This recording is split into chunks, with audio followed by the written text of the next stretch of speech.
Ladies and gentlemen, welcome to my first ever event. Let's go, guys. We are here at Aerith SuperSlam, and joining me on the casting desk today, we got the one and only, the veteran when it comes to casting and COD Mobile. That, of course, being Verdict. What's good, Verdict? Not too much. I'm getting that premium 93 octane coming in early. Some of that lit gas, baby. We're getting geared up for it. This is, I'm not my first, but this is the first time we get to host an event together. So I'm looking forward to it. I'm super excited. It's going to be a SuperSlam event, and I cannot wait to go ahead and jump into it and see who's going to get slammed and who's going to be doing the slam of the day, Aerith. We've got a pretty much an action-packed event for you all and some pretty exciting things that come around the corner. Oh yeah, we have a ton of crazy teams and a lot of good gameplays ahead of us. So, of course, I have a lot to share with you guys about this event and what's to come, because not only do we have a slightly different format, we also have $10,000 on the line today. $10,000. That's a hefty chunk of change, personally. Absolutely. Yeah. We'll take a look at it. How's that going to be divvied out, though? You said $10,000. We'll take a look at it. Everybody's going to get a chunk of that pie. First, a whopping $3,000 for that first placing team. Second's going to be getting $2,000, $1,400 for third, $1,200 for. If you're going home empty-handed, not so fast, my friend. 7th and 8th even Never that. are going to be able to get a little chunk of that pie. $400 just for showing up. Imagine that, right? Mm-hmm. Absolutely. And what I personally really like about this format and the distribution for the prize pool is that coming in 5th versus coming in 8th, it's not going to be the same. And even 4th place is getting a huge 400 bonus in comparison. So that means every placement matters. Even like the little games where you're like, okay, I'm going to be down in the dumps. It's okay, because every game counts.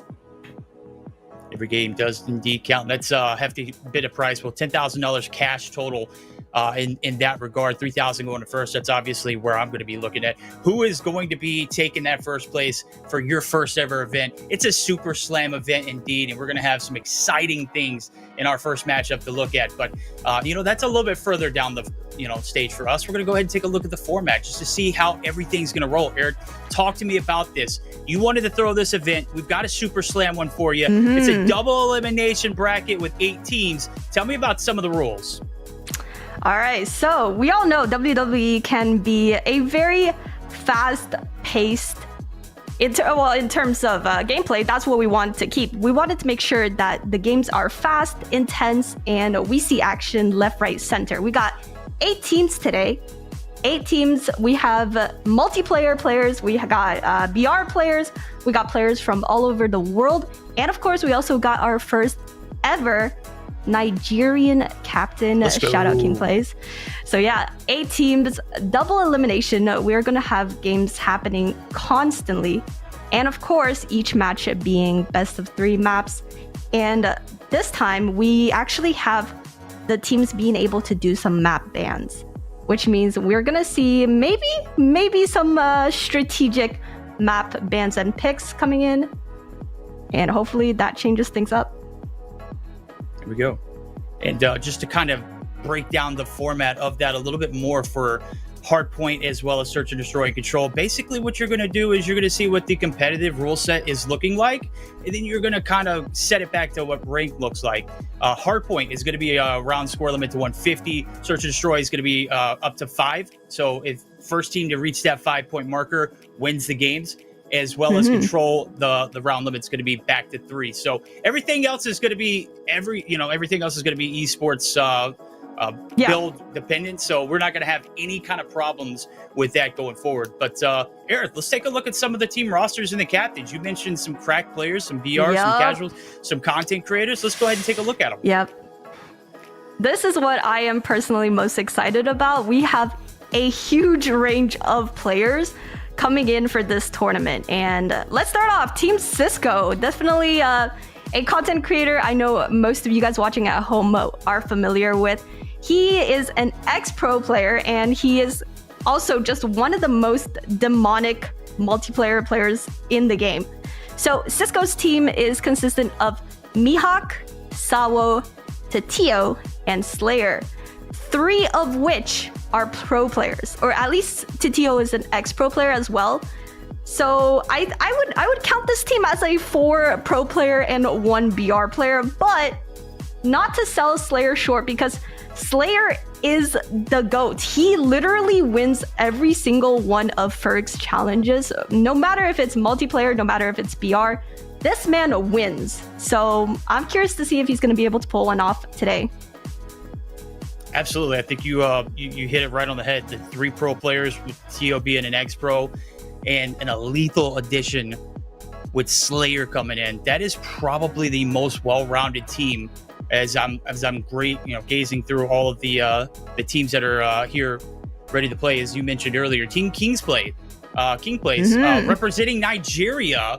He's going to have a pretty solid lineup as well. He's going to have his work cut out for him. He's got 1 relevant pro player in Marvel, Itachi, Co-Script, and Bic being a little bit more on that content creation side. I know Bic tries to get in there with the big boys at times, but as it speaks, I've seen his streams. He's pretty cracked, but he's not quite at that level as you would say a Marvel. But he is definitely going to be one of the better content creators to look to as well with Itachi.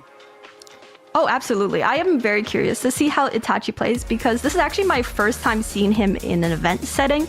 I've seen his TikToks, and I mean, this man can play multiplayer. This guy is absolutely insane. His clips are actually viral. And of course, we have Co-Script. You guys know Movement King. So not much I need to say about Co-Script. This guy comes in hot every event. I am curious to see how this team performs. I give Bic a lot of crap on stream because I actually play with him personally. But okay, no bias. He definitely is a really good player. Catch me at the right time. I'll give you my best Bic impersonation. I've been giving him a lot of slack. But moving forward, Team Ganyth introducing. This is another one of those teams that we're going to be looking at is Super Stack, Tatsera, Neil Keiru. That is best from each region, including EU as well as South America. And then the addition of Naga, who is going to be participating in one of his first events here that's been COD Mobile sponsored. So looking forward to seeing how he does.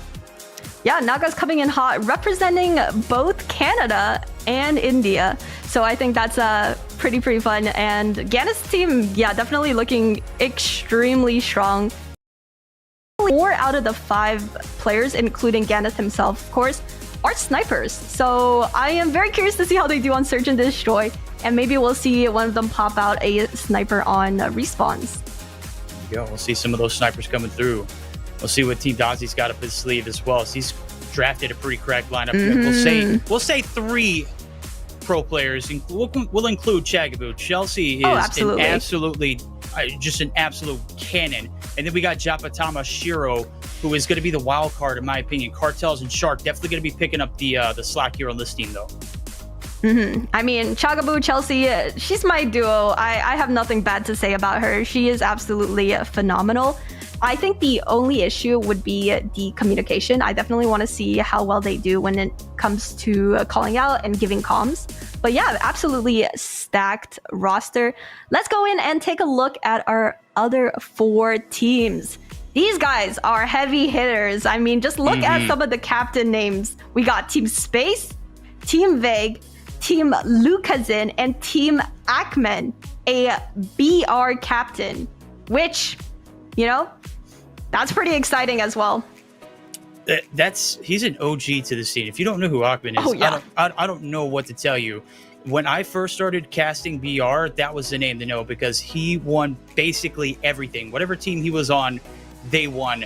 So I know those skills are going to translate here in multiplayer as well. He's got a pretty great team to surround him by. Javen, Marshy, and Spy, 3 pro players in their own right. Javen representing the Philippines as well as Marshy, North America. Spy out of EU, who's going to be representing his team there in Stage 5 Championship that's going to be coming up here next month. And then we got Growin. He's going to be a content creator. I only got to see Chance last month for the first time. He's got a lot to prove here in this event. We'll see if he can handle the weight as well. Oh yeah, so I also would say that this team might have some communication errors, but I've also seen Groen play on stream, and this man is absolutely cracked. So no doubt they're gonna do well. Team Lucazin, do I even need to say anything? They have Lucazin, so I feel like that in and of itself is a huge bonus. Having your captain literally be the best player, or arguably the best player in COD Mobile. And I mean, what can you even do? You got like him. I mean, it's year 2025. I don't know what the zodiac sign is for that, but I know it's the year of Lucasen. He's looking to make the 4-time repeat champion. He just won Saudi League. He won ship. He's won the last Bobby event, the Overkill event that we just got to watch as well. That was just a few weeks back. And now is it going to be a SuperSlam event for him under his belt as well? We're going to have to find out tonight because this team's pretty cracked. Holy Father, King, Sky, and Hanzu. We'll say there's only 2 players, but when you've got Lucasen in the lobby, you might as well go ahead and say 2.5 at the very least, with him and King's going to be having to carry the ropes in on this one. Holy Father cracked in his own right, as well as Sky and Hanzu. This team going to get very mixy. I'm excited to see what they have. We'll take a look at the next 2 as well. Team Vague, Jesus, Doggo, Suiwa, and Dark Nix. That is a pretty stacked lineup. Am I right? Yo, absolutely. I think on paper, this is one of the top teams, at least in my opinion. Every player here, not only are they either a pro player, a really cracked content creator, Dark Nix, Doggo, absolutely insane. Jesus, an ex-pro player, Suiwa, and Veg, you guys already know. These guys are absolute demons. And I will say, all of them play multiplayer, but at a very high level, which means they have the slight advantage over many of the other teams where they either have other regional players or players that play in different game modes. So Team Veg is definitely looking extremely solid. Now, if we can just get him to wake up and show up on time for draft, we will give him credit for this team. This was not his team. This is Doggo's team. I know it says Team Vague, but we all know Doggo went in and absolutely went crazy in his picks for this squad. So he did. He cooked. He was in there, chefing it up 100%. Gordon Ramsay, if I don't say so myself. And that squad looking pretty solid from top to bottom. Dark Nix is your last pick. I'll take that all day long. Oh, that's an underrated pick in my opinion. Like, yes, she's a content creator, but hey, I mean, so am I. And not to brag, but not to brag, but you know. You say content creator, we see absolutely cracked potential pro player. You've been there, you've done that. And surely enough, she'll be able to make sure she can do the best for the squad as well. As we'll take a look at wrapping it up here as the last team represented, Team Space, aka Team NYSL Mayhem. I told him they were eliminated from the tournament already because he picked Little B. And you know what? I think we'll have to give him a little bit of slack today. He went 17-42 last time he played in an event in my eyes. And you know, if he can drop 20 plus in one game today, I'll be impressed just because of the time frame. It's 150 race to a 150 in hardpoint. If you can get 20 kills in a race to 150, I'll be impressed with him. 7, Raph, and Wara wrapping up the rest of that roster. We've got 4 potential pros there. Like, that squad is pretty stacked, including Wara. Oh, absolutely. And what I love about events is that who wins, who loses. One thing we will never forget is Little B's scoreline. So I think that's going to be very interesting. Seeing Space and Little B reunion, that's going to be very, interesting to watch. I do hope they make it far. Wara is definitely a wild card. It's definitely going to be a language barrier, but that's okay because everyone else on the team speaks English. So I think in terms of communication, they should be okay, and they just let Wara do his thing and they'll be good. Absolutely. Rosters pretty stacked indeed. If you had to put your money on one team as of right now, chat, who you got here? So I'm going to ask you 100% right now. Lock it in. Who do you got taking this event? That is hard. Okay. Okay, so obviously it's a multiplayer event, and I want to say I actually might have Team Space. As much as Little B is a curse, I swear, but I think they're gonna go really far. I think Team Vega is gonna go really far as well. I think Lucasen's team is gonna be very underrated. They have Hanzu and Sky, both content creators, but nasty in their own right. So, what about you? I have to agree with you. Team Space, now that I'm looking at it a little bit, thoroughly, Yeah, that's 4 pro players, 2 retired, obviously, and they've moved over to iPad, which is, with the exception of Little B, you've got Space who's absolutely cracked out of his mind, can do it with all. I'm just going to see if he can do something outside of some of the marksmen. I know he's been hindered by, wanting to stick on that crutch. I think he needs to branch out and, pick up a different gun at times. We'll see if he can pick on that fast, because these games are going to be super fast. It's going to be a SuperSlam event. And if you don't make the changes quick, you will get slammed in exit stage immediately. We'll go ahead and take a look at the brackets here. Who will we be seeing in the first round of this event? Ooh. Who's getting slammed? Who's doing the slamming? King plays and Achman in the first round. Sisco and Lucasen, who I believe will be watching in real time. Is that right? Yes, we will be watching Team Sisco versus Team Lucasen. That's definitely going to be the highlight match. I mean, that's going to be a great matchup. Actually, Team Sisco probably could make it really far as well. And we got Team Vega versus Team Space, my top 2 picks, facing off early on, right at the winners bracket. That is making for just an absolute beauty of some matchups. We got some potential grand finals matchups here coming up first. Now, what I will say is we will only see one of these matches off the rip. All the rest of them will be played off stream. So we will be keeping live updates as we go along. What we will be following in the broadcast is Team Sisco and Lucasen, and then we will jump from there into our second round matchup. Depending on who wins, we will go from there. So off the rip, Team Sisco, Team Lucasen, a lot to talk about. We've already mentioned Team Lucasen. Lucas himself looking to make the 4P. He's got his work cut out for them as well. Sisco, definitely a team that you don't want to sleep on, especially considering Sisco's cracked as hell. I'm just going to go ahead and say that. Every event that I've ever seen him play, he has never waffled. He's never pulled a Little B. He's never, he's been there, he's showed up, and he has popped off, right? And then he's got 3 cracked pro players to go along with it, as well as a 1v1 god and Slayer, who is an absolute dog in his own right. Lucasen's got to be watching out here. Team Sisco is pretty dang stacked. Oh, absolutely. I mean, out of the 2, though, if you were to put your money on either Team Sisco or Team Lucasen, who do you have going in the winner's bracket? I have to put my bias aside, and I have to roll with Team Sisco. They look well-rounded, one of the best here in this event, including Sisco himself. I've spoke about this. I don't know how the synergy is going to go along with the team, but I'm not putting Lucasen down. I'm just saying he's going to have to work for this one, and Team Sisco definitely has the edge. Okay, me personally, no glazing, chat, no glazing. Let's hear it. I mean, it's Lucasen, so I think I personally have to go with Team Lucasen on that one. Okay, that is a fair assumption. We're getting geared up here for it. We're not going to have any predictions moving forward. We've got our first matchup here coming up. We're going to take a look at some of the graphics for the best of 3 here coming up. If I'm not mistaken, we're going to be starting off on hard point. That's usually how it works, right? Around here, round score limit to 150, just like in Ring. Yeah, we're going to keep it fast-paced. And of course, because this is WWE themed, we are going to see a lot of beautiful Alexas and a lot of beautiful Undertakers.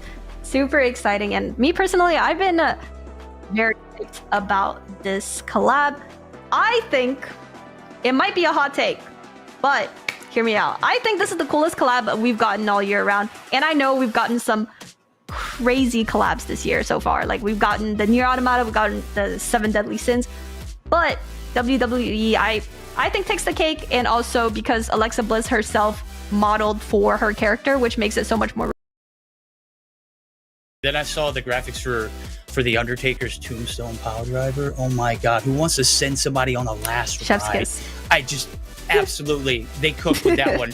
I see it, and I can't wait. Do you think we're going to get to see any of those finishing moves here today? Because Power Driver, you never recover from that. Just going to go ahead and tell you, I've watched several WrestleManias, and let me just tell you, Undertaker didn't take any L's. He took towards the end of his career, but during his prime, he did not take very many L's. That is true. I mean, I don't know if people want to risk it because of how much on the line these executions, but I will just say, and I now.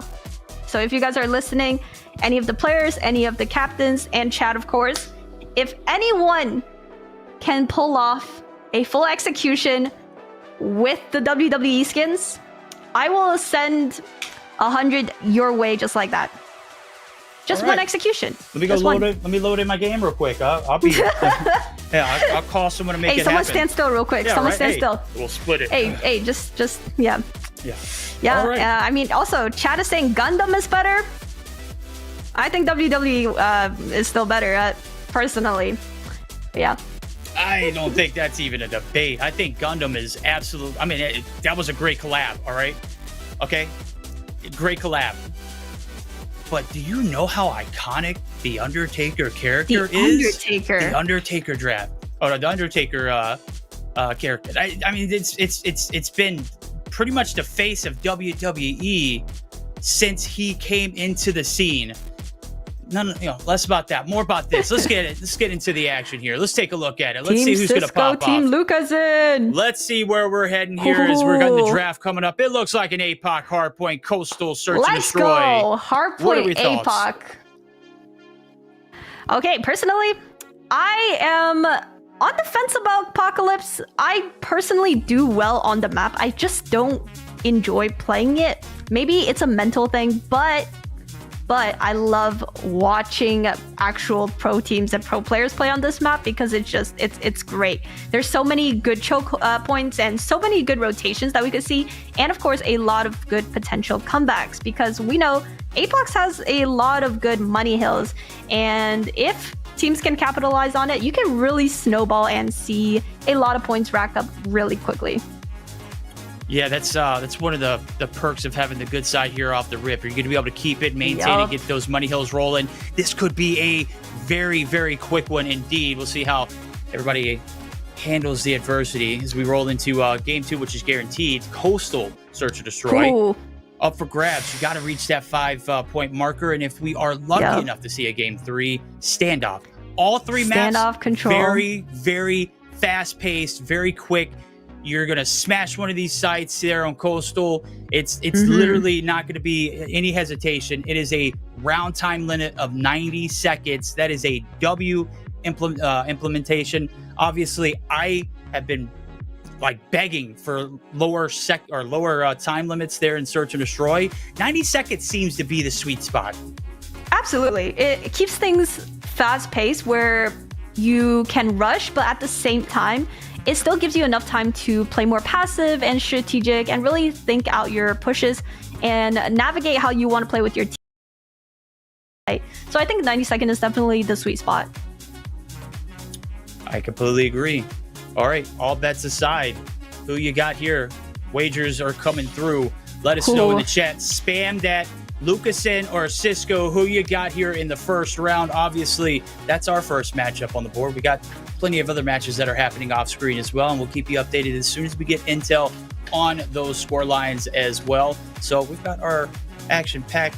We're ready to rock and roll. We're ready to see some action. Aerith, final thoughts before we jump into this first map. This is your first event. So far, so good. Hell yeah, I'm hyped. Let's fucking go, chat. Let's go. There we go. That's what I'm talking about. We're starting early, baby. We're about to hop in the ring. We're about to have 8 correct captains going head-to-head against each other. Obviously, we're going to be on board with Lucasen and Sisco. Going to have their work cut out for them. Who will come out on top? Well, see, you're already on top of it. This girl is doing everything. Casting, talking about teams, communicating in Discord. Yes, got the captains on lockdown, as well as the poll. Let us know. Round 1 about to take place. Who you got? Yeah, let's get voting, chat. Let's see. Team Lucasen or Team Sisco. And of course, ping will play a big part. Not sure what server we're going to land on because we have so many players from literally every region. It could go anyway. Most likely it's going to go Europe just because it's kind of the middle ground for most players. So we will see. I have no control over that, chat. Before y'all say anything, I got no control over the MS. That's just, that's just how. So yeah, hopefully the server's good. and let's have some good matches.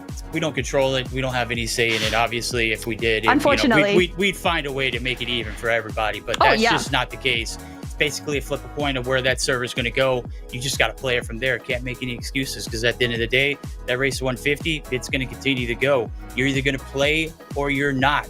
You're either going to perform at your best or you're not. It doesn't matter about the ping. Obviously, it's going to play a factor, but you've got to play through that. We've been doing this for 6 years, chat. Come on, 6 years. And we're still looking at that ping and saying, well, that's the reason why I'm bad. Yep. Not so fast, my friend. Yeah. Not so fast. Yeah, I mean, hopefully we get server selection soon, because that's going to make hosting these events so much more easier. And honestly, it's been a struggle. Ping has been one of the biggest issues when it comes to tournaments and events that's happening online rather than like an actual LAN event. And speaking of LAN, chat, we got the World Championship coming up November 7th to 9th. Tune in on the main COD Mobile channel. And of course, your girls' channel, because I'll be doing watch parties. And that's also one of the reasons a lot of players, before you guys ask, I forgot to mention, I know people are going to ask, where is godlike players? Where is elevate players? Where's like stalwart players? Where are the pro players that we want to see? They were all invited, I promise. They all, actually, many of them accepted, but they had to back out because of champs and because of their coaching situation, and they need more time to practice rather than play an event. But don't worry, because our next event will have these pro players. We're going to have a lot of the godlike, elevate, stalwart players joining us. So yeah, that's going to be very, very exciting. So you're telling me we got guaranteed more Aerith events coming around the corner? This is just one of many?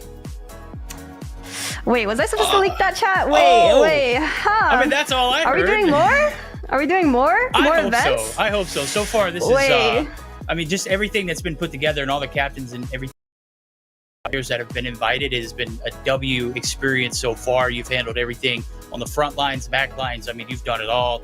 This girl is an absolute legend when it comes to orchestrating events. So W for you. You put in so much hard work behind the scenes. Nobody gets to see all that. I'll go ahead and commend you, as well as everybody else on the back end. We're getting tuned in, ready to rock and roll here for our first matchup. So far, so good. Everybody is joining in the lobby. If you're wondering why we're delaying and why we're yapping in chat. Yep. Who's gonna these tell players, this, man? This is what we do. We gotta fill the time. All right. All right.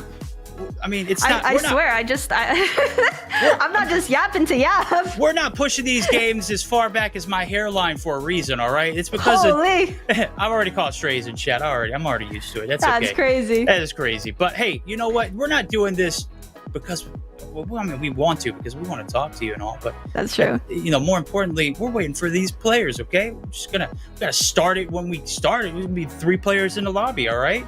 We'll get to it when we get to it. It's going to be happening here momentarily. Got to build that suspense up. Am I right? Yeah, we should call out who the players are that's not joining. Sisco. That's we're still gonna blame Sisco. We're just blaming him. He's probably like the first one in the lobby. Yeah, damn it, Sisco. Good God. Anyways, speaking of first one in the lobby, I was looking at it earlier before I even joined Discord. Little B was in. Did he sleep in Discord last night? Is that what I saw? Because he was like the first one in, and there ain't no way he woke up. Little B was here early. I'm calling cat. Little B was ready. I think it's because of the amount of smack we talked about this man. But hey, it's all love. But Little B was here bright and early. I think even before me, and I was up like 2 hours before the event, and he was in the call ready to go. And I'm like, sir, that's crazy. Sir, you're slightly early.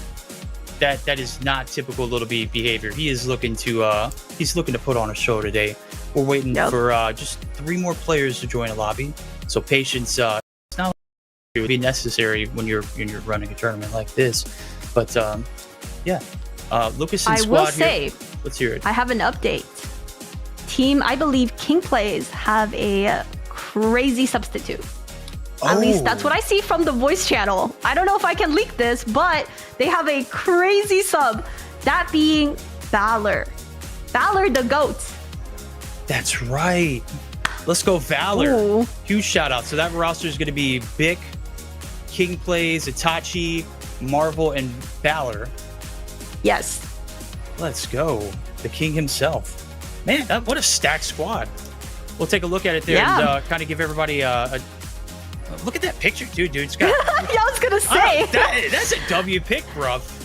What's the context behind the picture? It's phone. You know what? Mobile? He's got it going on, man.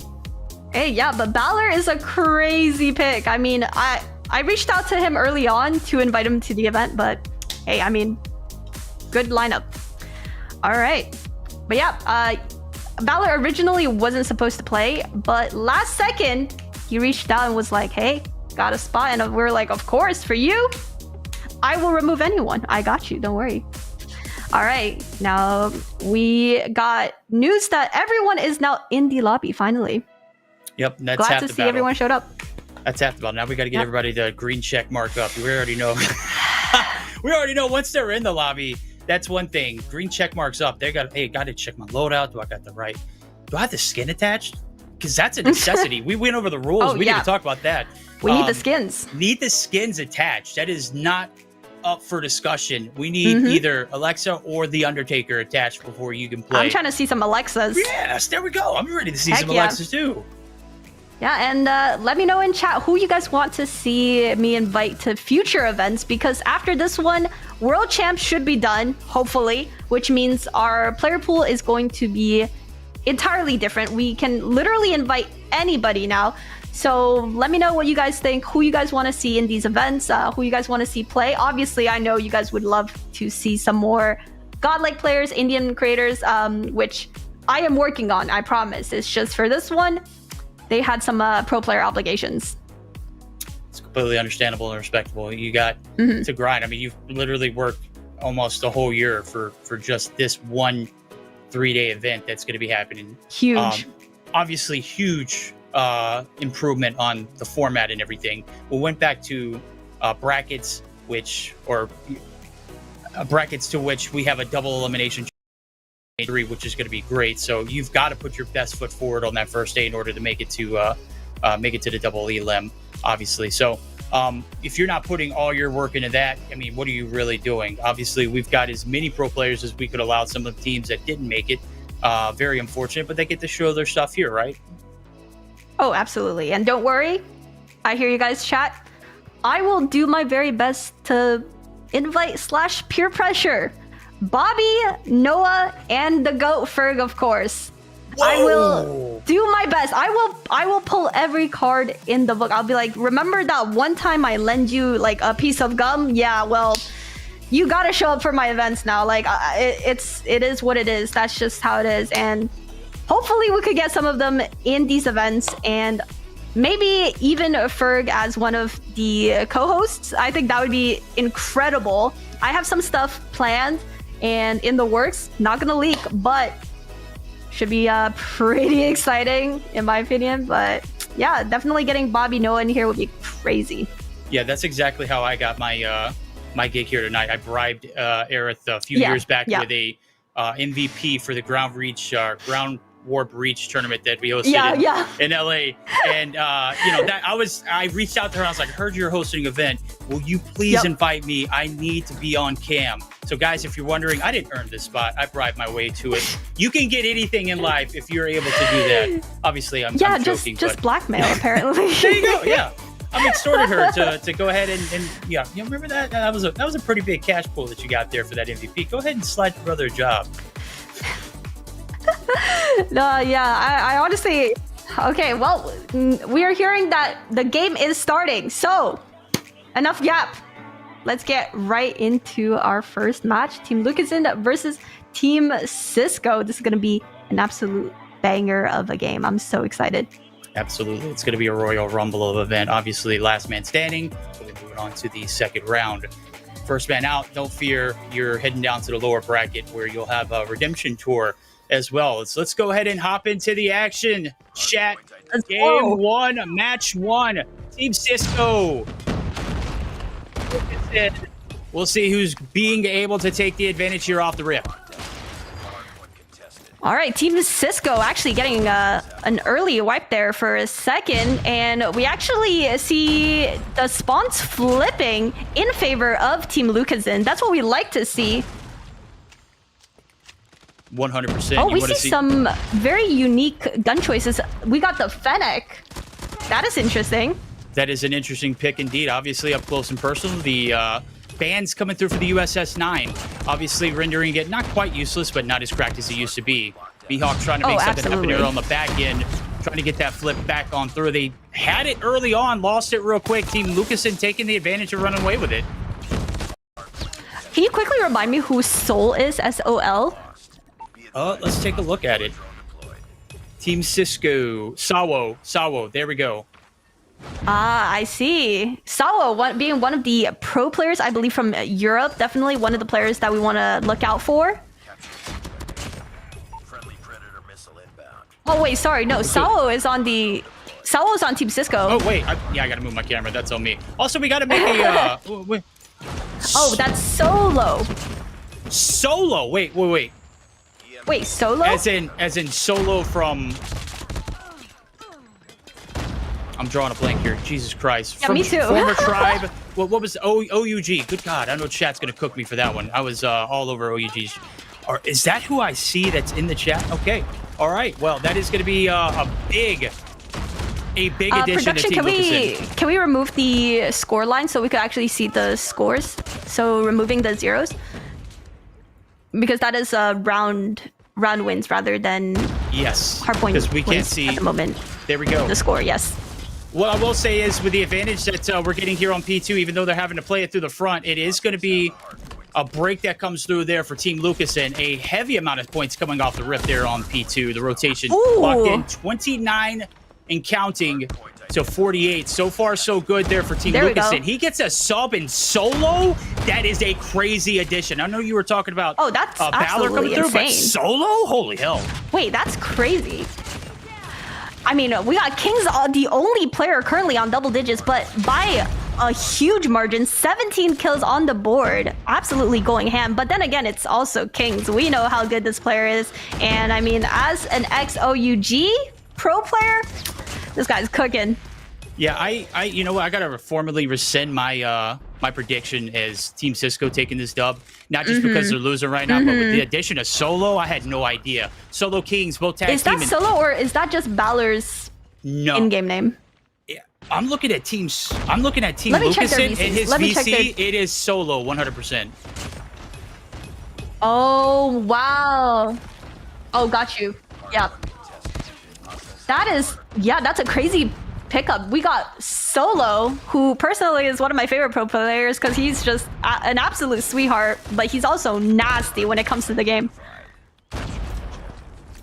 Definitely one of those players you got to look out for as far as shiftiness goes. He is one of the pioneers of movement there in Call of Duty Mobile as well. His aim has absolutely been cracked. We get rotated over to P4. A big lead rolling through. King's going to go ahead and pop the Sparrow. Just a massive off him. Surprise shot, giving them a 40-point advantage going into this hill. We still got 40 seconds left. They're going absolutely crazy. And of course, I'm going to call him out. Sis, the only player left.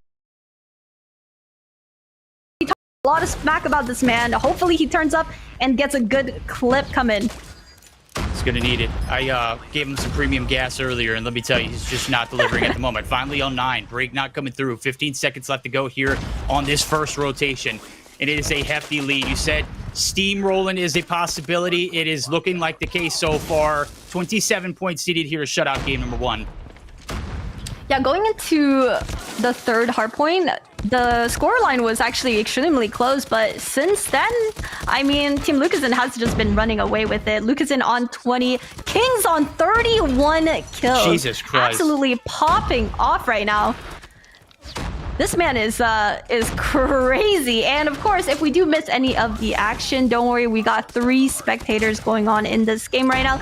So So after the match, we will be able to do some replays on some of the key highlight moments that we didn't get to see. I'll just go ahead and tell you, this game has gone so fast. Things have just been flying across my face, and I'm not even realizing. Oh, I forgot it's to 150. Yeah, to 150. I mean, they're just closing things 10 out. 10 seconds needed. Kings has already got a yeah, second we need them to or jump third in. Sparrow. I don't even know how he does it. He's going to drop 40. Holy hell. Nah, chat. Yo, device check him. Device check him. Yo, bro is rage playing right now. He's mad he didn't make it the champs. He's furious, and that's closing our first match just like that. I mean, they started off pretty close, but Team Lucasen kind of just they kind of just ran away with that. They mollywopped. What are you talking about? That was a beatdown. I'm just saying, dropping, dude. That's incredible. Who allowed that solo to come through? Who gave them a solo? That's who did that? Who did that? Correct. Absolutely correct. I mean, look, Kings is dropping over 30, and we're not going into 250. This is a 150 hardpoint match. Let's take a look at the score. 38 and 13 with 44 seconds. That's the dream ranked player for literally anybody. As someone who streams rank every day, like, this is how I feel. This is how I feel. This man would double pause, 44 seconds on hill. Insane. Yeah, I'm lucky if I hit like sky numbers, and I'm giving Little B grief because I can't, obviously. Hey, chill. Don't give Sky crap, because he's a crazy sniper. We're gonna see him pop off on search. Mark my words. All right, well, we'll have to see it now. I'm doubting myself, but I'm definitely going to be looking to see if he can prove himself there in the world. When you got a guy like Kings who's dropping like 38 kills, so let's just be real. Like, do you really need to do much? Just soak up the hill time, brother. I'm happy sitting on point. I'm good being a cheerleader. Like, you got that. Like, that's insane. And everyone on Team Sisco going negative, unfortunately. Not to call out anyone, but I personally think if Sisco picked it up a little bit early on, let's see if he can pick up his performance in Search and Destroy, because we know Sisco, he's an ex-pro. He's on pad. He's cracked, supposedly. I mean, I need him to lock it in.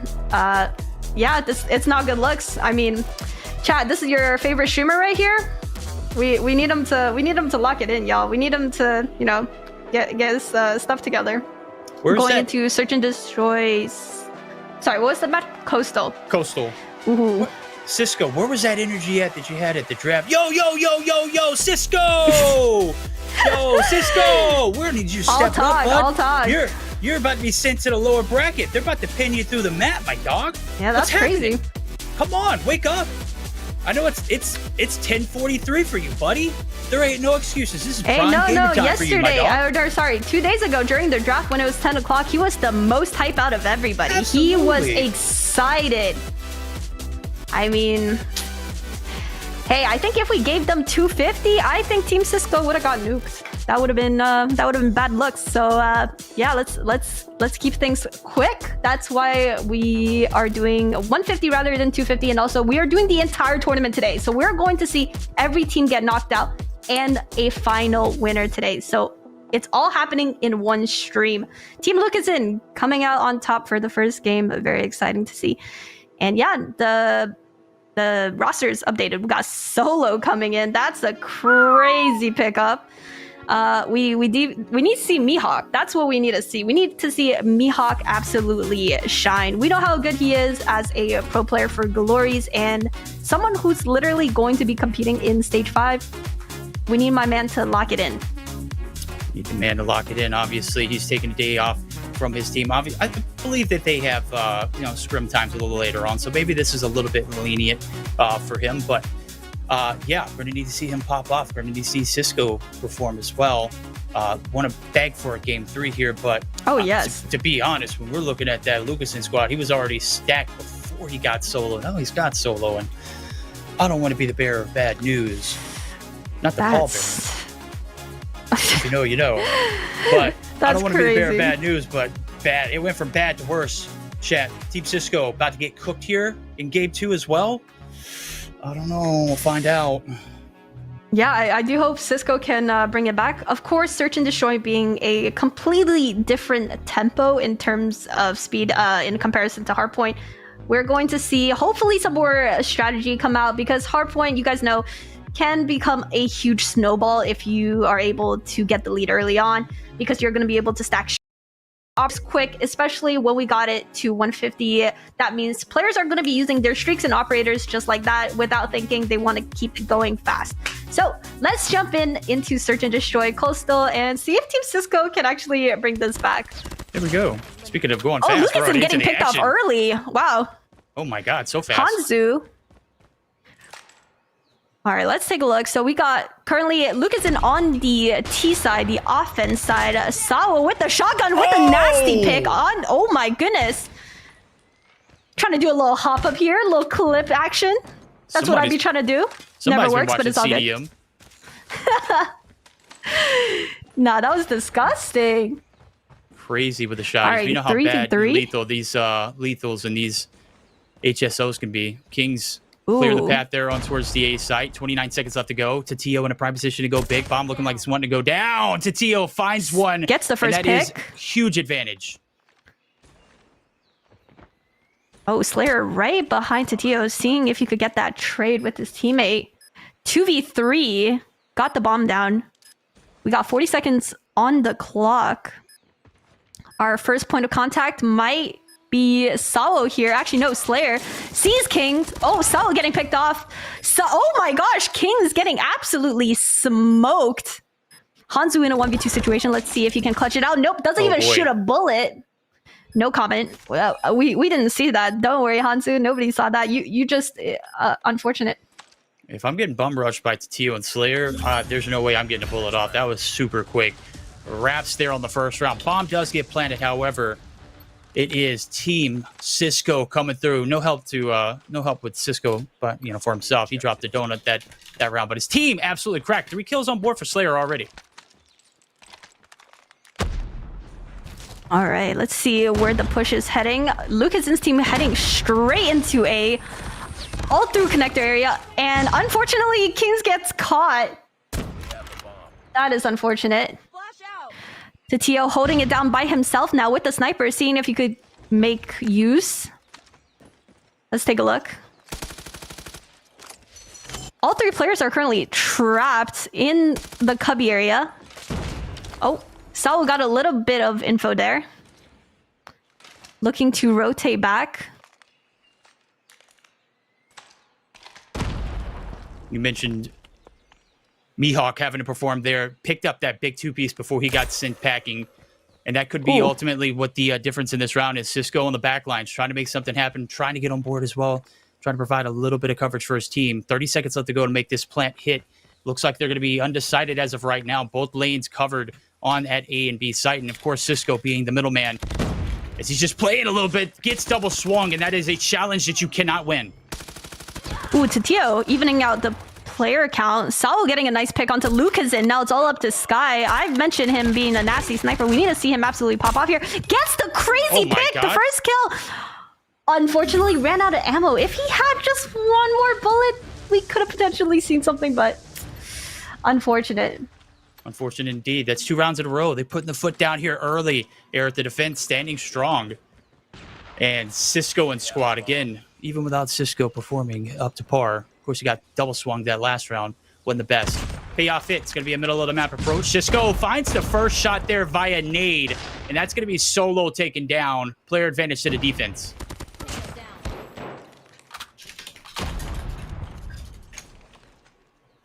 All right. Well, I mean, Lucas's team with 2 early picks. Solo dropping, but they're still up man advantage by 1. Oh, wow. Sisco with a nasty snipe onto Kings onto the middle fountain there. Oh my god, a nice what? wallbang. Wow, you caught that? That was crazy. Hey, yo, Sisco, I just might have to talk more badly about you. Yeah, right? This guy's absolutely cracked now. It only took him 3 rounds. He had to enable him, chat. We're going to go ahead and get that device check afterwards. Payoff. It's a 2v3 here for Lucasen and Sky himself. Slayer holding down the lane by himself here on B. It does look like Sky is one to make an approach as Lucasen's actually going to be taken down by Sisco, who might actually be able to get the ace. He's found 3 already, or 4 rather already. Sky's the last hope here for Team Lucasen. Gonna need to go big here with a 1v3, as well as Sisco for the ace. Can he get it done? All right, let's take a look. Ooh, Sky with a nasty headshot, wall bang. Doesn't know the players behind him. Tatio about to get caught. Oh, 1v1 with the sniper. Tatio coming out on top with a headshot too. Absolutely nasty.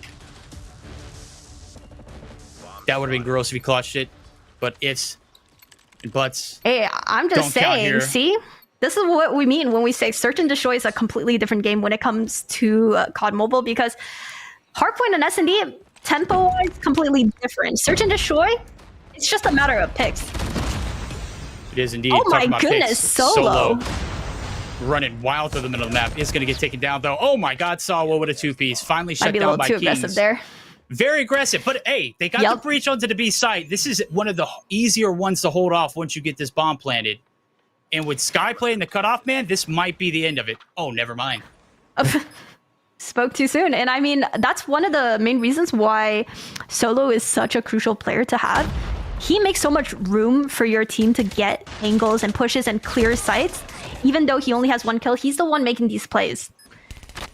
But unfortunately, Lucasen's team kind of struggling here. Hanzu, unfortunately, couldn't come out on top with the 1v3, but I mean, I see potential. I see the potential in that round. They made a lot of room, but 4-0, it's not looking good coming in. This is actually going to be our last round. Potentially last round here coming up. We got a flip of the script. Let's see if they can do it on offense. They were perfection on the defensive side of things. Let's see what they can do to close this one out. It would be great to take us to that control. Sky in the middle of the map. Lucasen finding the first blood, and that is going to be huge to stop this push that is buckling up for a B-side hit. Tatio going to throw a little bit more than a shoulder and find Solo. Big opening return, and here comes the rush on towards this B-site. Oh, Lucasen with the nice snipe. Oh, Hanzu saw too. Got a little greedy there, in my opinion. He could have definitely backed off after getting the first pick. Mihawk getting the trade onto Lucasen. Now 2v2 situation.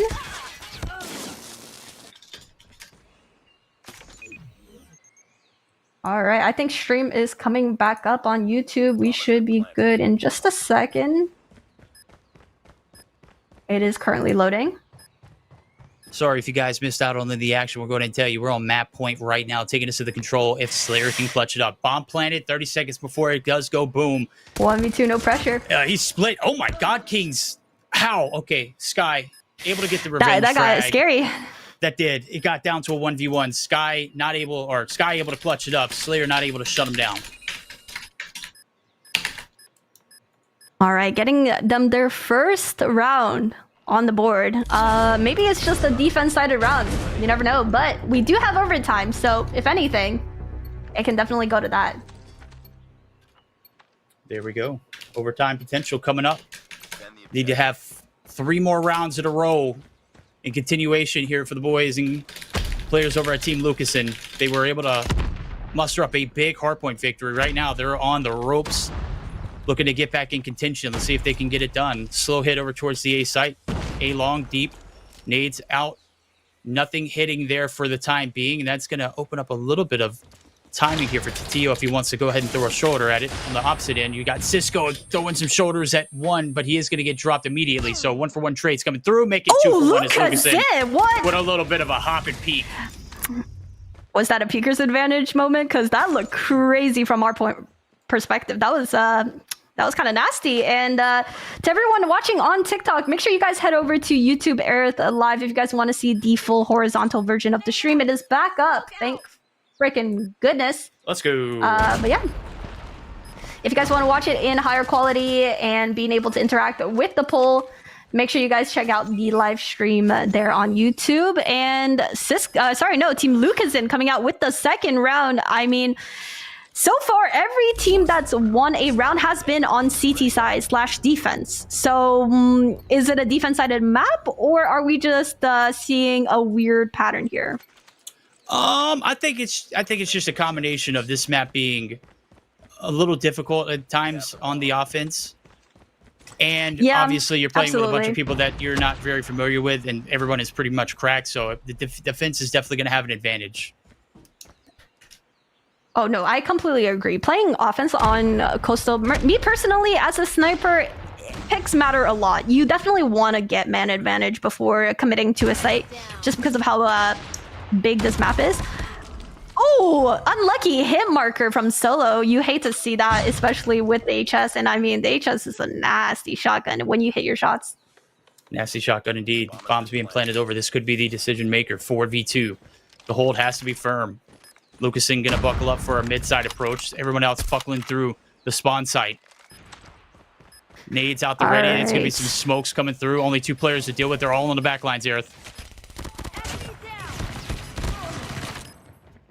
Yeah, that's not happening. Oh, wow. I mean, Lucasen running away with the 3rd round on defense for them. I mean, is this a comeback? Because I think with just 1 round away, we might see an overtime, our first overtime in the tournament, and our first search and destroy. So, and for everyone on YouTube, the poll is up. Make sure you guys vote who you guys think will win this S&D. Let's take a look.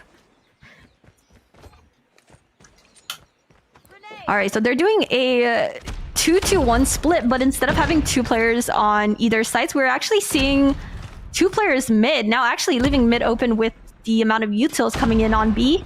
Oh! Big nade kill from Solo. Sawa with no trophy and just proning there for some reason. Jesus. Who said he could do that? Can't get away with those kind of actions with cracked players. You said it. The utils were perfect. That was a choice. Great defense so far here. 3 rounds in a row. They're looking to make it 4, take a set at overtime. Potential is at an all-time high in the middle of the map. Solo's just going to reap benefits. Excuse me? Shooting right through the smoke. Flexing that little Damascus glove. I see you. Okay. Wait, Mihawk getting a nasty 2-piece with the Odin, evening out the player counts. Oh boy. Actually, nope. Okay, wow. Mihawk getting another. Now a 3v2 situation, and I believe they're going to get the bomb down. Yep, we hear the bomb going down right now. But Lucasen hears that as well. Oh. There's one player you want to live in this situation. It's Lucasen. Oh boy. Titio shut down. 2v2. Might be an overextend there. Oh, the hit marker. Huge! Oh! And Mihawk closes things out for his team. That was absolutely insane from Mihawk. What, 3 kills, 4 kills that round? Absolute to demon. Make sure they don't go into overtime, but bring us a game 3. Let's go. Our first match of the day, and almost an overtime, but we're definitely seeing a control standoff. I can't complain. At least we don't have to see control crossfire. How great of it was Mihawk, the one that shut down his Caloris teammate right there in Lucasen and denied him that overtime, granting us a game 3. We're getting geared up for standoff control. That is right, ladies and gentlemen. We'll take a look at the post-action report, see who balled, see who fought a little bit. That was a pretty even matchup. I mean, everything statistic-wise looks pretty dang balanced. Hey, see, okay, look, I mean, huge shout out to our content creators that are, pulling through, because look, Sky, Hanzu, Top Fragging, they're both at 6 kills, either evening out on KDs or just slightly positive. Even a Slayer who doesn't even play multiplayer is doing decently well, taking the win on Search. I mean, huge props. They're keeping up with pro players. I think that's very impressive. I completely agree. They're keeping up with pro players. They're playing with pro players. They're keeping up absolutely massive when it comes to that regard. It's also massive is game 3 here in first round. That is a W right there. When we were taking a look at which matches we should see on screen for the day, Aerith hit me up. She's like, I think this one's going to be the most competitive. What are your thoughts? Yes. I was like, why you ask me? I don't know anything about COD. You got this. you handpicked this one. This was all you. And did they perform game 3 coming up? Control, if you didn't get enough of Team Lucasen and Team Sisco Aerith, we got more coming up. Yeah, absolutely. And I mean, I said what I said. Hardpoint and Search and Destroy, completely different game modes when it comes to how fast and slow the gameplay could be. Hardpoint, we're going to see a lot of close range, fast, in-your-face combat. We got nades, flashes, concussions, operator score streaks, everything. Whereas Search and Destroy, things can get a little bit slower and every kill counts so much more.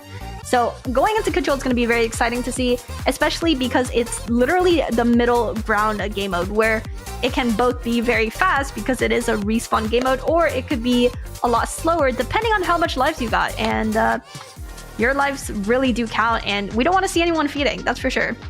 Absolutely. It's elements of both games, a hard point, fast pace, and then also, again, when you're trying to be mindful of those lives and counter kills, kind of a little slower, methodical on towards the approaches once your lives count go a little lower. So a rush to 3 definitely going to be a bit crazy. I think in the competitive pool it's the same way, but I feel like after watching a lot of CDM that we should probably evaluate, since the game is so fast-paced, maybe a 4-round win in Control. Yeah. I think that is one of the things that we need to consider. And then also the rounds are 90 seconds in competitive play. 2 minutes wouldn't be bad, in my just my opinion. No, I completely agree, because with the short time limit, it forces players to continuously rush, and there's a lack of maybe lurks and more sneaky strategic timed plays, because with a shorter time limit, you're basically forced to push and go for objectives, which puts T-side into a pretty unfortunate situation. But yeah, Control is actually one of my favorite game modes. I know a lot of these content creators don't play Control. The pro players, they play Control on the daily. So I do think this is going to be one of the game modes we're going to see the pro players absolutely shine. With Search and Destroy, it's kind of a toss-up, because a lot of the content creators in this matchup do play a lot of S&D, but not so much Control. Maybe I could be wrong, but I would like to see them pop off. I would too. I would like to see that. I mean, those skills definitely translate. As we've already mentioned, it's a perfect combination of the 2 game modes that we've already seen. The byproduct of it is still objective based, so you got to capture both objectives before your lives are diminished, before time runs out. Oh, yeah. So obviously, you know, these content out for them. These pro players, just another day at the at the park, right? Another day in the office. Yeah, exactly. It's just go ahead and jump into the action and let's go ahead and get the job done. We're going to be listening to, well, we won't be listening to, but I would assume the pro players directing, what kind of coordinates they're going to be at. Like, hey, we need to push this site. We got pressure. We got 3 kills down. I would assume those are the kind of comms that you're going to expect out of a matchup like this. Labubu! Let's go! We got the Connex Labubu chat. Let's go! Look at him. He's decked out. Labubu, who you got for this 3rd game? Let us know. Who you got? Let me know. I personally, I think I'm gonna go with Team Lucasen. I 100% agree with you. I don't know what Labubu says. You heard it, but I'm going to go with Lucasen. Lucasen? Okay. Well, then I'll be the oddball here. Team Sisco's taking it. They're coming back. It is going to be a reverse sweep complete here in game number 3. Lucasen going to be sent down to the lower bracket. I don't know about that. I mean, we saw them on Hardpoint APOG. Those guys were absolutely disgusting. And I mean, Kings. Kings is going to be the player we want to watch out for. And maybe even Solo. He didn't have the craziest performance when it comes to Search and Destroy, but I know Solo. And if we need Solo to shine, he will shine, especially on respawns, especially on standoff control. Standoff being the map, which means we're going to see a lot of close range gunfights, especially in Grandma. I want to see if players want to take that alley control and maybe see some spawn traps, because even though it's control, it's still a possibility. Absolutely.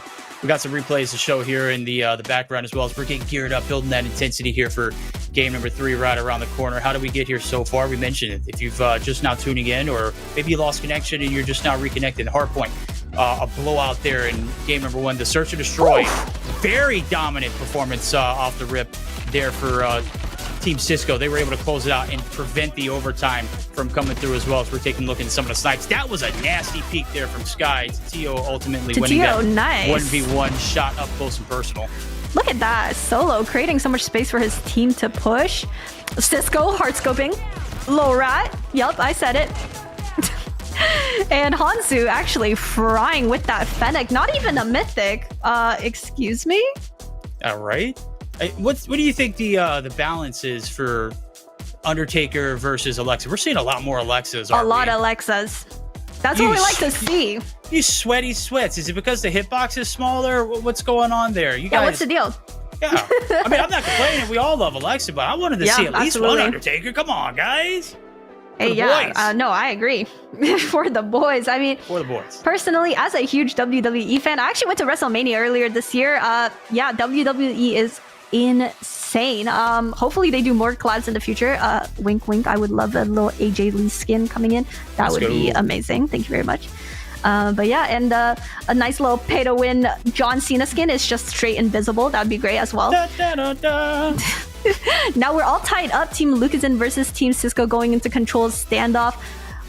I'm curious to hear from the chat. We've been talking a lot, but let me start up a new poll here coming in for Control. I want to hear what you guys think, because we obviously have our differences. I'm Team Lucasn. We got Verdict on Team Sisco, but who do you guys have for Control standoff? I wanna know. Got Team Lucasn versus Team Sisco. Well, alrighty, chat. Chat was pretty cracked there in that last poll. 51% picked for Sisco, which obviously was the winning pick. Yep. I think poll they're is up. going to Let's see. Just as good here in this. Man, they're moving quick. Let's go. Poll is up, and Team Lucasn is taking the lead. It's because I called it, right? Yeah, right, I'm gonna say that's chat bias. Like this is your chat, so obviously they're not gonna like what I say. Yeah. W Glaze chat. Yeah, just keep voting. Keep voting. Yeah, boo. Tomatoes. Sucks. Verdict. Tomato. Yeah, right. I'll take them. This is your event. Obviously, I am just a member and a part of this one. Just trying to contribute. Here. So far we've done pretty good. I will always stand my ground, though. We're going Team Sisco. We're tripling down here for the standoff. I saw someone in chat say, did bro sing the McDonald jingle when you sang the John Cena one? And I'm calling you out for being uncultured. What do you mean the McDonald's jingle? The ba-ba-ba-ba-ba? What? Sir, wrong tune. No. Come on, dude. Come on, brother. Get with the program, because this is a WWE themed event. That's why we're seeing so many gorgeous Alexas. I am surprised I have not seen any new CX or new Kilo. And hearing from our broadcast, we are getting in on Control standoff right this second. So yeah, let's get right into the match. I'm so excited. We're here this one is going to be a 3-round. Yes, we're here for the pile drivers, not the mixed slams. Okay, take that somewhere else. I'd have to throw that one in there. It was kind of cooking in the background, but here we go. All right, we're starting. Game 3. 60-second rounds, indeed. It is. Are we going to see Hanzu with the sniper? No, a PKM. Wow, Lucasn getting the early pick onto his teammate, his own teammate, Mihawk. That is crazy. PKM as a gun choice. How do we feel about that? Got potential, or huge potential wallbang ability. So if you're looking at it from that perspective, these walls are paper thin. You're going to be banging all across the map as he does get wallbanged by Tatio. Hey, yo, Sky, react. He's in front of you, bud. Anyways, so nice 2-piece.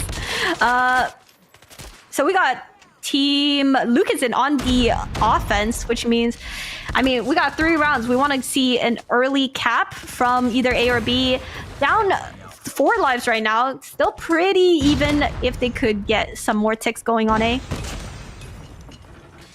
Sky's doing pretty big things there as he does have a 2-piece in the mix. On the flip side of things, Mihawk getting mixy as well with a VMP. Got a choice there as it's going to be used along with the Phoenix. Some movement there from Sky. Puts Solo in the blender, but it's Sawo who's going to be able to find the equalizer, and that's going to be their progress on A being reversed. 11v16 with 25 seconds left to go. Yeah, and they're closing in on that second tick there on A. But point being contested, wiped off. Lucasn unable to do any more damage, but completing that second tick. 8-12. The lives are dwindling incredibly fast, and we're not even finished on the A site here. Actually, they're about to cap it right there. Yep. There we go. Yeah, you got to stop throwing bodies out. And speaking of players, Kings is not doing so hot as one of the players that we were mentioning early on in the Hardpoint APOC. Currently with only a breadstick. We hate to see that. Oh, out of market. That's getting egregious. One but dying, dropping to Lucasn. Slayer seeing if you could get the trade. Oh, the movement here. The movement. 6 now, all left to Sawo in a 1v6 situation. He'll need basically a wipe and then a 1v1. So, yeah. oh, he's getting played. He's getting played hard right now. Yeah, Oh, wow. Okay, that's... Oh, yo. Get baited, Look buddy. away, chat. Look away. Close your eyes. Close your eyes. Yeah, that's not you what we go want to back see. to where Tatio jumped out of market, and you're looking at a 4v11. That you Yeah. got to play your life in that instance.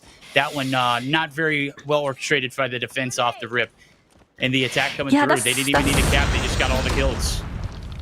Yeah, that's not what we want to see, especially for a defense-sided game mode.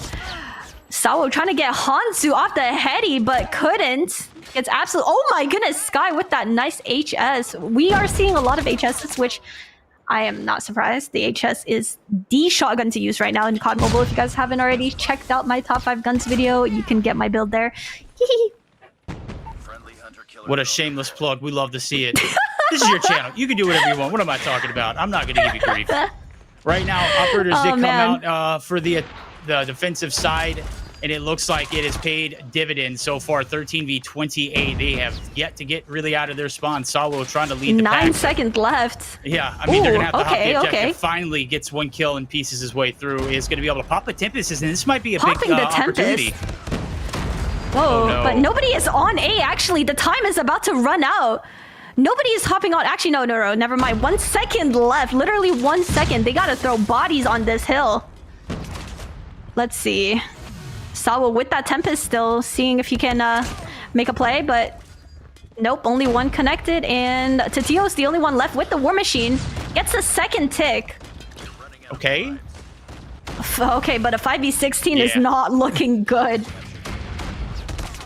Who's going to tell him? Just go ahead and wrap it up. Does get the cap there on A. 5 players left. Standing nades all at the ready there. 2 hitting them. Flak Jacket going massive. And yeah, just decides to go ahead and take his life. As you say, Flag Jacket going out. That's very unfortunate. Taking himself out.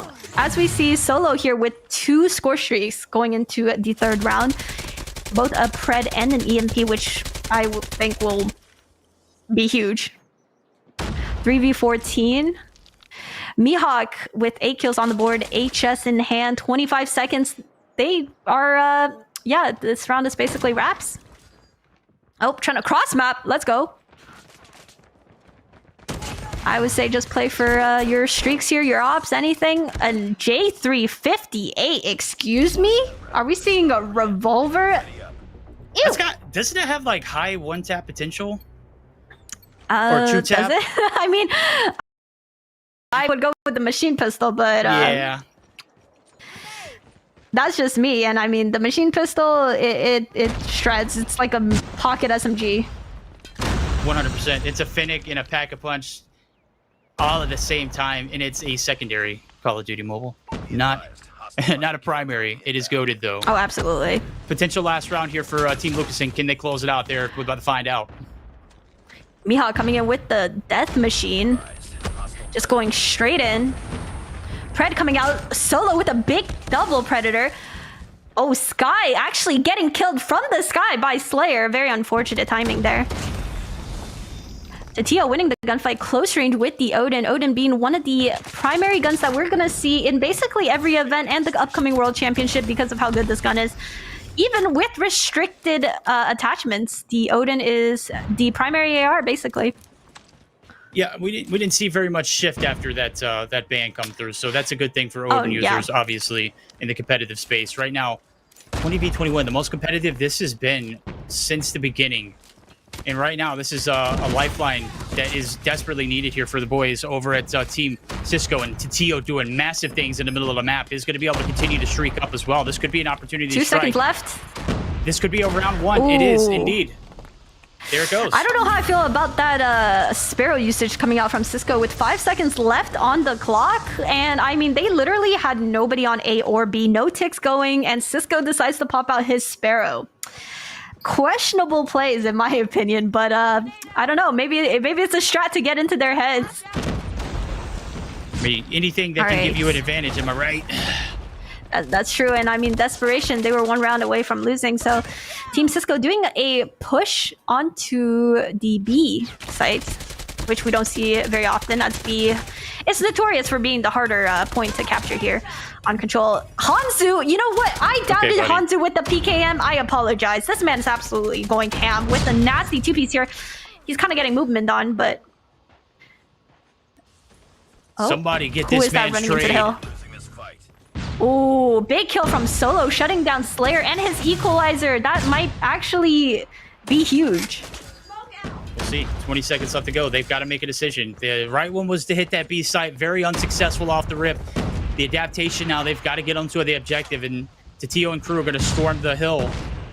We are going to see Sisco at a distance actually provide a little bit of coverage. Is going to get taken down. There's 3 players on the objective. EMP's all on the objective as well, and Kings trying to get a wall bang on through. They might just let this one cap for free. Yeah, I mean, you don't want it, but at the same time, you're giving up A. It's not the end of the world. B is where things get a little bit more chaotic because everyone's trying to flood in from one angle. Slayer Sisco getting a nice 3-piece on the board. Okay, we want to see more of those. And of course, as I say that, Solo evening things out with his own 2-piece. Make it 3. 3-piece, actually, okay. Yeah. 3-piece with surprise. Oh, there it is. That's that. Wow, there's the 2-tap. Look how distance. Everyone I call out is... Okay, I called out Hanzu for using the PKM. I called out Mihawk, and they're just, you know, frying. Of course, yeah, my bad. I don't know anything about this game, apparently. All right, we'll see if we know anything about this one. 5v13. This is the last hit, the last stand. 48 seconds on the clock. Don't need to rush too fast. Tatio trying to gain some ground. Sawo going to be able to find one. Kings Sisco getting beamed from Market. Down. That might be it, Chad. Unless the War Machine can do something, because there's currently nobody on the point. All he has to do is get that cutoff onto the B point, and he couldn't. Mihawk in a 1v8. He has a Death Machine. Oh, okay. Sky absolutely obliterated. That wall's not wall bangable, apparently. What? I was sitting there looking, I was like, how is he not connecting? 22 seconds. Yep. Oh. And Hanzu finishing things off with, of course, the PKM. Wow, chat. Do I need to start using the PKM? Because in Hanzu's hands, this thing is crazy. All right. Well, Aerith. First round done, dusted. We got a game 3. We almost got control overtime in the search and destroy. On search, yes.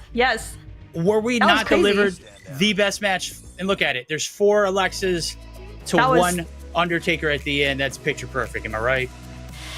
Gorgeous. I mean, wow. Team Lucasen, as I predicted, I must say, came out on top. Beautiful.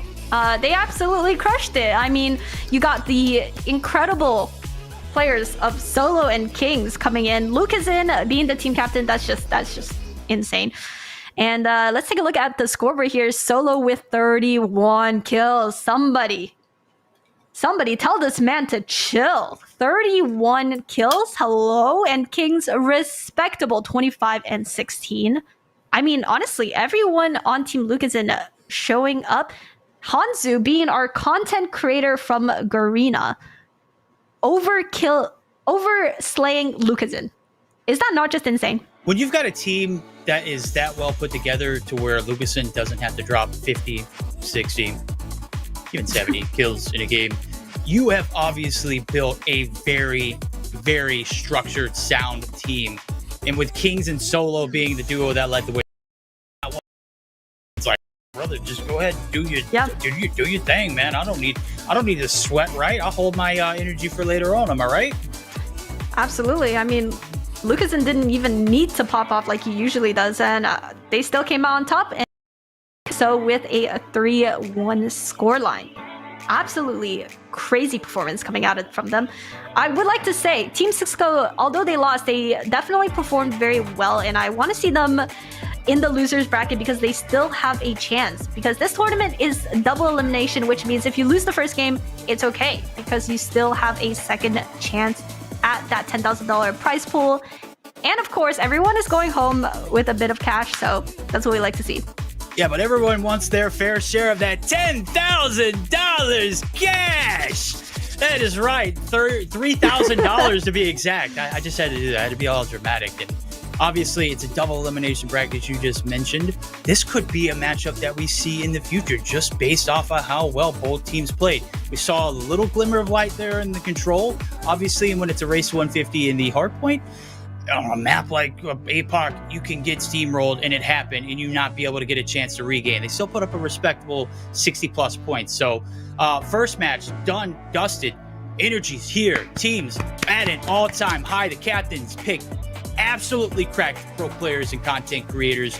And Aerith, they are absolutely delivering. I am very pleased. I'd love to see the bracket to see if we've got anything updated for the first round for everybody else. Just to kind of see where everybody's going to be standing as of right now. Am I right? Oh, absolutely. I actually have some predictions for the games that I made before the stream even started. So we got first matchup, King Plays versus Ackman team. I personally had Ackman's team winning.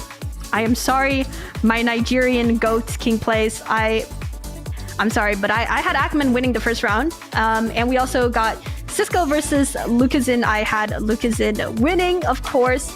And Dozzy versus Ganyth. I had Dozzy winning. Oh, personally. Okay. Let's take a look. Hey, oh my god! Oh my god! It's scripted. I script. Oh my gosh! My predictions. My predictions are all correct so far. And then the last one. I'm just gonna call it. I see Vague losing. Little rat. I see him losing. These are my predictions. Oh my god! Wait, chat. Did I script this? Hello? Yeah. That's crazy. Chat, it's fixed. I had no idea that Aerith had already. And you know what? Aerith made the Lucazin pick before we knew Solo was substituting in. I am calling foul play. I want my chat money back. I lost because of insider trading. She wrote the script. Of course she knows who's going to win. I can't ask her who's going to win moving forward because she already knows, chat. I am absolutely getting hammered in these results. But to fair play, Lucas's squad, absolutely correct. Yeah, okay, yeah, let's take a look at the brackets. We got Team Ackman beating out Team King Place, which is surprising because Ackman is literally a Battle Royale player. Can we take a moment to appreciate the fact that a BR captain has won their first match? This is incredible. I mean, good for Team Ackman. Team Lucazin, expected. Team Dozzy versus Team Ganyth. Ganyth has a lot of good players, so I am surprised that they lost the first match. Ganyth has 4 snipers, and all very incredible snipers at that. And Team Dozzy, Team Dozzy is just nasty. Expected as heck. And Team Vague versus Team Space, I think, is still going on, perhaps. Gotcha. So Team Vague, I think Team Space has it. But then again, it's a huge toss-up because they have an absolute wild card, that of course being Little B. But yeah. How do we feel about these? How do we feel about these matches so far? I think you're giving too much credit to Little B. You said wild card. I say little bot. That man's is not cracked. He is the opposite, chat. He's cooked. He's not doing the cooking. He's the one getting cooked. Someone's frying him. Hopefully, Team Space is carrying him pretty well. I would assume, since those other matches are done, that they were all 2-0s. Maybe one went to game 3 and it was just a quick hit, but that last one I could guarantee is coming down to the wire. As a matter of fact, I wouldn't say we delayed, but we had a little bit of a late start there in that first round, and it took us all the way up until this point to get finished. It has got to be going down to the wire. It has to be close. Team Space and Team Vague. Am I right? Oh, absolutely. I mean, this is very unexpected that. I thought Ganyth's team had the edge personally, but I agree. I also think ping does come as a huge factor because we have no control over what server they land on. So maybe on paper they have so-and-so pro players, but if the servers are bad, it happens. Chat, hear me out. All right, actually, we got Vague versus Space POVs coming in. All right. Let's take a look. Barrel close up, Ew! Ain't no way we're selling a search. Who's that on my Who's that on my cam right now? Vague with 1 kill, breadstick. 3 rounds in, Vig has a breadstick. Anyone surprised? Nobody? Yeah. They must have had a late start because Vig woke up late or something. There ain't no way they're still in a search and destroy. And it's this early. It's some redemption. Tell us how badly you want to see Vig get destroyed, right? Yeah, everyone spam Vig in chat if we want to see Vig get knocked out first round, or I guess second round. Yeah. I want to see him gone fast. This camp's way too big. Does someone not like tell him to make his? No one wants to see you, dude. We want to see the gameplay. Okay, fair. Oh, I guess we share a few things in common then. And we got Space POV coming in here. I am curious to know who won the first hard point coming into the search and destroy.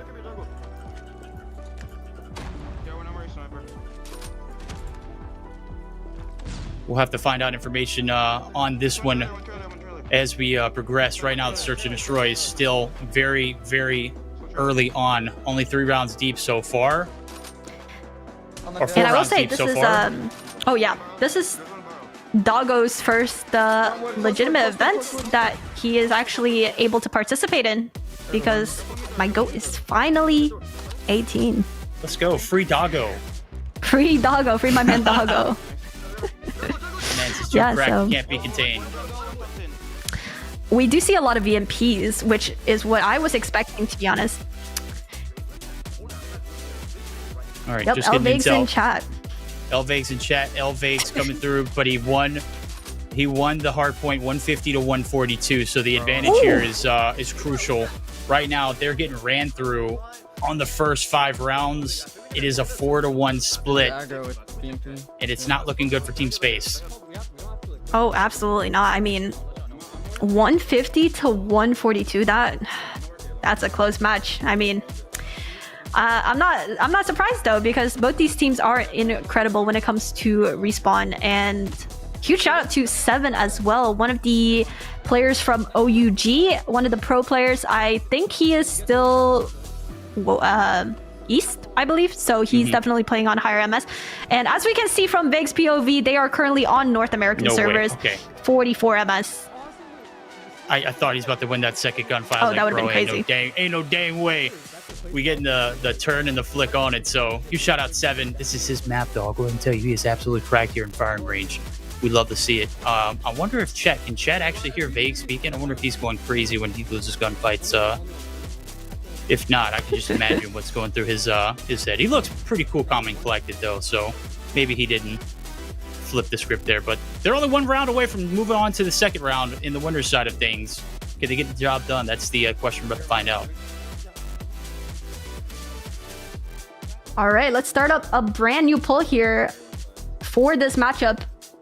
Search and destroy. Who do we got, chat? Team Vague or Team Space? Make sure you guys vote in the chat. Let's see. I want to say Team Space, just because I am for the people. I want to see a map 3. I don't want to see a 2-0 sweep. None of that. We want to keep it close and intense. Oh, Vague stream lagging. Just like his gunshots. Ah, I'm just kidding. Agreed. He didn't win that one because he got too antsy. Right now, 1v2 style. Keep it alive. Ralph is on the opposite side. Jesus save. Does he have the bomb here? Or what's the play? 19 seconds to go. He's got to make a move. Rotation being read. Is it going to be towards that A site? Nades out. Looks like it's going to be hit over towards the A site. Does not get the kill, but the confirmation 100% there. He's got 40 seconds to make a play. Jesus, 1v2 situation, 35 seconds on the clock. Bomb is currently planted for American. I don't know if he is aware of that. I think now seeing the bomb, yep, with the smoke, that's actually pretty smart. Is he just going to go for the ninja? Are we going to see our first Nope. Raph shutting him down. There we go. That would have been nice, though. That would have been nice. Perfect play. This opposition of that bomb plant, you got to know that it's going to be coming from that American side. Obviously, he just decided to boldly play right towards the site, and that's exactly what I probably would have done too. So, nonetheless, rounds going to keep Space alive. The dream of a comeback still very much so apparent. Team Vague now starting to panic. Everything's starting to settle in. Will they be able to shut it down just like we saw in the Lucasen and Sisco matchup, or will we see that overtime here, Aerith? Let's see. Space opting to use the Locust. I don't know, man. Is the Tundra banned or something? Because I personally would have gone with the Tundra. Look at Space trying to go for these ratty wall bangable angles. Oh, with a nasty pick onto Doggo, who's just proning there. Questionable. Yeah, you're 18 right, plus now. and, You've got to keep moving, buddy. You can't just lay there and take it, man. I say for our next matchup, we take a look at Team King plays versus Team Ganyth in the loser bracket. What do you feel? Verdict. We get to choose whichever. Yeah, that sounds absolutely great. Either that or yeah. The winners bracket matches are going to be held afterwards. Is that what I'm? Or is it going to be held at the same time? I think at the same time, or just a matter of who's going first. Yeah, I personally, because I want to see King plays our first Nigerian multiplayer captain up against Ganyth in the losers bracket. I want to see who gets knocked out. That's what I'm here for. And I mean, Vague taking the win, getting carried, but still taking that dub. That's what we like to see with a clean 2-0. Clean 2-0. That's going to move them on to face off against Team Dozzy in the second round. Obviously, we're going to be taking a look at King Plays and Ganyth, and then we'll figure it out along the way. So brackets come through, we'll get updates. Sisco and Team Space there in a lower bracket as well. But I personally agree with you. I think we need to see King Plays and Ganyth. Potential last chance to see that one because one of those teams are going to get taken out. But that's okay. We're going to see what's the best next available. Team Sisco. Okay, we got Team Sisco against Team King Plays. We obviously have already seen Sisco, so we could choose to watch someone else. But it is also a loser bracket matchup, which means somebody's going home. Somebody's heading out early. So are we going to see the first exit of the tournament? Or should we take a look at Team Ackerman versus Team Lucasen, our top two? Or Team Dozzy versus Team Vague, which I think will be a very interesting matchup as well. We got two North American multiplayer content creators, both known for being absolutely insane. Of course, Vague would be like, oh yeah, I'm the 2022 world champ, and let's see if that skill is... I'm kidding. Obviously, that was well learned. That was well learned. Good for them. I think, and I don't know if chat's going to agree with me. You might agree with me. Hopefully, I don't know. Loser bracket sounds great, but who doesn't want to see Dozzy and Team Vague square off? Like, come on now. That's got to be two of the best availables. Exactly, it's Dozzy, bud. Come on, bro. I can't get my deep voice going for him, but huge shout out to him. I think that's probably the matchup that I'd want to see. But let us know in chat what you guys think as well. Aerith, this is your tournament. We go over where you want to go. Yeah, I think Team Dozzy versus Team Vague is the match to watch here, and I mean, that's a crazy matchup. Remind me again, who is on Team Dozzy? We got crazy players on Team Dozzy. We got Chagabu, my goat. We got Japa, who is a super underrated content creator in my opinion. Cartel's Shark pro players, and Dozzy himself, of course. That's a good matchup. And then we also have Team Ganyth against Team Space, which potentially a great match as well. That's actually a really good loser bracket run. Yeah, there's a chance we might not see Team Ganyth if that's the case. If we don't spectate that one, as we take a look at the most updated bracket, it is Team Ganyth and Team Space, as we mentioned, and then King Plays versus Team Sisco in the lower bracket. They are fighting for their lives, chat. Fighting. All right, let's do a quick poll here because we got Team Ganyth versus Team Space, or we got Team Vague versus Team Dozzy. The only thing is, Team Dozzy and Team Vague are both in the upper brackets, which means we will see more of them regardless. But Team Ganyth and Space, they got one last chance. This is their last chance at staying alive in the tournament. Everything is on the line. How quickly do we have to respond to this poll? It's obviously going to be open up. Guys, vote. Let's get it going. Let us know. Oh, man, it is a whopping lead already off the rip there for Team Vague and Team Dozzy. They say they don't care about Ganyth or Space. Yeah, Frickdom, we're going with Team Dozzy versus Team Big. I mean, let's see this match. This match is going to be great, and I'm excited to see what kind of maps they decide to ban, because so far we've seen Fire Range S&D, we've seen Coastal S&D, we've seen one control so far on Standoff, which I am not complaining. I'm gonna assume we're gonna see a lot of Crossfire bans.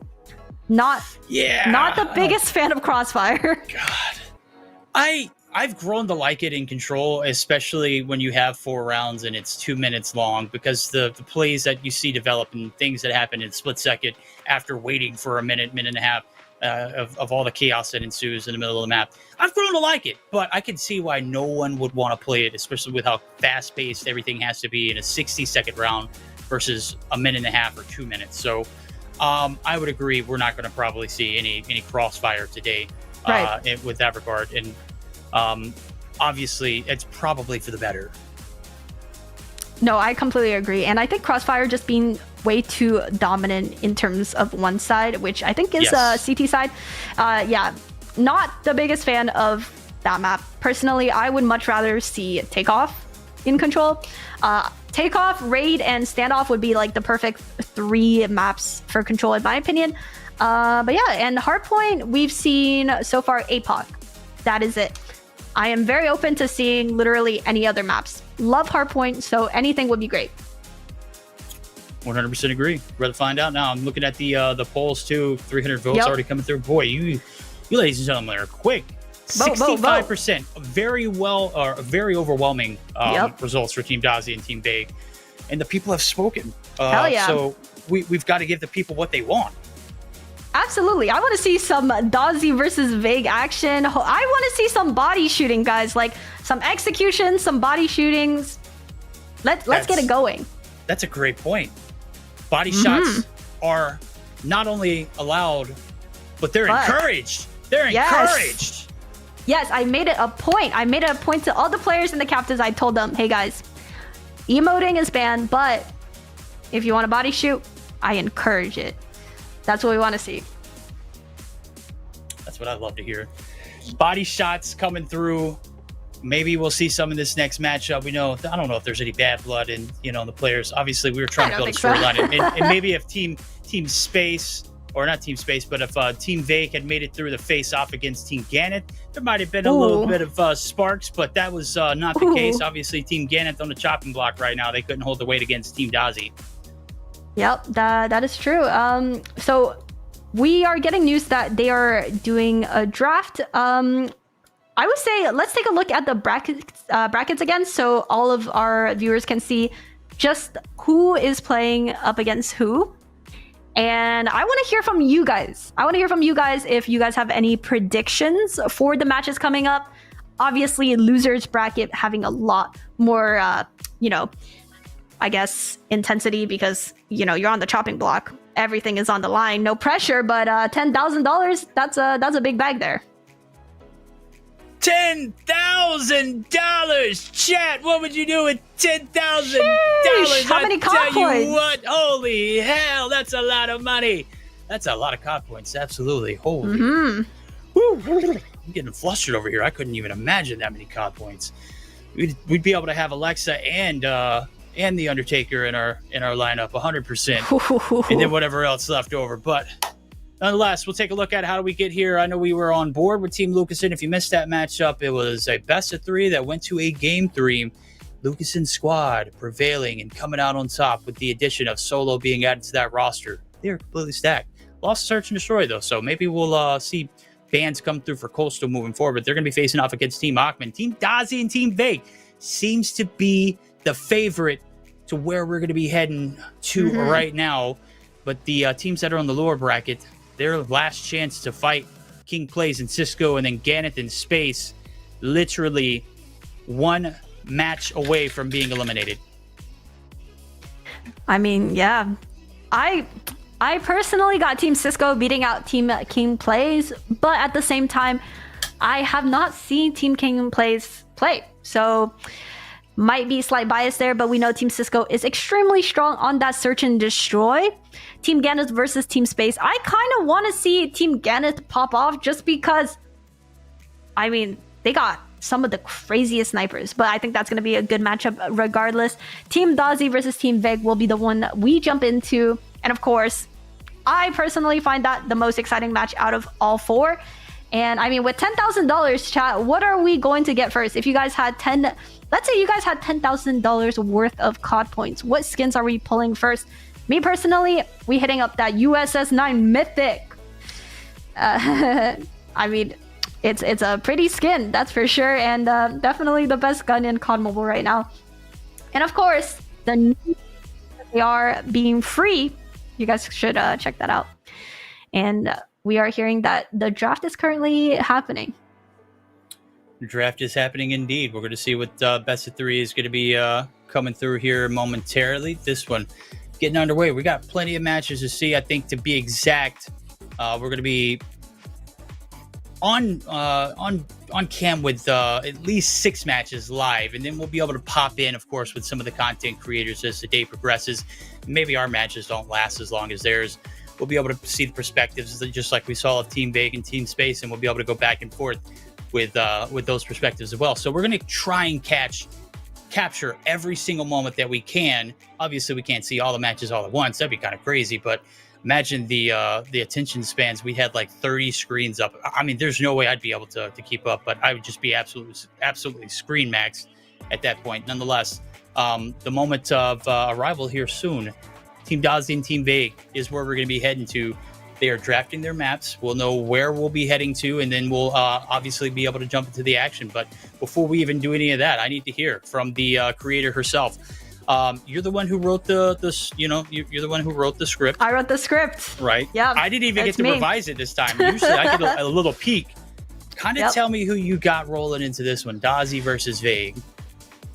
Ooh, okay. So both teams coming off of a win. They both have momentum going into this. I hope it's a 2-1. I do think it will be a 2-1. My predictions might change depending on the map, because I feel like Team Dozzy could be a stronger search and destroy team rather than Hardpoint, and I think Team Vig is going to come out on top for the respawns. So I got Team Vig winning 2-1 currently. Okay, I will play into your hand. I will say we're going to see it too. I don't think Team Vig is going to take any maps. I think it's going to be a swift 2-0 Team Dozzy. They're about to run the gauntlet. They're absolutely about to bring the people's elbow into this and just slam Vig into the map. All right, and I don't think he'll be able to recover. I think he gets eliminated after that. That is a lot of mojo being tossed out the window after getting piss slammed by your boy Dozzy. I think Dozzy's going to take it. Yeah, and I mean, I'm just going to say it. I believe Dozzy has Shark, which is one of the European pro players. And coming in hot, we got a message from Ferg himself. Ferg said, and I quote, "I nuked Shark. So if Team Vig loses, Vig is worse of a player than Ferg. As simple as that. Ferg is the better player than Vig. Just because if they lose, basically. So yeah, no pressure. And I mean, Shark is a European pro player that is, I don't know if he's competing this year for Stage 5 because they only have 1 slot, but he has competed in World Champ Stage 5 many times. So no pressure, Vig, no pressure. But this is a pretty nasty team. We have 3 of the Stage 5 players. That's insane. They have Shark, crazy. Cartels, and Chagabu. Plus, 3 of the 5 being North American players maybe will sway the servers a little bit. Because we also got a lot of North American players on Team Vig. Vig, Dark Nyx, Jesus. So I believe the servers will be North American. So we got to see the NA players absolutely pop off. Having ping advantage is great, but that also comes with a lot of pressure because you need to slay out for your team. Absolutely. Draft update coming through. Go ahead and see it on our screen. We got map live. number 1. Ooh. Oh, and of course, Doggo. Wow, 4 of the 5 players on Team Vig are North American. So, yeah. NA ping, so all the NA players better pop off. About to see. Pop up. Summit going to be map number 1. Team Vig. Or should we say Team Doggo? You know why, shit. Yep. Jesus, Suiwa, Dark Nyx, and of course Doggo himself, the man. Pictured captain there. Well, if he loses this one, he won't be able to live it down, as you just mentioned. Ferg nuked Shark, and if Shark beat Vague, that means Ferg better than Vague. There's no ifs, ands, buts about it. That's the properties of that's how that works, right? Oh yeah, I mean, this lineup is just sickening, actually, like disgusting. And we got actually the only 2 female players in this tournament competing off against each other, which is super interesting. Both Dark Nyx and Chagabu being absolute demons, one being an ex-pro player and Dark Nyx being, you guys know, Dark Nyx is disgusting. So I think definitely someone to watch out for coming into this matchup. And first map being Hardpoint Summit, we saw earlier. The shotguns are going to go crazy. I think this is going to be Vague's map, chat. I think this is where we're going to see Vague absolutely pop off if he decides to use the HS. And I'm curious to see who uses the HS on Team Dozzy. Not sure if any of them are actually shotgun players. We'll have to find out. We'll have to dive into the action as soon as we have everything come through. Obviously, we're waiting for the best of 3 to be drawn up. Hopefully, the lobby's being made, so that way we can just go ahead and hop into the action as soon as it is been captured. Plenty of action still left remaining. We're only into the winners round number 2. Obviously, the lower round brackets about to start there in the moment as well. We'll keep you updated on who wins and who's getting eliminated, because that's huge. 7th and 8th place, only receiving $400 of that prize pool, 5th and 6th. Yep. Oh, yeah. Absolutely. I mean, this is what we mean when it comes to prize pool distributions. Even coming in from 6th to 8th is different. Getting 6th versus getting an 8th could mean hundreds of dollars in difference in terms of prize pool money. And for everyone saying that we're yapping a lot, don't blame us. Blame the players. They're the ones doing the draft, and they're the ones taking a long time to draft the maps, pick the maps, get in the lobby, and ready up. So I'm just saying, that's on them. Come on, pro players are slow. Kind of like my reaction times, Chad. That's why I didn't go pro. There's plenty of other factors in that, obviously. But no, if you want to take any hate, take it out on me. All right, I'll take the blame for it. It's all my fault, Chad. I had to draft everything. I'm having to cast. I'm having to yap. I'm having to do all this, as well as get the players in the lobby, as well as get the best of 3 drawn out, as well as all the other matches that are going on. So put the blame on Verdi. It's my fault, okay? I'll take it. Uncle Verdict is in the chat, ready to take the blame. You can go ahead and hit me with that hashtag. Yeah, I'm curious to see the draft for the Search and Destroy. I think that's going to be a huge map. Search and Destroy, I mean, you know what they say. Search and Destroy wins games, and S&D is definitely one of the game modes that NA has not been notoriously known to be good at. So, yeah. I'm curious to see how the NA players are going to do on Search and Destroy. But yeah, my plan is to see if we could get like players from China and Japan into these events, because we know just how good they are on Search. They're going to be a huge X factor when it comes to S&D. That is huge. We've yet to see any of these, any of the Chinese pro players come through in some of these events that we've seen throughout the months past. That would be massive. Would love to see that. Obviously, I know those. One in particular that I would like to see is Rise. That guy is absolutely cracked. A freaking demon on the sniper. And I know he loves engaging with the North American crowd and rage baiting some of the pro players over here, as well as probably one of the best like smack talkers in that region. And that's for for a reason. He's mad cracked. Yeah, I mean, I would love to see the Emperor himself, the Q9 GOAT, Uling. I mean, lovely man, but the aura is crazy. Tremendous. This dude he carries every single game. He's the Lucazin of China. This man is absolutely disgusting. Regardless of what map, what game mode, he's the Uling of China. There is no comparison. Uling, his name just oozes. Like literally, if we're talking, it just oozes. Like he is, just second to none. Uling. It just, I mean, you can't even talk about a guy like that and bring in a comparison. Like, don't get Lucasen. I love you, brother. All right, I do. But we're talking about the GOAT, Uling, the Emperor himself. I mean, there ain't there ain't no comparison.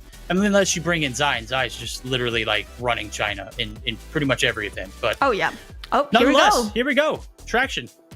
Nice. We're seeing a standoff search and destroy. I prefer standoff over coastal. I'm not the biggest fan of coastal. I do think it's a good search and destroy map, not my favorite. But so far, the 2 map picks, in my opinion, have been great. I am very excited to see both these maps. Got standoff in both the control and search and destroys because we had to remove takeoff out of the mix. I'm not sure why we had to remove takeoff, but I completely agree with I don't like takeoff to begin with, but other than in hardpoint. So so takeoff apparently is just not a map available in the game. Yeah. Okay. All right. Well, that's crazy. Yeah, that's actually a crazy take. I personally All right. Well, soon to see that map number 3 coming up around the corner. Obviously, we're not just taking our time, chat. These players are making their selections in real time. We can't control that. They're slow enough just to get in the lobby.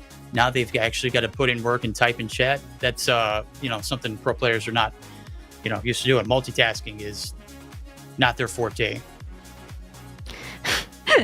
Absolutely. I mean, we know these pro players. All good. I am definitely on them about starting the game as soon as possible. Don't worry, guys. And I mean, let's see what map they're choosing for control. We got raid, standoff, or crossfire. I assume crossfire is just going to be an auto ban. I would like to see a raid control. I like raid. I'm very open to seeing a bit of raid here, or a double standoff. Would not mind that. Just don't want to see a crossfire. Yeah, crossfire. I mean, to be honest with you, I just don't want to see a double dose of standoff either. I'm not trying to be, that guy, but that's fair. I love standoff. I just don't want to see back to back. I mean, who am I kidding? We're not even going to get to see a game 3. I don't even know why we're drafting. Team Vegas going to get smoked in 2. It ain't even going to be close. Raid control literally pops up on the screen. Maybe we do see it go to a game 3 because I'm begging to head to the Hollywood Hills of California. Hey, this is this map pool is looking gorgeous. 3 of the best maps, not only in competitive but in ranked. Summit being one of my personal favorite maps. Standoff, iconic, classic. Same thing as Raid.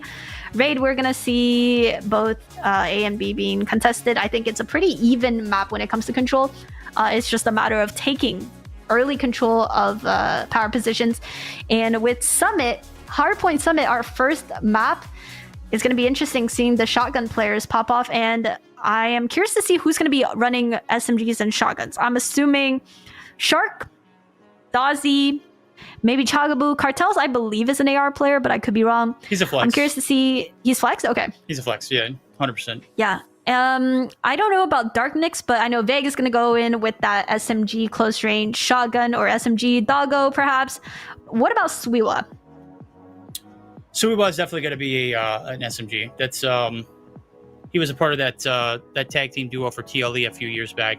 Right. Was absolutely, I mean, just running things. We thought they were cheating at one point because they were just so damn good. Oh wow, yeah, I remember that. Yeah. These guys were literally accused of being cheaters. I mean, that says enough. They were just extremely good. Yep, and that Team Vague, obviously, Vague's going to be running the SMG too as well. Jesus, I would assume he's going to be hunkering down with something a little more long range. Would be my guess. To see. I'm very surprised to see Japa. I'm curious to see how well he performs because I think he is definitely the player I know the least about, and because this is more of a competitive setting, I'm curious to see how he performs. He's got his work cut out for him. The good thing is he's got a great team. Like, I know we mentioned Shark Cartels and Chelsea being like pro players, right? Dozzy is like neck and neck up there. Any event that I've ever casted that he's played, I've never seen him get absolutely pooped on. It has always been him doing his thing and at least going net neutral, if not positive. He's carried the team at times when he's needed. He has always performed under pressure.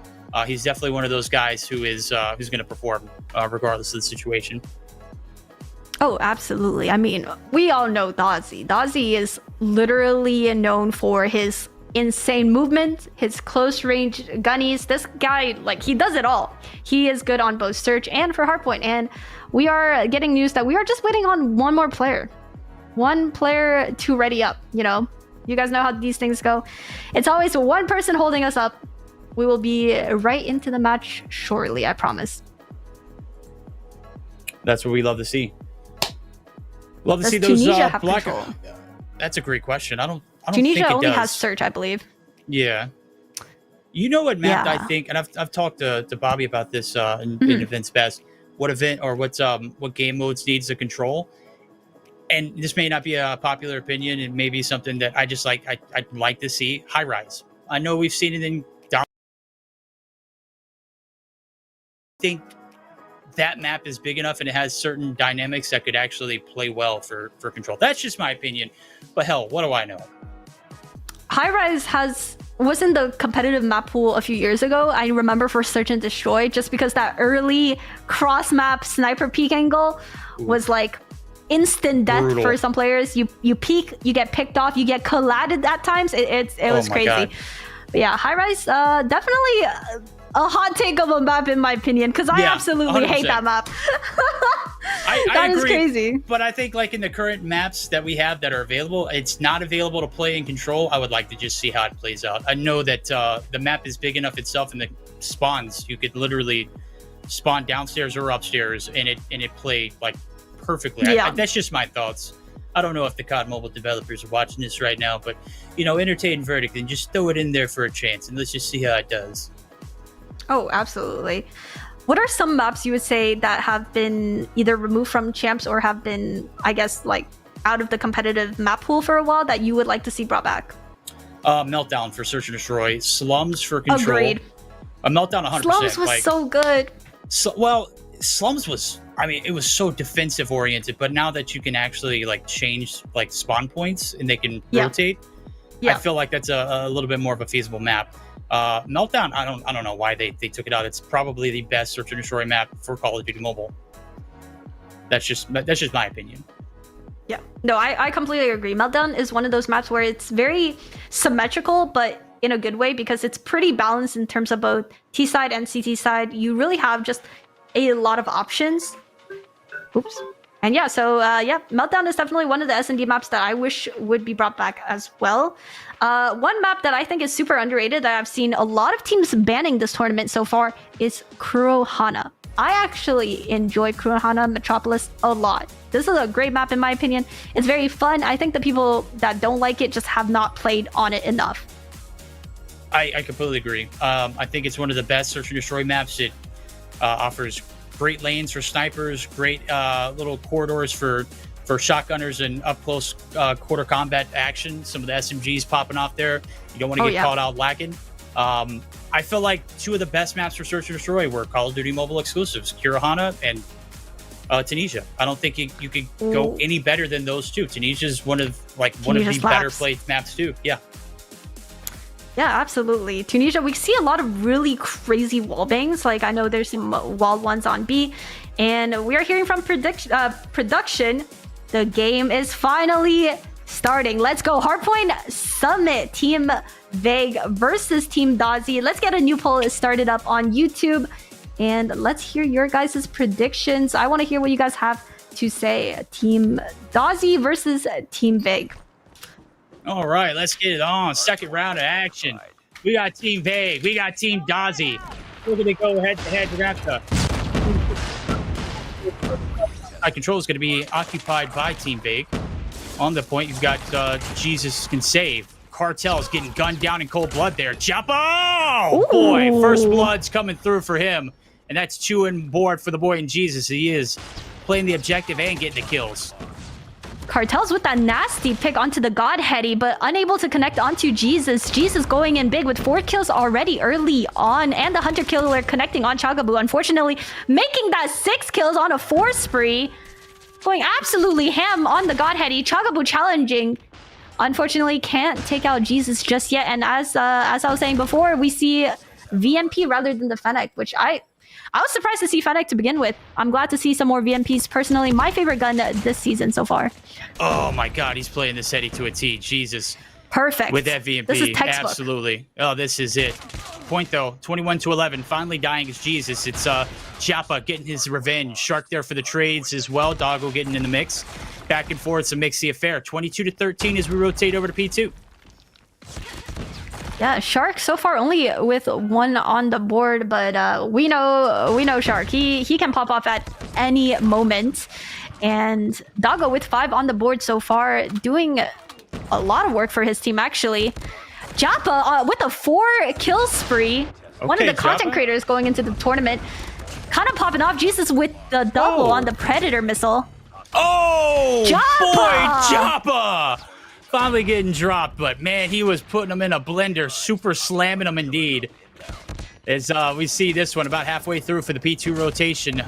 Catwalk, it's getting mixy. Tempest out at the ready there for Vague. He's finding more post-mortem as well along with it. So a lot of value, also a lot of space being created off of it. So rotations now being made in yellow. That's going to be Team Dozzy. They're getting the early advantage, but they're going to need it now as the last few points of trickle time going in favor of Team Vague.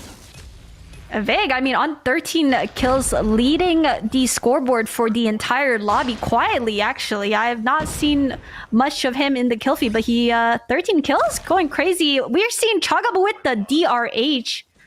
Nasty little 3-piece there. Japa there. Sentry gun. I'm sorry, Death Machine. It's like a mobile one. Oh, but he's controlling it, and buddy, he's got a 2-piece. Nobody shall enter that passageway. The first 20 seconds getting involved. It's some equalizer action coming through. Is it going to be enough to shut down? No, it's not. Chagabu going to be popping her ops perfectly, and that is going to be a little bit more time going in favor. Finally, a break coming through as we tie things up. Not so fast. Lead back in the hands of Team Vague as they continue to thrive on through. Yeah, that's the thing with P3. I mean, it's a hard hill to break, and especially with Shark getting a nasty 3. Doggo with the one actually using the HS. A quick little 2-piece coming out from Doggo. Okay. I mean, with 8 seconds on the clock, I think it's time to rotate, get out for P4. P4 being one of the hills where if you can get deep spawns, it definitely can help with snowballing your points. And just like that, it's going to be about an 18-point advantage. I can't do math. That's, yeah, something like that. Somewhere around there. 17 to be exact. P4 opens up for business. It's going to grow a little bit further. Doggo out with the shotty. HSO, 1 shot. Yeah, buddy. That's him. 14 on board with a 2 combo. Shell's finally going to be able to shut him down. Cartels and crew going to get involved, but it's fake. Getting mixy there with a Tempest. That's a few more shots in the loop. There was 20 kills to his name. Dozzy, little captain on captain violence, shuts him down. Vague, 21 to his name, and the last 30 seconds up for grabs. Whoa! That was Nyx actually popping the Annihilator. I didn't know we even swapped POVs. It was so crispy. Oh, yeah. I mean, Team Vague kind of just running home with it. They're absolutely going crazy right now, and basically about 1 hill away from winning. Team Dozzy needs to get as much scrap as they can, but Doggo with the 3-piece, and our gameplay unfortunately is stuck, which we should have fixed very soon for you guys. Oh, if we could just reconnect there. Here we and go. We're back because we have multiple spectators. Shark with the crazy 4-piece, make it. Oh, not 5 unfortunately, but hey, that's enough for me. Here we go. It's enough. Is it enough to keep this stream alive, though? Shark and crew need to pull up and show out here on P1 as the reset comes through. 45 seconds left. Only 26 needed here to shut it out here in game number 1 for Team Vague. Break. Looking like it's coming through, but it's Japa from a distance going to be able to fire some shots through the cage. Cartel's trying to create some space here with his War Machine. Does find one at the bottom of the staircase.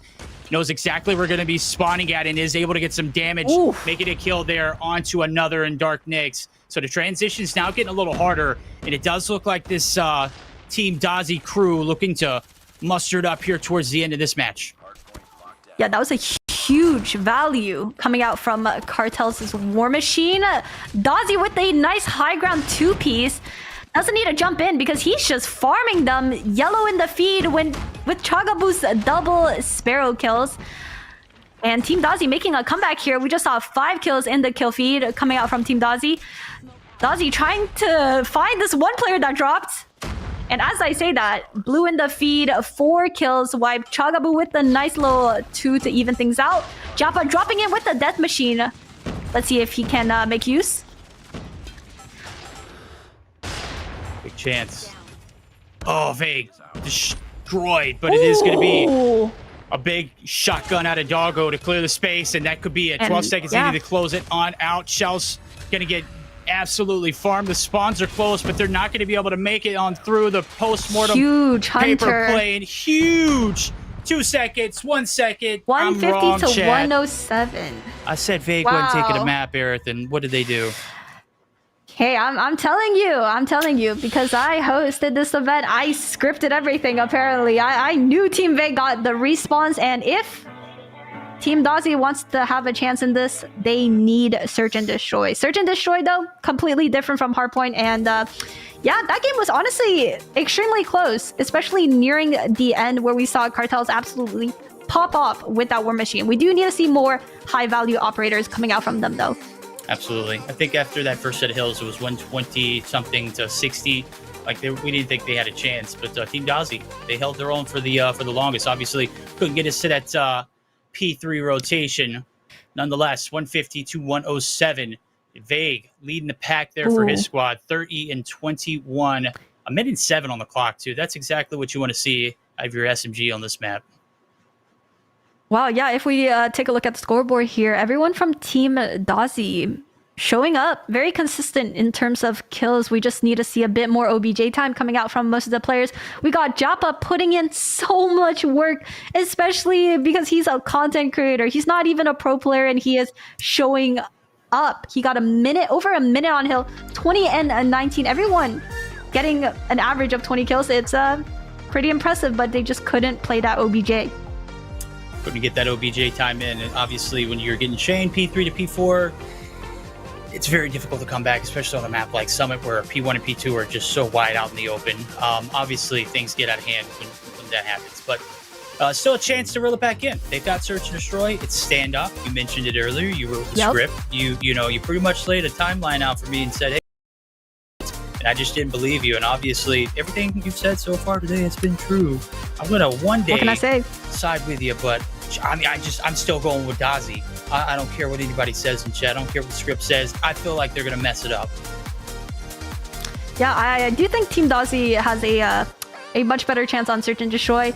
And I mean, Hardpoint, you got Vague and Doggo on that SMG shotgun combo. On Summit, why are we not banning Summit? Personally, I see Summit and I see those players. That's the first map that needs to go.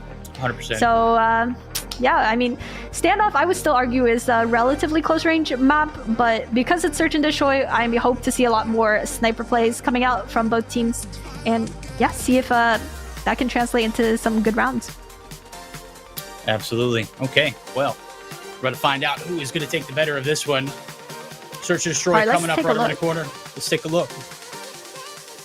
Oh, let's see. Team Lucasen knocking down Team Ackman from the winner's bracket. And what is interesting here is Team King Plays versus Team Sisco. As expected, that I predicted Team Sisco beat out Team King Plays, and Team King Plays being, unfortunately, the first team to exit the tournament. That is super unfortunate, but King Plays, if you're going to be mad at anybody, be mad at Aerith. She wrote the script. She had you I am not so winning. sorry. I'm so sorry. That is very that's on me. unfortunate That's on for me. you. But hey, congratulations for getting the invite. Obviously, you're not going to be sent home empty-handed. $400 for that 7th, 8th place. Obviously, if you came in and you played 1 hour of Call of Duty Mobile and you got paid $400, how much better would your life be? I mean, hey, everyone is going home with a little bit of cash, regardless if you come first or last. And that is definitely not going to be the last of King Plays, because he will be back. And I hope he comes back stronger for the next event, because he is actually the first Nigerian captain that we've gotten to see so far. I want to see more. Got to see more. Love to see him more here in this one. Obviously, exiting stage left, very unfortunate. But, the show goes on. We're getting geared up here as we've got still plenty of action. It is going to be standoff, Search and Destroy here for this one. Lucasen and Ackman, that matchup was really quick too. That must have been a 2-0. Yep. Lucasen, with the addition of Solo, might steamroll this event. Honestly, yeah. Who gave him solo? That is just ridiculous. I mean, you already have a really strong lineup of Hanzu, Sky, and now you got solo. That's insane. That's crazy. It's pretty correct. Pretty correct indeed. And we got Team Space up against Team Ganyth. I'm curious to see how that plays out. I personally got Team Space winning, but I do want to see Team Ganyth win in my heart. Absolutely. We'll see who comes out on top. Obviously, out of that one, you know, loser if that one heads home. That's 7-8. I would not have put and pinned Ganyth in a position or space to be in a position to be eliminated this early on. But sometimes that's just how that's just how it happens. Like when the bracket rolls on through, you get selected to face off against a crack team like Vague and Team Dozzy. I mean, it's going to happen. Yeah. And I mean, the bracket is formed randomized, so you know it's basically up to fate. And I mean, the matchup that we have right now going on is definitely the one to watch. Going into Search and Destroy, I want Team to see a map 3. I love to see a control, and you know, I want to keep things close. I don't want to see 2-0 sweeps. No, you're absolutely right. I want to see that third game combo. Obviously, Raid, another Black Ops map that is absolutely lovely. So Dozzy, whatever you got to do to make that happen, buddy, put it in the works. We've got the game loading. It is Search and Destroy standoff. We're begging Dozzy. I'm begging Dozzy for my pride. I picked you guys to win 2-0. All right? You can at least save face and win 2-1 and get the reverse sweep. It's got to start here, buddy. No, absolutely. I mean, Verdict, you're not looking so good when it comes to predictions, but heading into Search and Destroy, let's see if Team Dozzy can actually help you out there. Okay, let's see if he can help us out. Start us off here on the attacking side here for standoff. Defensive approach here for Vague and crew. What the hell did we see? What was that? Jesus. Just threw I don't know. That was a goblet or something. A whole that pumpkin. is the Gundam trophy. And it was actually one of the free rewards, which is really nice. Jesus, getting punished for pushing that smoke early on into broken, questionable plays. Vague getting a nice pick onto Dozzy. Cartels with the double already on that sniper, and now third with the VMP. Oh my goodness. Yeah. Dozzy and crew know exactly what's going on. This B hit is very well approached. Everyone's stuck there onto the A side. They're onto the tank heady. It's Dark Nyx, and it's Hans, right? Oh, with a PKM as well. That's crazy. Wow. Huge round coming in from Team Dozzy. Played it perfectly. That's exactly what you wanted to see. You hit that B site. They knew that both of those players were stuck on A. Get the plant down. Just wait for them to push out. Easy approach. Easy opener. We'll see if they can snag another one now as the payoff round. Looks like we're going to just be spreading out, looking for picks any which way. Hans there with the PKM trying to find any kind of value out of the wall bangs. Maybe someone coming through approach. Oh, big two-piece opportunity there for Jesus. Only going to be able to find one, but oh my God, what was that, doggo? A mid-air jump shot onto Chagabu on top market. That's just gross. We already know that's going on TikTok later. Vague being a little rat behind a tractor, you know. Classic Vague. If he just peeks right at the second Japa, getting caught. Unfortunate. Now a 2v3 situation. They don't have bomb either, and it's not looking good for Team Dozzy here. See if Dozzy and team can reel it back in. 2v3. Cartel's trying to get the bang to hit. Vague peeking around the corner. Gets dumpstered. Dozzy himself finds a two-piece. That's the advantage. Bomb's going down. Now it's all up to Dark Nyx. 1v2 clutch. And Cartel's finishing things off. Wow, a nasty duo there. Cartels and Dozzy. Unexpected, but 2v3? That's definitely what we want to see if we want Team Dozzy to win. That was an absolutely masterclass of a clutch. Huge 2v3 opportunity up for grabs. Team Dozzy and crew go big. First 2 rounds, undisputed, undefeated so far. Approach on towards the 3rd round. Doggo again, he's hitting shots, buddies. Someone's going to have to find a way to neutralize him off the rip. If it's not off the tank, jump up, putting up clips for TikTok. It is certainly just finding those easy shots in the front. Finally, Shell's going to be able to shut him down. Chels with 1 kill on the board. She is currently actually sniping with that Locust. We're seeing a lot of Locust rather than Tundra, surprisingly. I personally would have gone with the Tundra, but hey, I mean, to each their own. All right, we're seeing a slower round here. This is what I like to see with Search and Destroy. We got some fast, pushing, aggressive rounds, and then right after a slower, more paced and more going for picks kind of round here. Double sniper setup. Oh, and Chagabu got caught lacking by Dark Nyx on that XM. That is a ratty spot too, Dark Nyx. We love to see it. Vegan crew looking to neutralize the last threat. There we go. Dozzy, no chance of clutching that one up, but not happening. Captain on captain violence ends that round 2-1. Finally a point on board for Team Veg. Veg absolutely popping off, leading his team with 4 kills, being very aggressive with that HS. He definitely has no fear.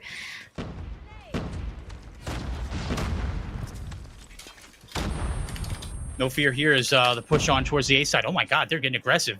They've cleared the side out. Nades at the top. Trophies down. Will they hit?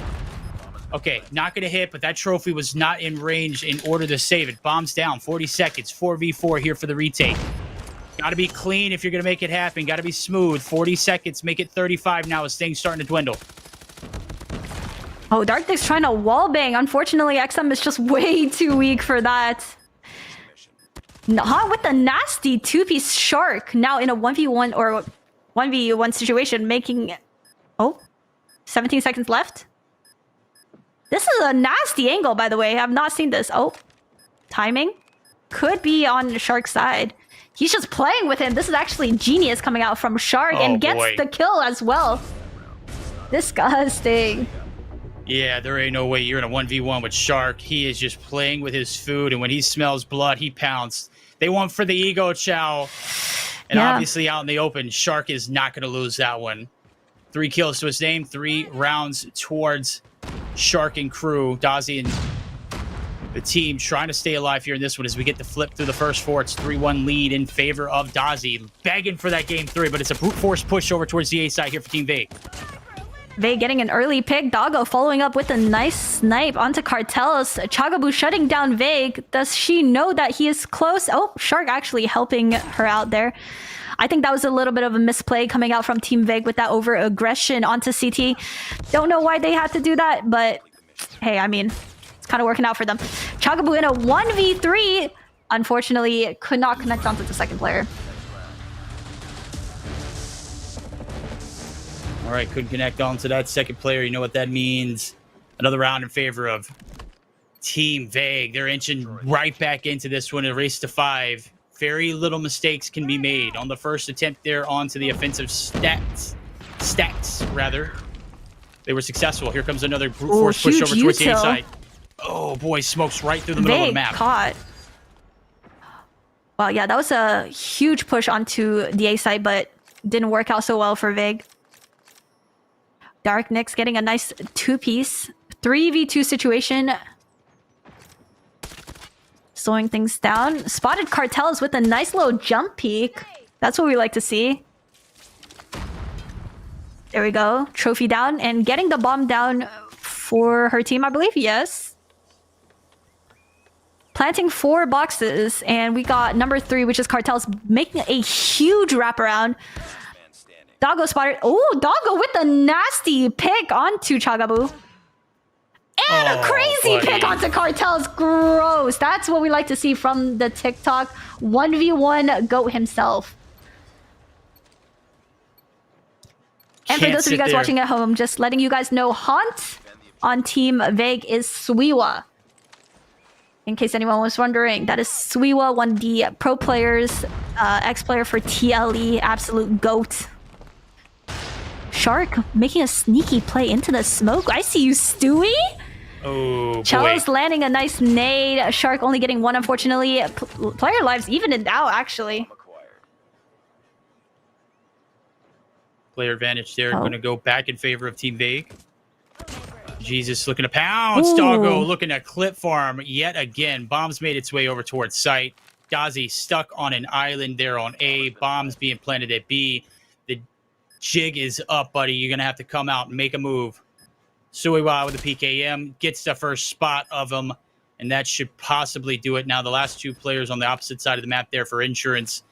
Dozzy going to have to be forced to take on the gunfight there with Suiwa. He doesn't have much time either. This pretty much. They're playing Delhi. They're holding hands. It's not looking good for Dozzy, that's for sure. 1v3 with 16 seconds. This is nearly impossible. Is he ready for this peek? Oh, wow, Doggo with the kill. Okay, match point. This is it. Your head is on a chopping block, Dozzy. Pick yourself up. You got to start here. Bounce back for overtime, or will you be shut down? Bomb's going to be picked up by Doggo and Spawn, looking for another hit with the util through the middle of the map. 2 smokes, 4 nades. Good God, they're chucking everything in the kitchen sink. Yeah, but we're seeing a slower round coming out from Team Vague. They definitely want to play this a lot more strategic, knowing they are 1 round away from winning this match and moving up on the winner's bracket. Let's see who's going to get that first point of contact. We got Dozzy's team taking court control early with a nice crossfire.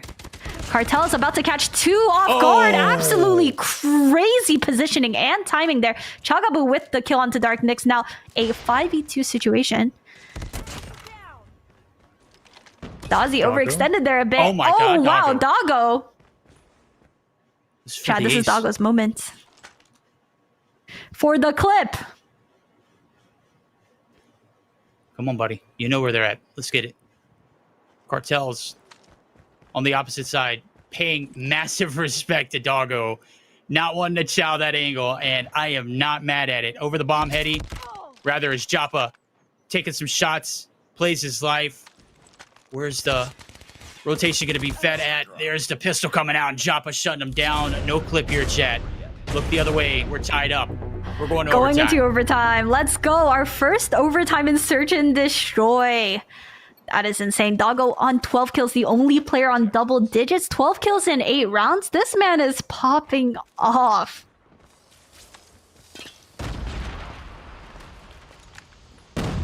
See what happens. All right, let's see if he could get the first pick. Oh, spotted out on tank. Vague with a nice shoddy kill onto Dozzy. Playing extremely passive. Joppa catching Doggo, lacking. No backup there from number 5, which is Suiwa. With the PKM. Wait, is the PKM like the gun? I've seen 3 players use... I'm so confused. I want to say it's got the max potential for some wallbang efforts, but... Gotcha. I mean, on a map like this, that obviously pays dividends. Cartel Sharks, they're paying dividends. They want to see this one go to a game 3. It's all down to Dark Nyx here in this opening round of overtime. Go. 1v4 up, not in the cars this time around. Shut down. 1 round away from control, Chad. 1 round. 1 round away. Wow, this has been actually an incredible Search and Destroy map. We got Cartels on 10 kills now. I personally need to see more coming out from both Jesus and Suiwa. Doggo with the early wallbang pick onto top blue. Oh, things is getting messy. Vague getting picked off by Dozzy. Shark getting the kill onto Jesus. Shark getting a double. And I think that might be it. That might be it, guys. Unless Suiwa can clutch with the iconic PKM in a 1v3. I don't know, man. This is not looking good for him. And he's, yep. Utiled, flashed, concussed. It's over. That's great execution right there.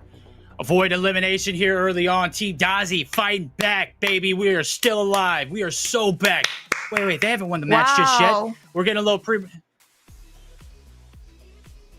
Absolutely run through them in the Search and Destroy. I wasn't wrong, Chad. I was just a little late. Am I right? I was maybe a little early. I don't know how that works out.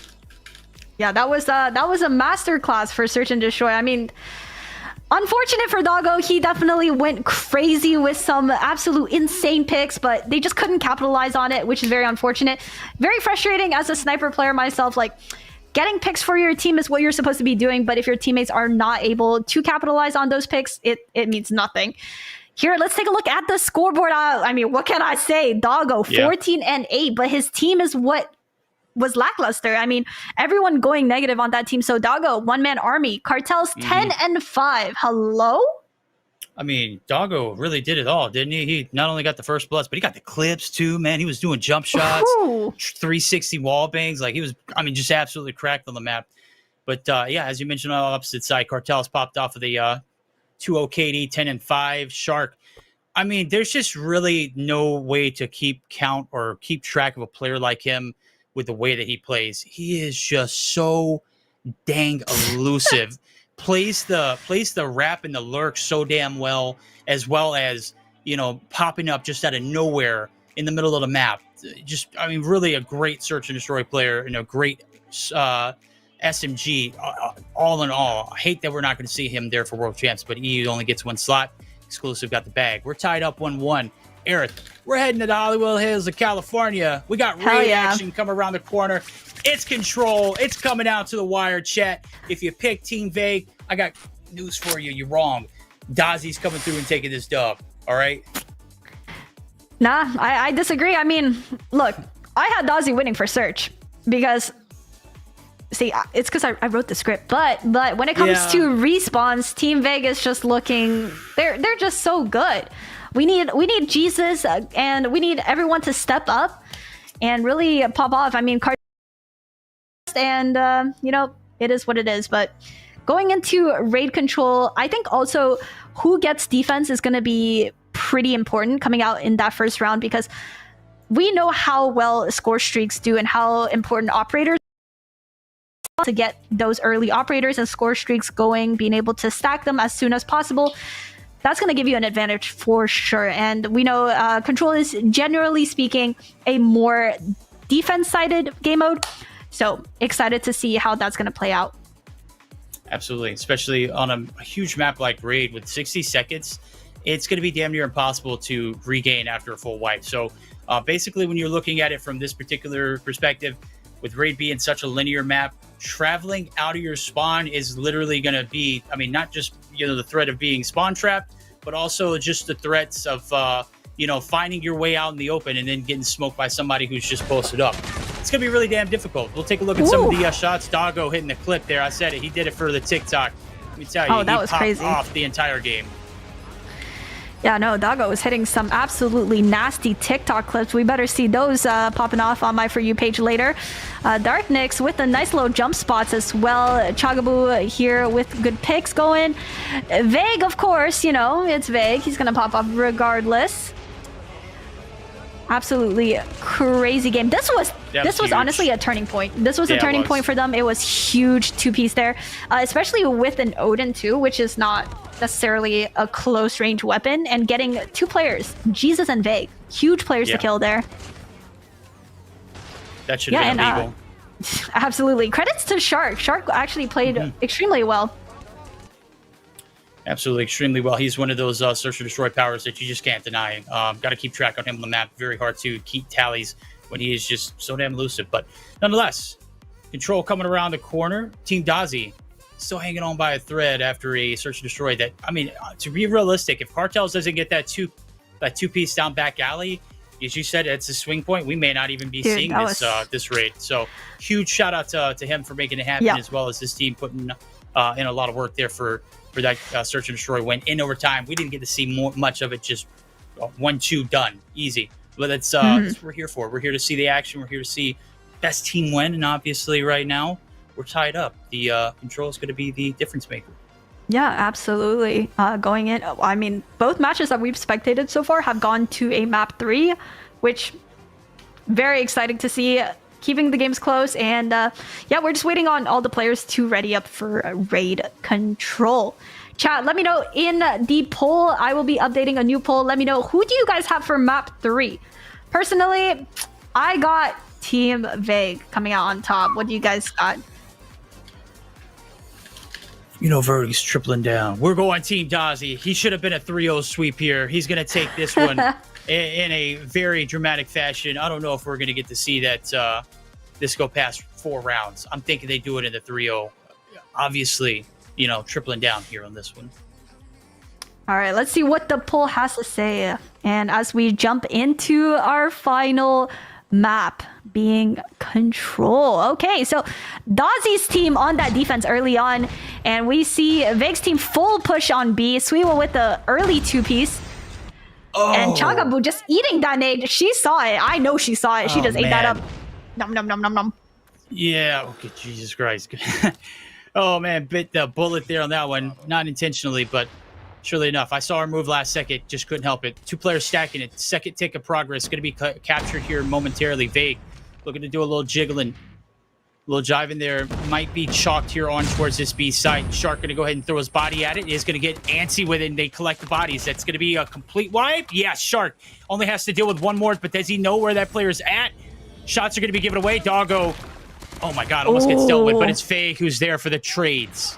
Suiwa absolutely popping off so far. He's making a lot of plays for his team right now, making a lot of room and space, getting the pick onto Chagabu. Dozzy responding with a nice little two-piece of his own. Yeah, that's just not looking so good for Team Dozzy with the early B cap coming out from Vague's team. And now down 6 lives.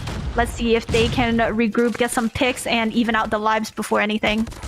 And Vague's got to go big here. Clearing out kitchen is massive, but it's going to be Chelsea who's going to be able to get the wall bangs to land on. Throw! Making a two-piece. Huge! Dark Nick's actually going to be able to find her part of her two-piece, too. We've got trades galore, but you're playing on trades. Of course, it's Team Vague who have the advantage, and look at that one, Aerith. It's 9v16 with already a tick of progress there onto the 8-point. Yeah, surprisingly, chat has voted, and Team Dozzy is in the lead in terms of map 3 predictions, but they're not looking so good because down 7 lives, and I mean, actually, as I say that, they get a few nice kills. Oh, things evening out. Okay, they're on the 8 points. Jesus getting shut down. Dark Nyx with a nice two-piece, getting a nade kill. 3v8. 3v7. 1 tick still. 35 seconds left to go. If you are Vague, you do not have to rush this as of yet.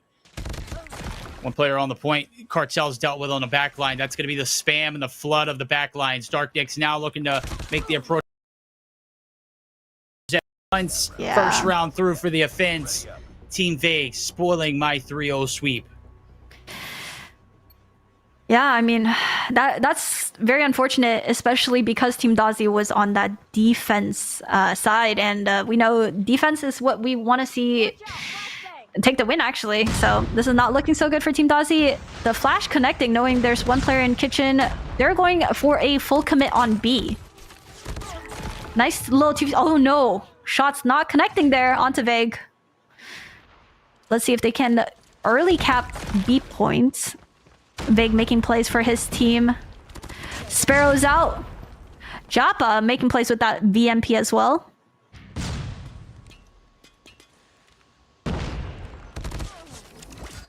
Ooh. Big gunfight in the middle of the map. B looked like it might be captured all together. Life disparity literally at a dead even draw. Doggo on the outskirts. Oh, gets tagged. Gets bagged. Cartels with a wall bang. The anticipation and approach perfectly. Vague does hear the sounds there of Chelsea making a lot of noise at the top, but Chelsea from the top rope finding the two-piece. Able to hop down and have her way. Doggo is able to get the trade nonetheless, and the operators are coming through. It's going to be the equalizer's out for Suiwa, and the equals out for Dozzy, but Dozzy able to find 2 and is shut down immediately. Jesus finding a nice two-piece. Are we seeing Doggo on that respawn sniper right now? I mean, he's feeling hot after that search and destroy. Fortunately, couldn't connect to a win. Let's see if he can do anything here. 4 lives advantage, actually, for Team Dozzy. They're on the A point. Time is ticking away. Vague needs to make a play here. Shots are not connecting. Oh, Lord. Let's see if Cartels could finish things off. Nope.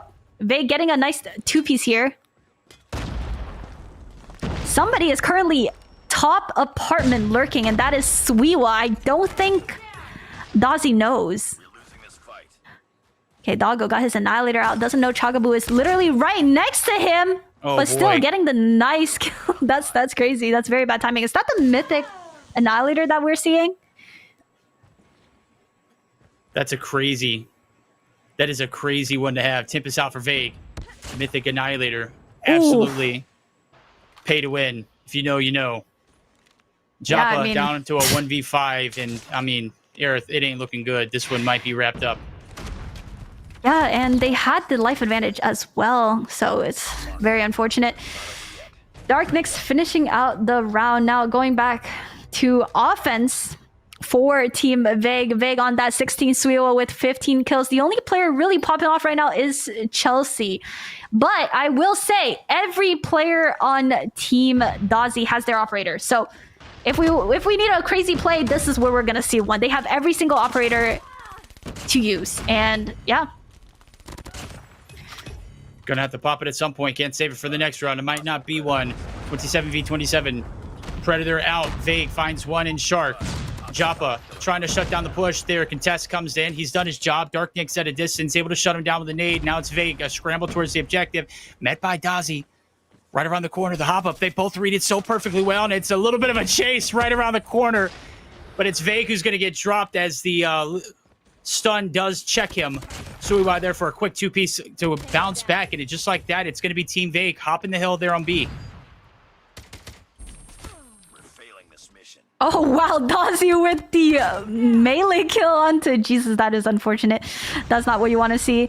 But 25 seconds left. It's time is dwindling, that is for sure. Team Vague got to make a move onto the A bomb. Dark Nyx just proning there, not even watching anything. Questionable play, in my opinion.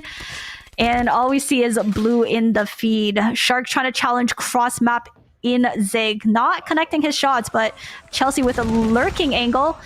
And spotted out by Jesus. Crazy pick. Cartel seeing if he can make some plays here. Caught one lacking. Jesus down, two more on the B point. They're about to get sandwiched real soon. Cartel's making a huge play there onto Vague and Doggo. Suiwa popping his equalizer and getting shut down immediately by Dozzy. And that is the round. Finally, a round on the board for Dozzy. That's what I'm talking about. When you get bounced back to the spawn and there's not that much time to make the push towards the objective, you've literally got to go like what seems a country mile to get that clock stoppage. 10 seconds, not enough to get the job done. Get the wipe. Great bounce back here from Team Dozzy. Let's see if they can continue to get the job done. Speaking of that, Cartel, he's got his lineups there with the War Machine. He's going to be able to find two off the rip. That is max value. Doggo is going to be able to get the trade. But he is able to find one before he goes, so that's 3 in total there for the War Machine to open it up. Huge Predator missile coming out from Cartels. I mean, he streaked up heavy with his operator. And they're going for a fast B cap here, which I think they're going to get 3 lives up. And let's see. And yep, that's B captured. Now, is he going to know Vegas mid? Oh, Cartel spotted. Damn, big pick coming out from Cartels. Cartels knows. He's got his homies back. Dozzy looking to put the nail in the coffin here in this fourth round rather. Catches Vague yet again. And a little bit of a ring around the Rosie. Doggo sliced and diced. Suiwa, yeah. Oh my gosh. What a slither of health. Yeah, don't know how Suiwa won that one. Chelsea popping her Sparrow. Let's see if any more shots will connect. She's pretty low. Gonna retreat. Joppa covering that nest angle onto Doggo. Is Doggo still hitting that sniper? Oh, they're going for that A-cap fast. Huge Sparrow coming out from Chels. And another Ego Chell with the DRH. That's what we love to see. And once again, I mean, I don't know if it's bugged, but Dozzy looking like they have all their ops. Yeah, let's see if they can connect. I mean, yeah. Yeah. I forgot about that glitch. I was gonna say last night. Yeah, it happens. There we go. Okay, got it. 14v5. We've got overtime coming through. It's a race to 3. This one coming down to the wire in the control raid. Ladies and gentlemen, 4v13. Dozzy keeping the dream alive. I heard some chatter in the chat box talking about Dozzy can't perform in tournaments. Psh, my dog's crying right now. That is mad disrespectful. Hey, I mean, he doesn't even need to pop off when he got Cartels with 30 kills on board. 9-1 in terms of live counts. Dark Nyx, let's see if she can pull a miracle here. And honestly, I would say just play for your operators here.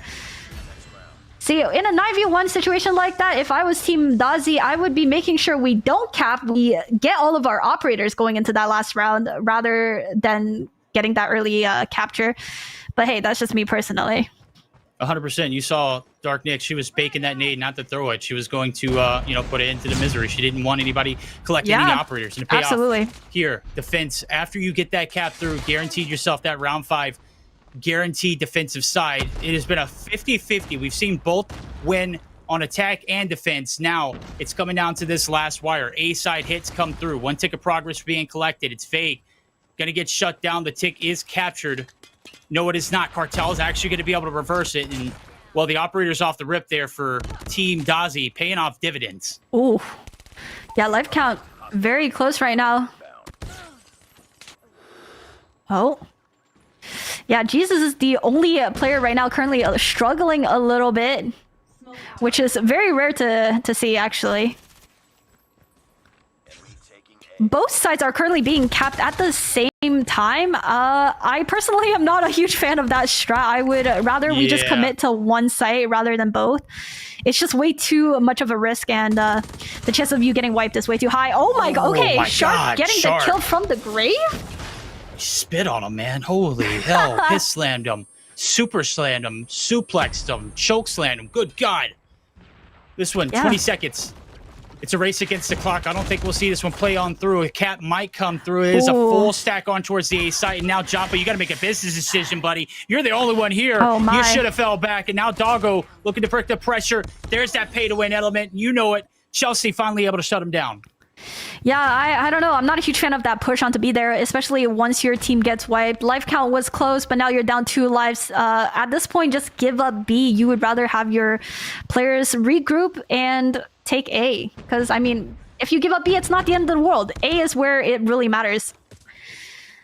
Now, let's see if Chagabu can make a play here. Doggo spotted. Doggo just somehow got away with that. Unfortunate, and now they got his temp is absolutely popping off, taking a lot of map control, running it down jungle, knows they're going to be forced to spawn in core. Let's see if Jabba has anything to say about it. Can't stop him. Chels. Oh, yes. Yeah, but taking Shuts herself out. 3 lives advantage.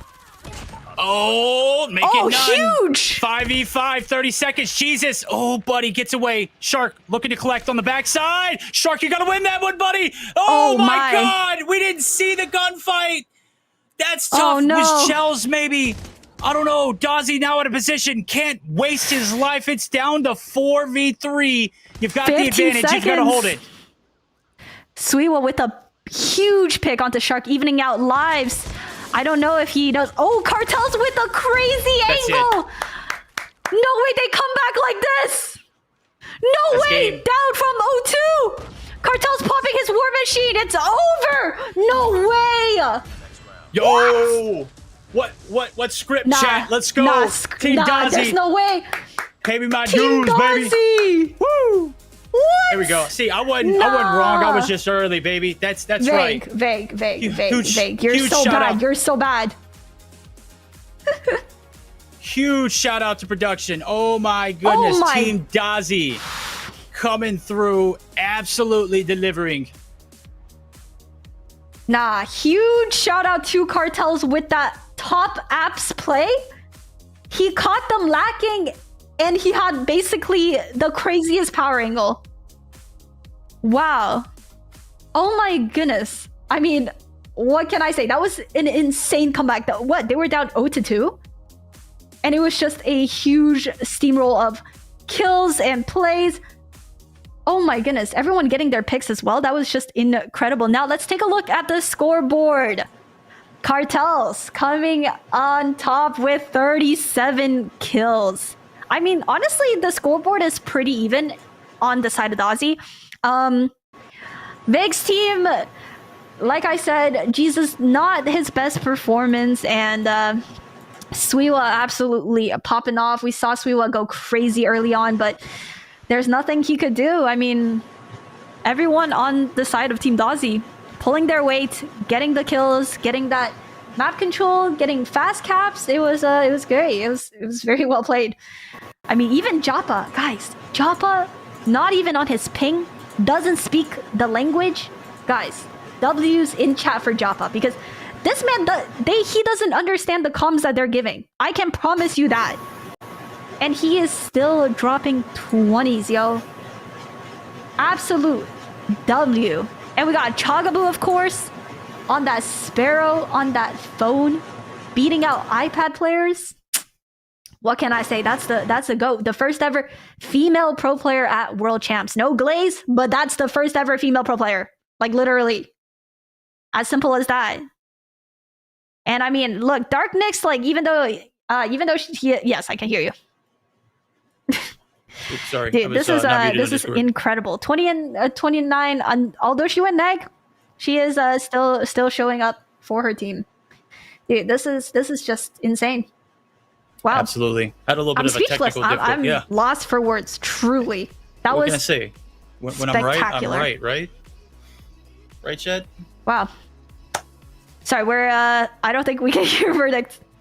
Mic check. Oh wait, I was muted. Oh, you're good. My you're fault. good. Chat, yeah, you're good. I think chat might have been able to hear me, but oh yeah. That's on me. I had a little bit of a malfunction. Maybe during this next break, I'll be able to fix everything and make sure we're good to roll moving forward. Sorry about that display, but nonetheless, what a way for Team Dozzy to come through and put Verdict on the map. I might be down in the count still, but I called that one, chat, from the beginning, and I stuck with it. Team Dozzy got that dog in them, right? Wow, I apologize, Dozzy. I doubt it.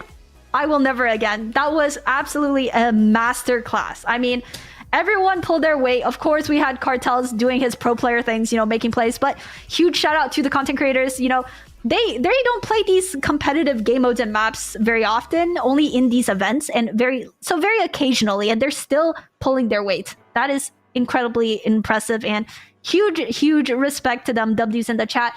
Wow, yeah, Team Dozzy just kind of went crazy that last three rounds in a row. Huge comeback. Did not expect it. Wow. Cooked. Absolutely. Third round or that fifth round, absolutely masterclass performance. 2v1. You've got a War Machine, Cartels in a prime position. Of course they're going to capitalize. And you know what it goes back to? It goes back to that fourth round where they captured the objective to close it out.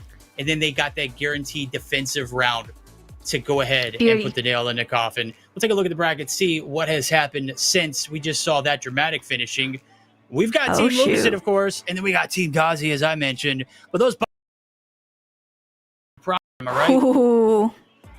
Yeah, Team Lucasen versus Team Dozzy, that's going to be absolutely insane. But I personally want to see those loser brackets. I want to see who gets eliminated.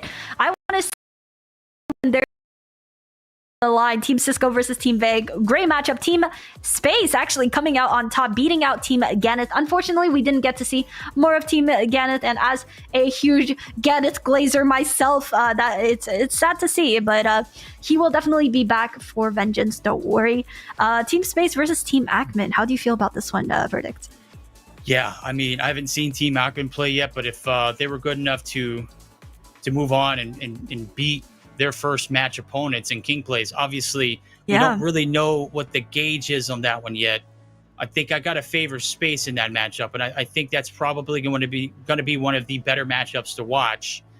But I mean, I don't know. I don't know if we're going to see Ackman move forward in this event based off of just how great we've seen Space play. Oh yeah, I mean, dude, the loser brackets are looking juicy. I am excited to watch those. Personally, I think out of all the matches, the 3 matches that we have going, maybe I want to see Team Space versus Team Ackman, or because neither of those teams we've seen so far. So I want to see something new. Team Sisco versus Team Vague. That I know is going to be a banger. That, of course, I think will be one of the top matches to watch as well. Now, I would like to also do a prediction with chat. We got 3 matches coming up. First, let's start with the winners bracket. Team Lucasen versus Team Dozzy. Our 2 top winners bracket teams left. Who do you guys have? And I will also share my thoughts because I personally, full glaze. Let's go Team Lucasen.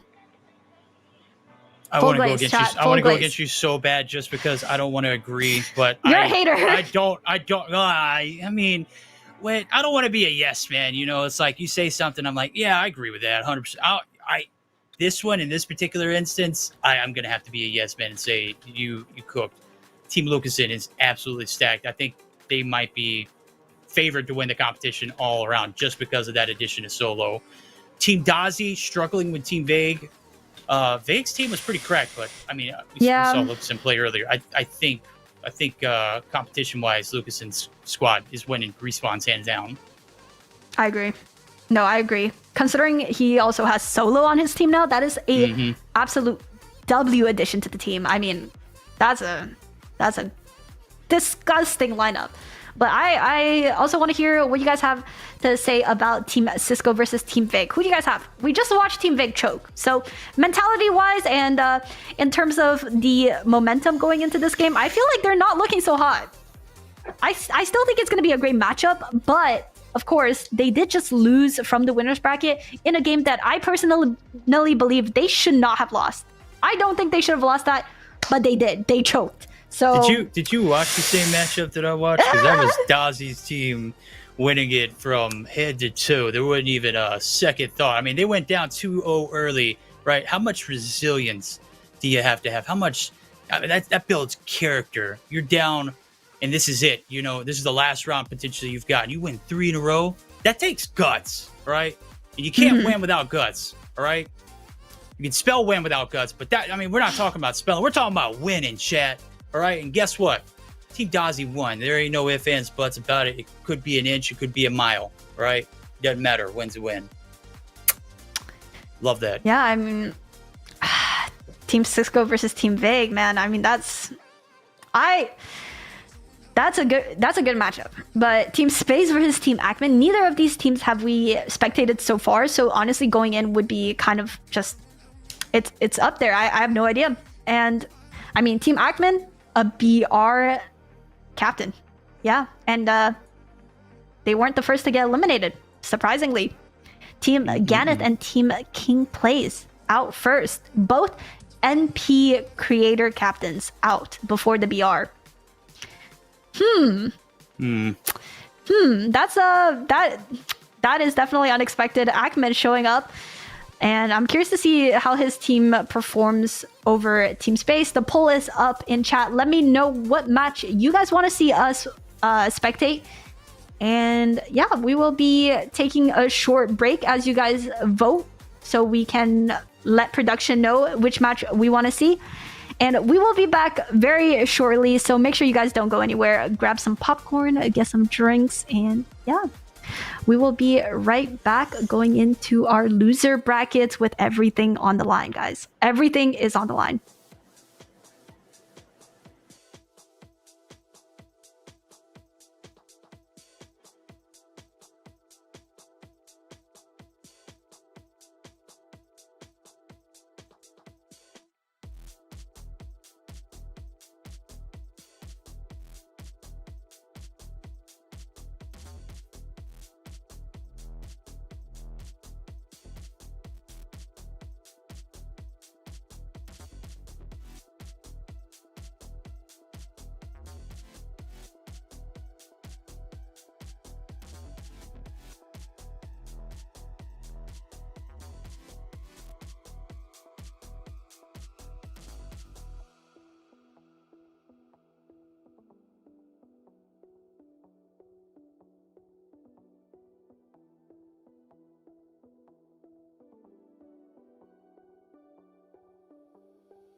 All right, welcome back, ladies and gentlemen. We are just getting started, and unfortunately, we did have a little bit of technical difficulty there, but we are back. All good. All good. We have it all under control, and we're going to be jumping into our games really, really soon because we have all the players basically ready. And yeah, we're going to be going into Team Space versus Team Ackman in the loser bracket because we have not seen either of these teams play yet. And I'm pretty excited. Tell me how you feel in Verdict. And now that everything's gotten out of the way and all the chaos is ready to ensue yet again, I'm so great to be back. We are so back, chat. We are not going back to being disconnected. It is Team Space. It is Team Ackman. We are 100% locked and loaded for this next matchup. Why? Because whatever team loses is sent home. Adios and via con never. That's right. They're not coming back. This is their last chance, last-ditch effort. Obviously, they're still going to be going home with a prize pool of $800, but who doesn't want more money? The bag. Chat, think about the bag. Think of all the COD points and all the mythic skins you can buy. Mm-hmm. We need more Alexas out there. We need more Undertakers out there. We need, obviously these guys all got it, man, because that's like been the focus point. This is a WWE SuperSlam, baby. And so far, we've seen two teams already get bounced out of the lobby. King Plays and Ganyth. Who's going to be next on the chopping block? Obviously, Sisco and Vague still duking it out, as well as Space and Ackman. As we'll take a look at the draft. Where are we heading to? Everything's looking pretty chaotic yet again there, Aerith. Hacienda for the hard point. Ooh, our first time seeing both Hacienda Hardpoint and Tunisia SND. Hacienda gotta be one of my favorite maps overall, not just for competitive. I would like in the rank map pool because truly it is just a superior map. It's great. Team Space, crazy lineup. We got Little B, Raph, 7, Wara, and hearing from production, we are getting right into the match. We have everyone ready in the lobby, and Team Ackman looking pretty nasty. We have Marshy coming in as a sub spy as well. 2 pro players subbing in. No wonder.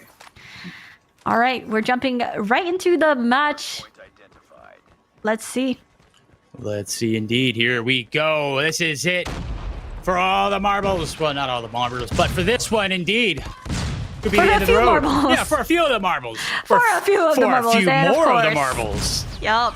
There you go. And yeah, we see Space coming in early with that marksman rifle, of course, iconic. And P1 usually is a little bit scrappy. It's hard to really get a lot of OBJ points here with so many angles you could get shot from.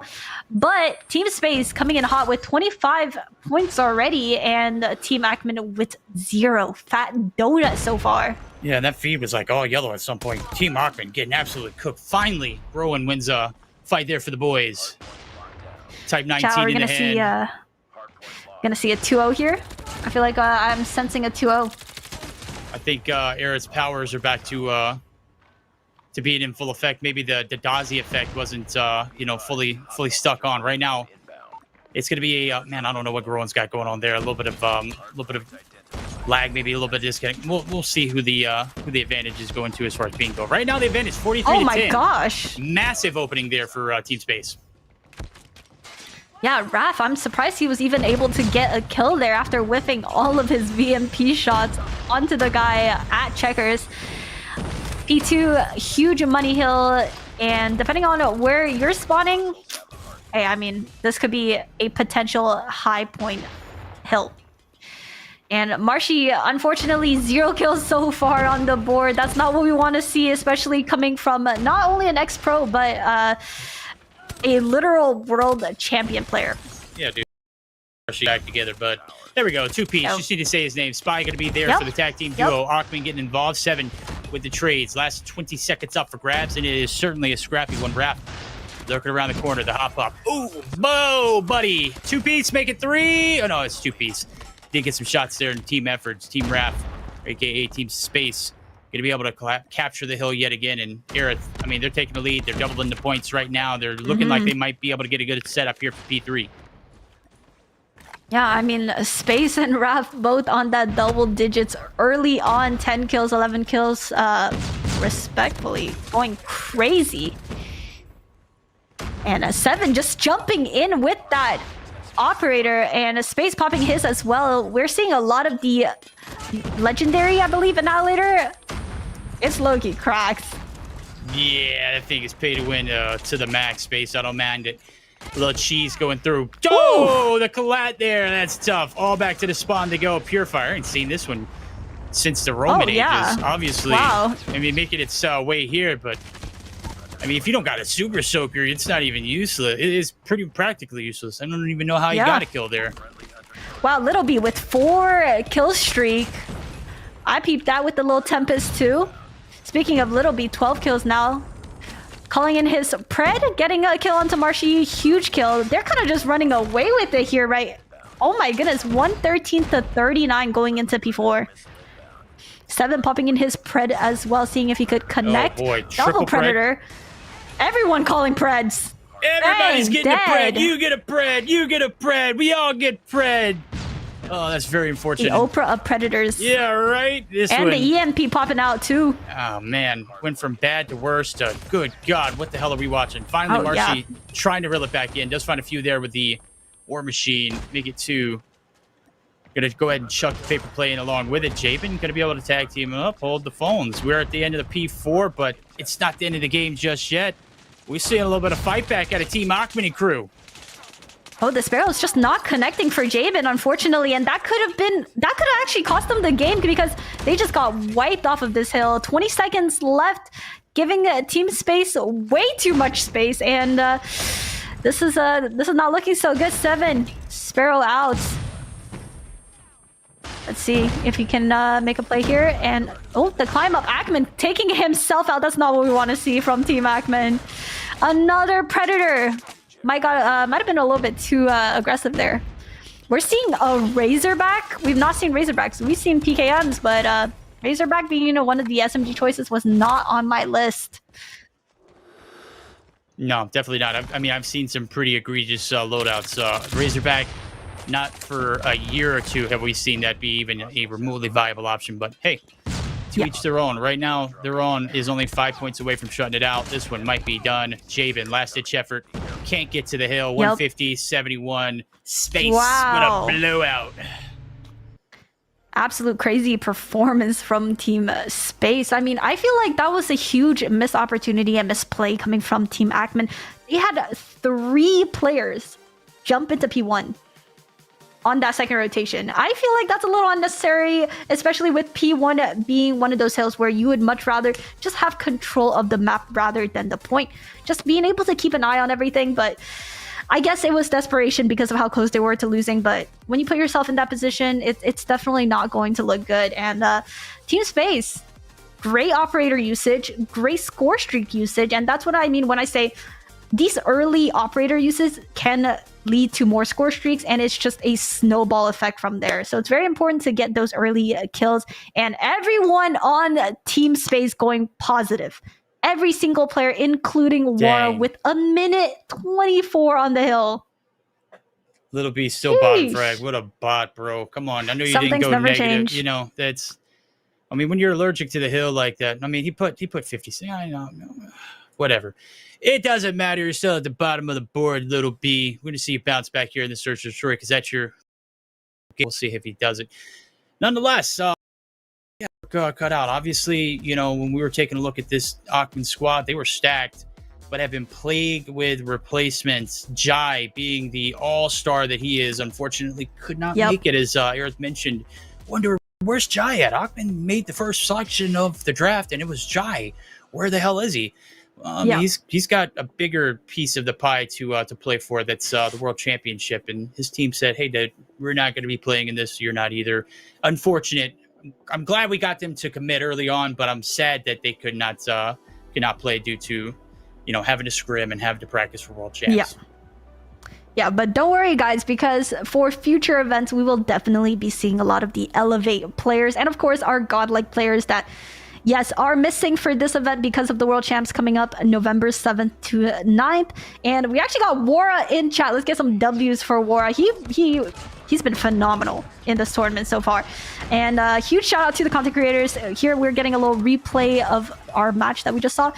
And I mean, wow, Team Space was going crazy. And yeah, huge shout out to Aura for being the content creator who not only can't speak the English language and communicate with the team, he's still pulling numbers, not only in terms of kills, but also is doing it all for his team right now.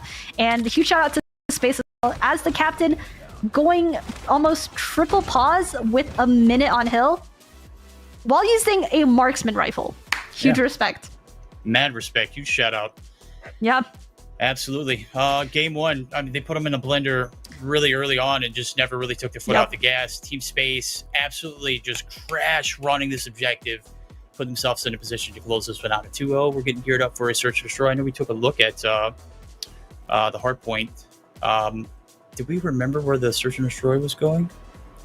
Let's take a look at the drop. Right, Tunisia. We have not seen Tunisia yet, but I mean, I have to go with Team Space on this one as well. They have some absolute heavy hitters. And I think in terms of communication, I think with Space and Little B being ex-NYSL pro players, they're going to have that chemistry there.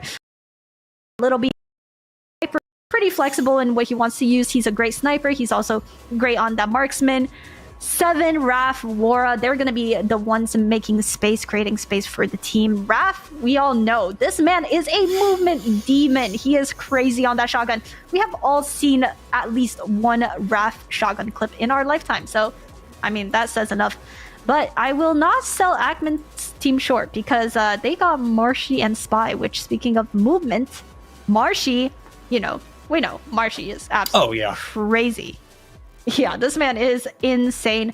Jabin as well, pro players. They got 3 pro players, so would not count them out just yet. Would not count them out indeed. Yeah, this is the turning point. We've seen several teams get smoked in hardpoint and then bounce back and regain in the search and destroy. And it's been pretty much the case of all the matches that we've seen so far in our firsthand experience. It's Lucas's squad, Vague and Dozzy's matchup, and now this one could be another potential.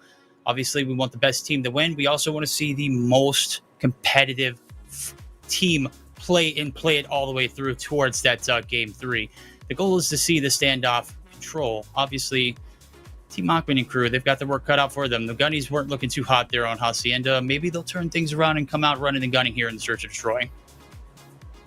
Oh, absolutely. I'm excited to see how players are going to play Tunisia because, in my opinion, it's more of a passive map and it leaves a lot of room for snipers to really shine here. So having a strong sniper is going to be very important. And so let's jump right into the match. Enough yapping. Let's get right into the game and let's see Team Space versus Team Ackman. Make sure you guys vote in the chat who you guys have to win this game. I personally got Team Space 2-0. Oh, sorry. Lobby is being remade right now because, you know, how things go. But yeah, I got Team Space personally. I think this is going to be a 2-0 sweep easily. I have to completely agree with you. After what we just saw in the hard point, I don't think there's a chance we see this one bounce back. But hopefully,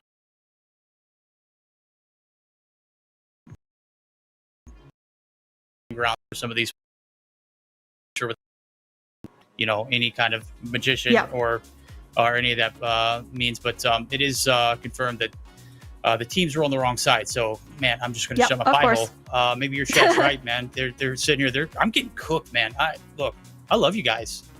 But dang, man, you guys are cooking the hell out of me. Yeah, I mean, this is weird. Chat usually cooks me. So this is I don't feel bad now. Pace. I don't feel bad now. If they're cooking you, and this usually. All right, I feel like right at home. Yeah. That's perfect. Cool. Yeah. This is the norm here. You know. Everything's fine. Everything's fine. All right, now we are getting right into the game. I'm curious to see who is starting off on CT on defense side first, because I will say I do believe Tunisia S&D is a more defense-sided map in my opinion. I agree. I don't think there's anything that is anything that's offensive about this map. You've got to smash this A lane very quickly, and obviously you got to pick up the bomb before you can do it. Right now, off the rip, game number 2 underway. We're here in Tunisia on the offense, it's going to be Team Achman. They're going to have to set the pace and tone here early on. We'll see who can get some opening shots and who is not. We'll find out. 7. Okay, buddy. Ooh. Good aggressive snipe. Marshy trying to jiggle peek, but doesn't really pan out for him. Raph getting flashed, but still holding his ground with that HS Little B with a nice pick onto Spy. Raph catching Jabin, lacking mid-jump. That's what we hate to see. Ackerman missing his shots. Oh, buddy. Oh my gosh. Growin. Wow. A flawless round coming out from Team Space. Not a single life dropped. Absolutely gorgeous. That's what we want to see early on for Team Space. Let's see if Team Ackerman's going to change things up, because the playing passive just was not working out for them. We'll see if they can get on same page. You're right. Being conservative did pan out. Being aggressive in the middle of the map also not going to pan out. 7 says he's going to be able to find the first blood. That's Spy biting the bullet here early on. Marshy looking to regain a little bit of the ground there. Little B. Oh my God, that's tough. You'll never be able to financially recover from that one. Marshy, Little B sends you to the next round, but Achman is going to be able to get on board with the first blood for his squad. Ooh, okay. Nice little trade there. All right, 3v2 situation. Let's see if Ackerman can get a pick here. That would actually make things a lot more easier. All right, Growin and Ackerman, the double content creator duo. Up against the Raph, Space, and Wara. That's not what we want to see. I would hate to go up against Raph with that annoying HS shotgun. Do they know? They don't. Lurked up way into their spawn. Look at him being sneaky. Yep, caught Achman with the bomb mid. That's just that's difficult. He has to recover the bomb, get 3 picks. Yeah, it's not looking so good. Yeah, 5 seconds. Oh, too. and he Not gets caught. Ooh. Yeah. Tough way to go. Second round, not as bad as the first, but certainly no closer to victory there. 1v3 for grabs. Unfortunately, not going to happen. We'll see payoff round. Third time's a charm, right? Nades chucked over the top. A side looks like it's going to be the destination. Full Trophy is going to util. be saved perfectly. So there is no trades or no opening bloods as of yet. But top wine is successful. It's Spy who's going to be able to find the first blood. Ralph's on the Oh, no. prow. Oh my God, gets tramped by 3. Yeah, I mean, Raph trying to make a play with the HS down bottom, but unfortunately not a single shot was connecting. 3v5 retake here on the A side, and Little B getting taken out by Marshy. Spy watching that flank, doesn't know both players are CT. Huge slide peek from Space, but getting traded out. 1v4 situation. Are we going to see a clip moment here from 7? Getting that first one. Oh my. Oh, flash connecting. Okay. Yeah, well. Unfortunate. Do it for the TikTok. Couldn't get it done. Jabe gets the final kill. And 7. For the transaction, that's going to be the first one round there for the boys over at Team Achman. Let's see if they can keep that same energy. In my opinion, that is a great way to go. If you pick up at least one is the bare minimum on the attack. 2 is, I mean, you're sitting perfect. This is going to be the last round for them. We'll see if they can even us up before they get to flip. Yeah, absolutely. Especially with the rounds going to 5. Nice little nade kill from Achman, but getting caught by the corner camper from Wara. Actually getting 2 there. Nice little headshot onto Marshy. Sight is relatively clear, but let's see if Jabin can do anything in this 1v2 situation. One player wrapping all the way around that Space with the sniper on a huge flank. Oh no, sorry, that's Little B on the making the play. Space crawling up. Oh. Okay. Oh, B. that is so unfortunate. Good for him. Deep wrap pays big. As Team Space take the 3-1 lead, rolling into the side exchange. Let's see if they can close it out. 2 more rounds to take us to a 2-0, or will we see the bounce back here We said this is a defensive-oriented map. Let's see if the side of Team Achman can make something happen. 2 off the rip is not a good way to start. As Huge Achman early bites the picks. bullet. Massive. Oh, Little Beam whiffing some shots, but finally connecting. Now it's all up to Spy on that flank. 1v4. He does not clear his corner and doesn't see. They just walk. Are we going to see an execution? Oh my god, we saw an execution! No way! Let's go! That's the clip, chat. That's the chuck clip. out that hundo. And that was 2-7. That's crazy.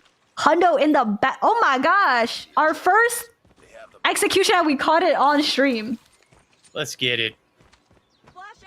All right, Wow. chat, we are fulfilled. Incredible. This one can end 2-0 and I'd be okay with it after that No one. way.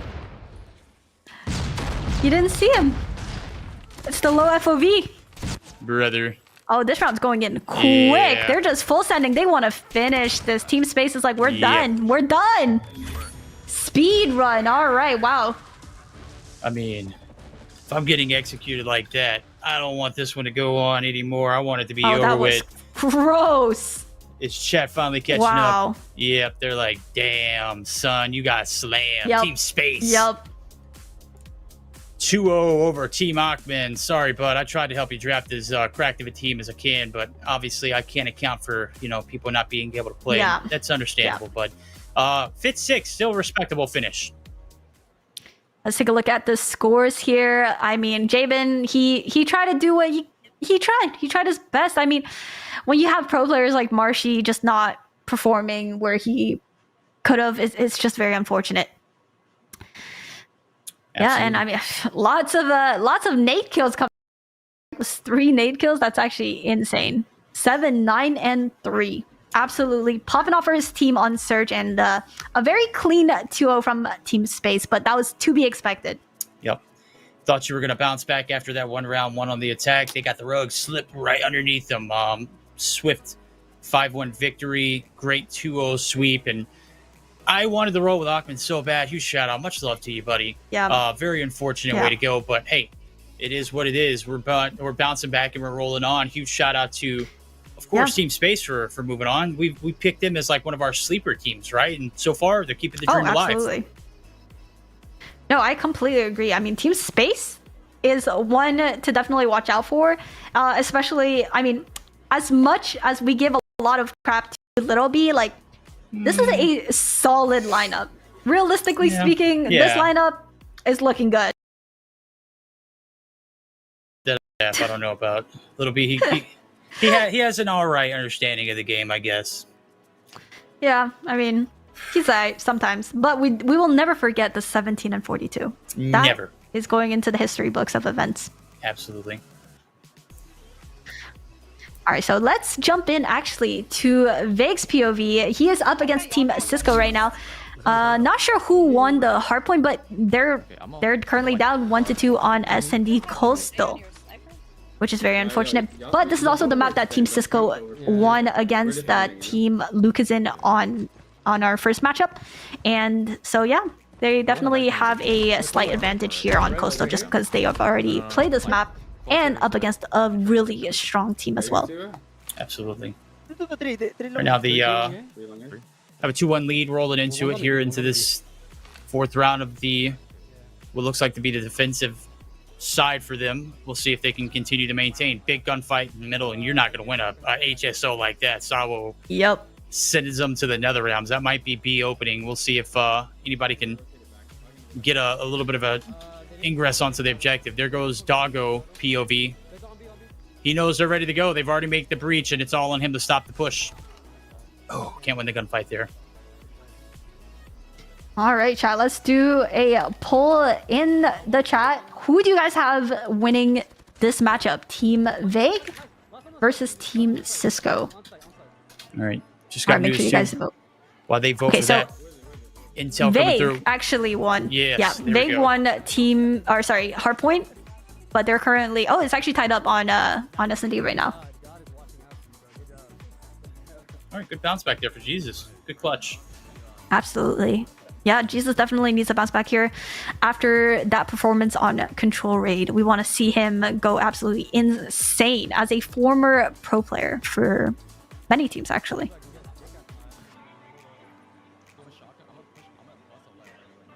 All right. Oh, they're smashing B real fast. Oh. Sides flip. We're tied up.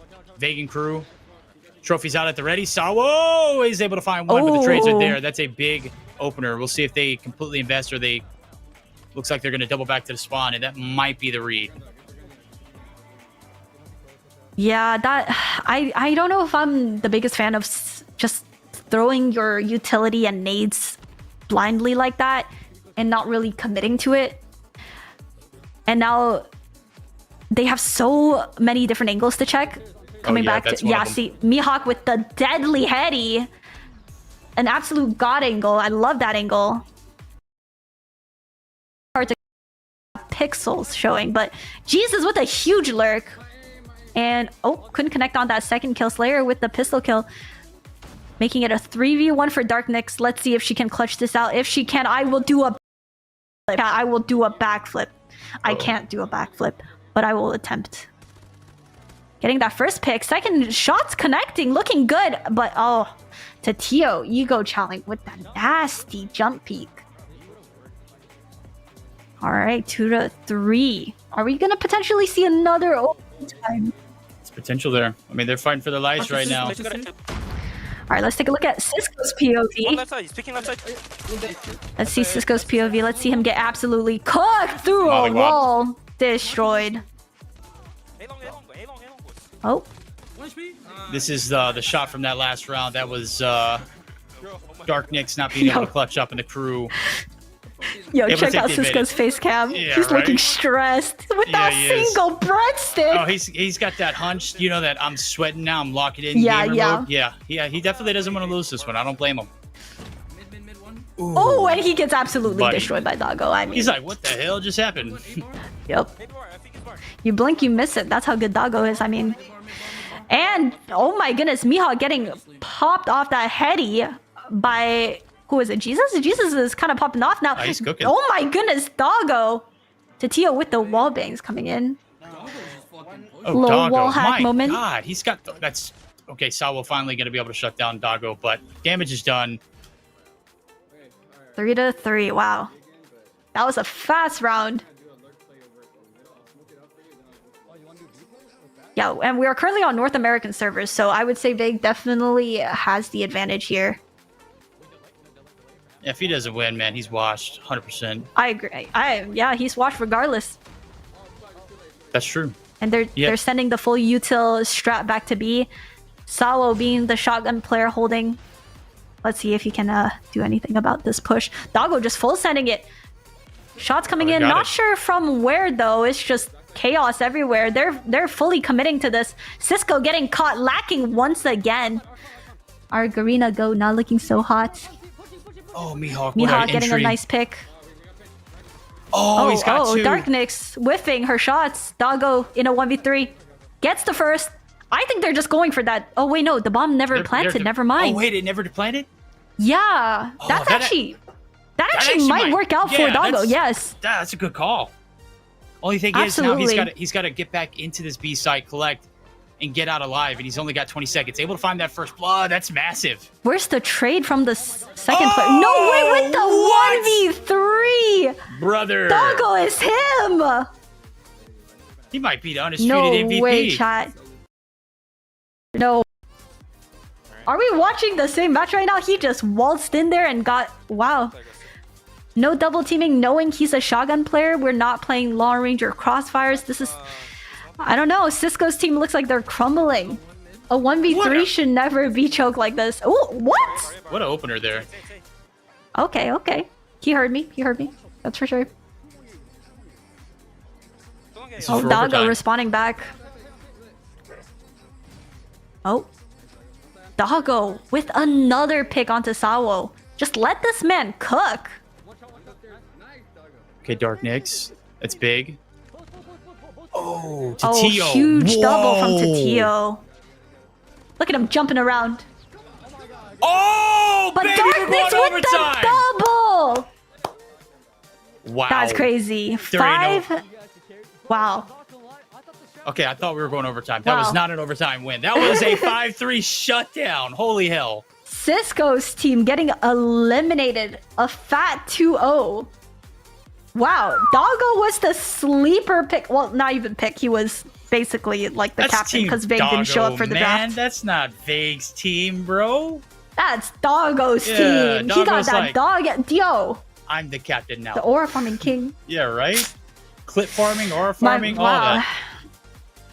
Hey, I mean, I heard from Doggo himself that he only locks in for these big events. Like, if you see him play regularly, he's not trying.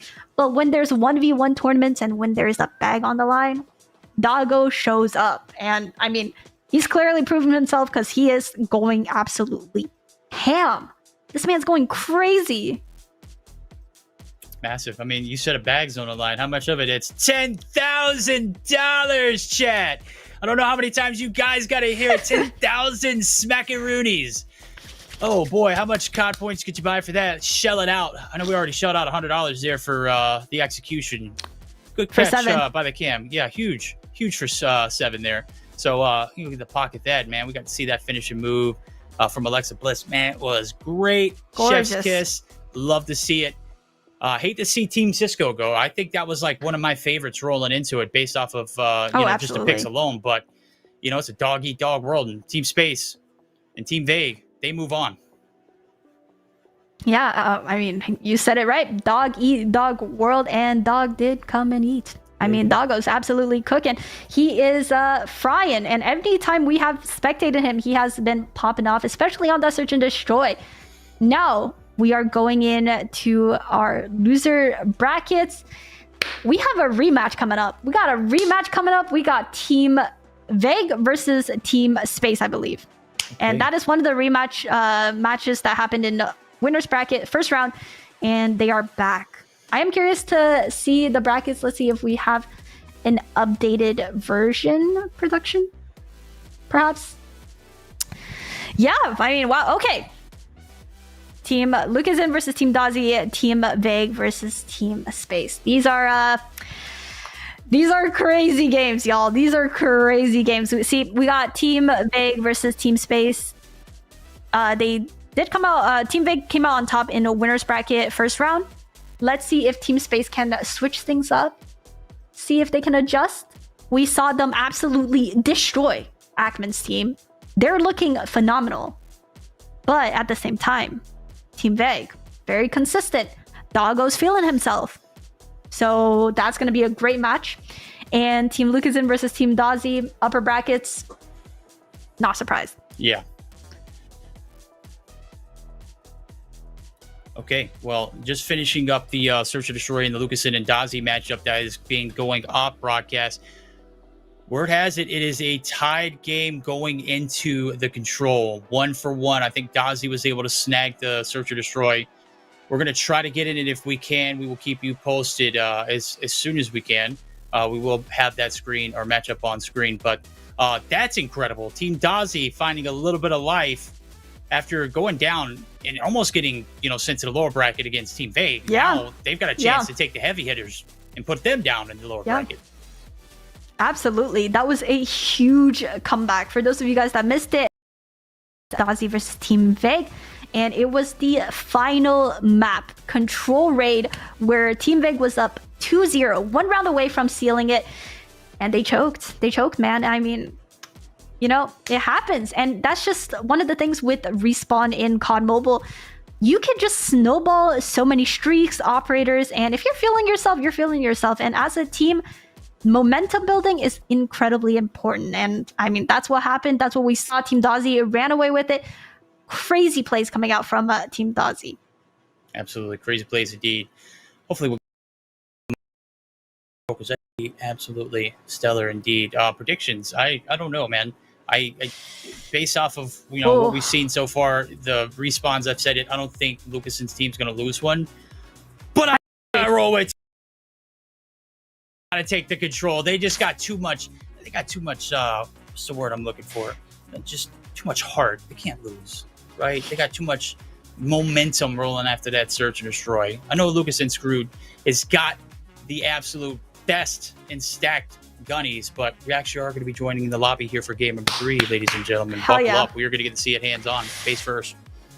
Yeah, we're going to be seeing Team Lucasson up against Team Dozzy on their final map. And I mean, I will have to agree with you. I want Team Dozzy to win. You know, I think just the storyline, they're looking great. The comeback from almost getting beaten out by Team Veg, now they're making that comeback. And Lucasson, I think Lucasson is the fan favorite coming into this tournament. Lucasson has, what, 3 wins in a row currently, and you know, somebody got to put a stop to this man. Like, he's winning events left, right, center. This is insane. He's robbing all of us. It's crazy, and we need someone to stop him. That's for sure.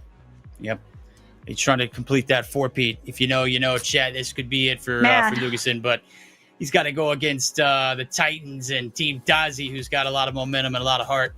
I'm sure they're not going to go down swinging. So, they won't go down. They're going to start swinging. Hopefully, they can, get the job done. Let's go, Team Dozzy. Yeah. But yep, Lucasson, of course, team's cracked as hell. I mean, it's very difficult to win hard points or controls off of them. I could very well see that one being a swift victory there for them. But I'm still favoring Team Dozzy taking that matchup just because. All right. Yeah, let's start up a poll in chat. Let me know what you guys think. The poll is up. Who do you guys have, chat? Team Dozzy versus Team Lucasson. Let's see. Let's see the votes. I want to see what you guys think. And of course, slight bias, but my girl Chels is, she has my heart completely. Yeah. I mean, how could you go wrong? But I mean, how could you pick against her? It's D-Chagaboo. It's D-Chagaboo. Come on. Get your heads locked in, chat. Come on. There we go. That's what I'm talking about. It looks like Team Dozzy already taking a swift already off the rip. We only got 100 people rolling in for votes. What? Let's go. Round of applause, chat. You actually know ball. I mean, all right. From what I'm hearing, the game is currently loading up, which means we're going to be in just in one brief moment. We're going to be able to see some crazy action from our 2 top remaining winner bracket teams. All right, and let's head right into the match. Team Lucasson versus Team Dozzy. Trovo Aerith. Ooh. All right, let's get it. Game 3. Winner moves on to the winner finals. I'm sorry, the grand finals. This is the winners finals, ladies and gentlemen. Loser will be heading down to face off in Vague, a grudge match that we'll have coming up here shortly. We'll find out who that will be. First up, progress on towards this B site. First wave of players is going to be shut down, and it is already a very fast start here for the defense. Team Dozzy starting off with a lot of aura off the rip. Oh, yeah, I mean, they are starting off hot, playing aggressive. Oh, okay, never mind. As I say that, Hansu with that PKM. He is proving me wrong. The PKM is somehow actually being one of the only LMGs we've seen so far. And he's putting it to work. I mean, look at that. Absolutely destroying Shark at close range with an LMG. Is that not just crazy? That's absolutely and yeah, with onto Dozzy as well. Okay.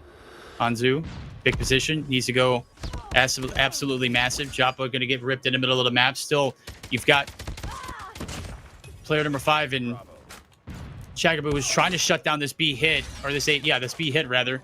Joppa going to be able to apply a little bit of pressure. The 1 tick of progress does come through with 25 seconds left to go. There's still a little bit of time here for Team Lucasson to make something. Oh my god! Oh my, Lucasson! Someone call the cops, dude. Wow. That's a. Yeah, he definitely didn't deserve that kill, but I mean, if it's Lucasson, anything is possible. And Team Dozzy dwindling really fast, unfortunately, and Team Lucasson getting that quick A and B cap split at the same time. Not a fan of that play, but if it works, it works. Oh, Dozzy trying to go for a smoke shot. 4 lives left remaining on Team Dozzy. 8 on side of Team Lucasson. They're just gonna go for this A cap here. Yeah, if I was Team Dozzy, I would just play for my life here and give up A. I don't think committing to that was necessary.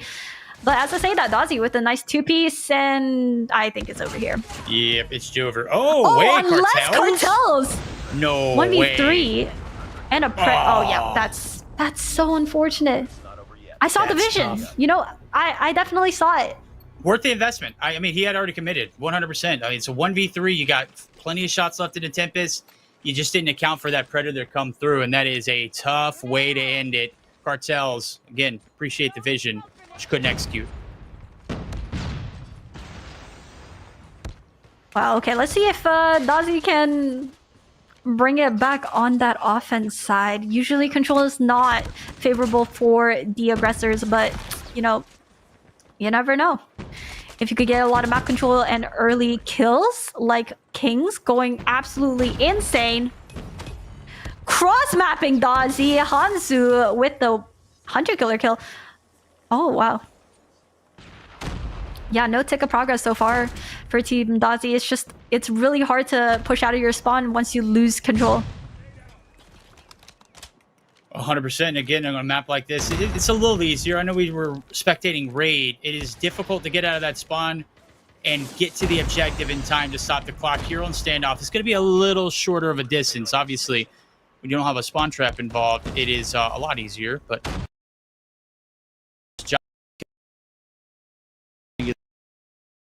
It's now on the clock at a stop. Nade shot comes through. It lands. Oh. Joppa dead. Boxing gloves out for Cartels.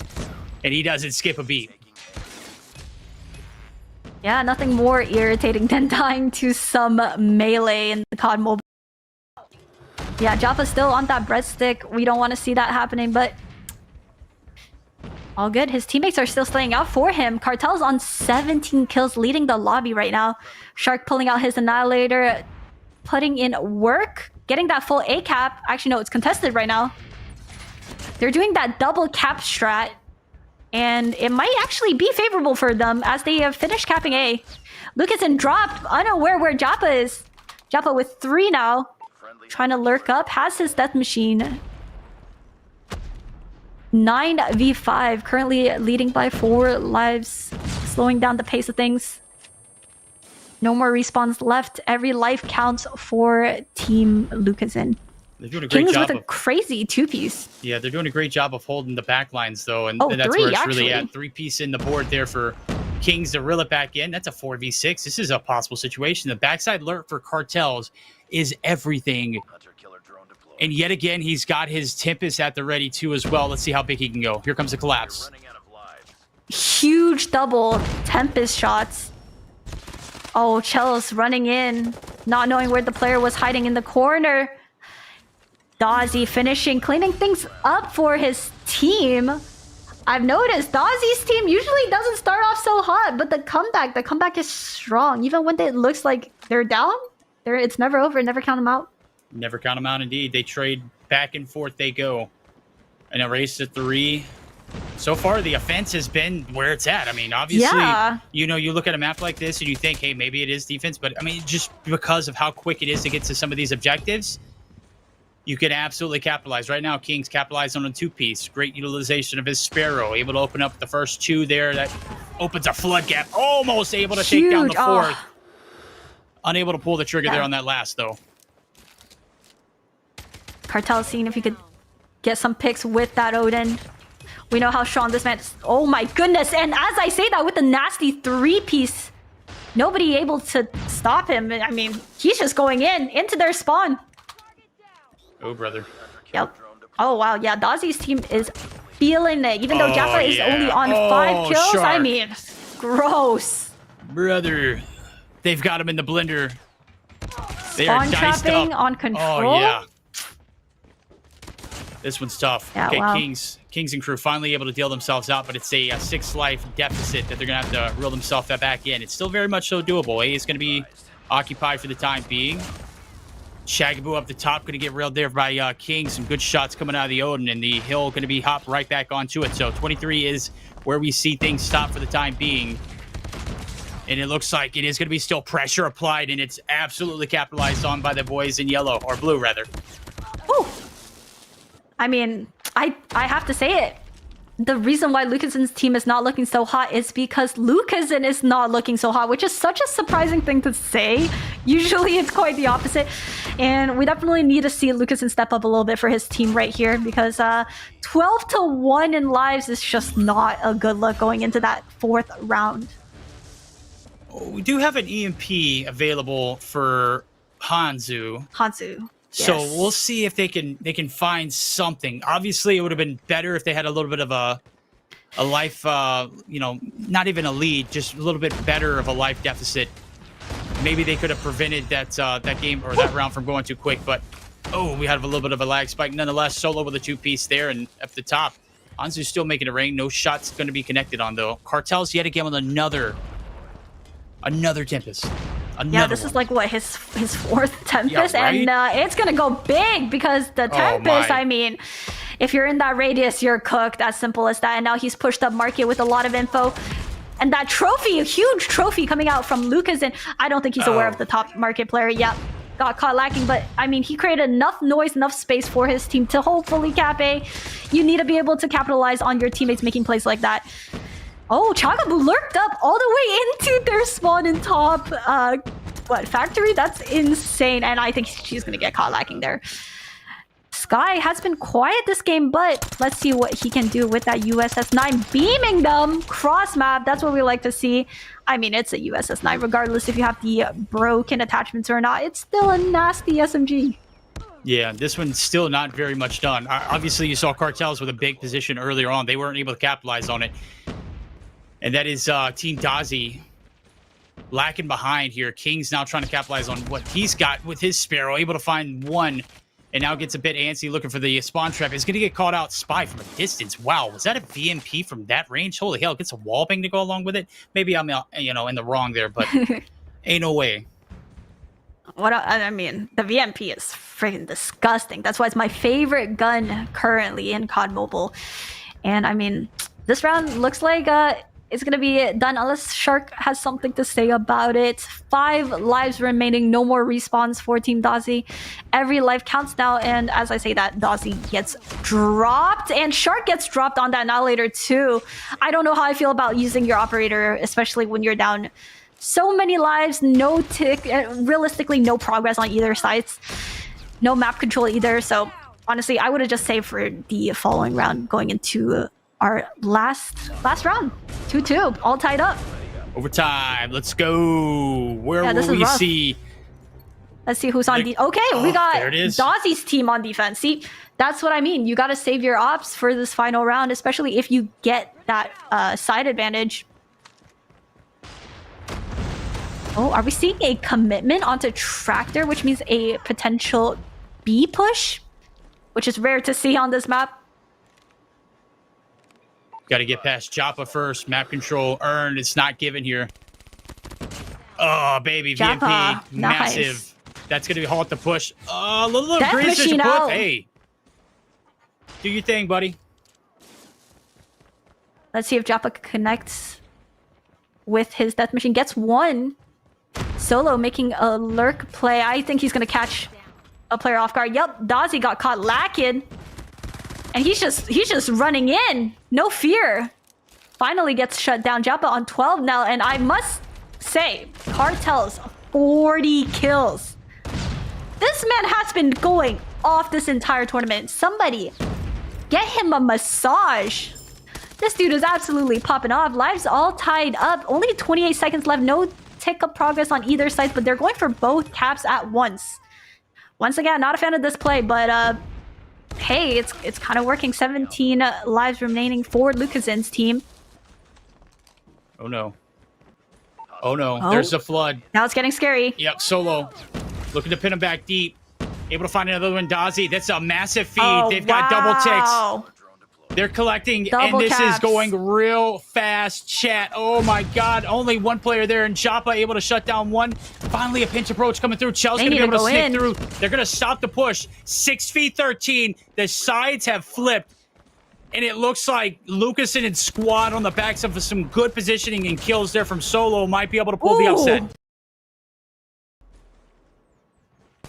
Okay, no respawns left. Solo making huge plays for his team right now. 3v11, yeah, and the EMP called. I think it's done unless Shark can make a miracle clutch right now. Half HP remaining. And it is over. Team Lucasen sealing the deal. Absolutely crazy. Feels bad for Cartels though, honestly. 40 bomb. Going crazy, fragging out just to lose.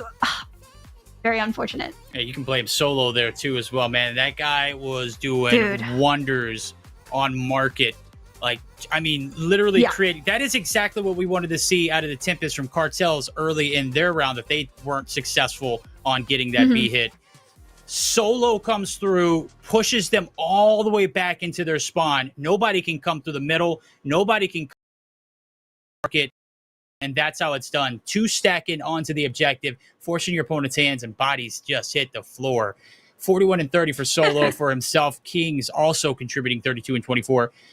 Man, even when Lucasen having a bad game, they're able to pull that one back. Cartels on the opposite side, that is a tough way to go, buddy. 42 kills to his name. Just not able to get the job done completely. Yeah, I mean, double 40s coming out. Just incredible performance from both Solo and Cartels. And especially when you have pro players on your team and they are making these big plays and they're taking so much map control, you need to be able to help and assist rather than just playing super passive. You need to be able to go in and capture. And I feel like that's something that was missing from Team Dozzy. When you have Cartels pushing up and getting so much info, so much room for you to work with, you need to be able to capitalize on it. And you did. It's got to be much more than a one-man effort. Like you just mentioned, it's when you're trying to create that space, you need to have some players already in a position to capitalize on it. That was just, unfortunately, not the case there for Team Dozzy. Very much so within Win's reach. Couldn't get the job done. Team Lucasen, you have to drop a respawn game mode. Just for notes, anybody out there keeping record, they have yet to lose a hardpoint or a control. Is that right? Yeah. I mean, they've been absolutely cooking on the respawns. And now let's take a look at our updated brackets, because although we just saw Team Dozzy lose to Team Lucasen, that doesn't mean they're out, because they are currently in the losers bracket up against Team Vague, which also is a rematch because they were both in the winners bracket round 2. So this is going to be very exciting because they were also one of the matches that got pushed to a final round of control. So they not only went to a 3rd map, they went to the 5th round of control as well. So we are in for a treat, guys. A rematch, and whoever loses now is out. That's it. So far, so good. Team Sisco and Achman place in 5th and 6th. King plays and Ganyth 7th and 8th. Right now, we're trying to figure out who's going to be in that 3rd, 4th slot. We'll have to find out now as we're getting geared up. I'm assuming we're going to be heading to, if I'm not mistaken, that grudge match that we've been speaking about. It's Vague. It's Space, 2 NA creators who... Yep. I mean, let's be real. You said it. It came down to the wire in their first matchup. It's got to be just as spicy here rolling into their last matchup of the day. Yeah, absolutely. A little rematch. I am curious to see how the map pick and bans are, just because we saw how dominant Team Vague is on the Hardpoint Summit. Me personally, I would insta-ban that map just because not only one did they lose to Team Vague the first round, also they have way too many aggressive close-range players on that team. And yep, see, we got Hacienda Hardpoint being our first Hardpoint map, S&D Tunisia, and the rematch on Control Raid. Wow, I mean, Hasi Hardpoint, how do we feel about this verdict? I think it's a great ban. The APOC came through. That's where they got kind of steamrolled. Maybe I'm incorrect. I don't remember what the hardpoint matchup was against these guys, but it doesn't matter. Hacienda is competitive in its own right. Tunisia is going to be great. Raid is going to be fantastic too if we get to that game 3. I'm begging for it at this point. Yeah, I mean, Hardpoint Hasi, great map in my opinion, and I do think Team... Wait, sorry, is it Team Space? Oh yeah, sorry, Team Space actually might have the advantage here. Okay. Because Team Space got absolutely dominated against Team Achman, literally right before that match. And so Space's team is coming off a hot streak, and they just played on Hasi, so they have to practice. So there we go.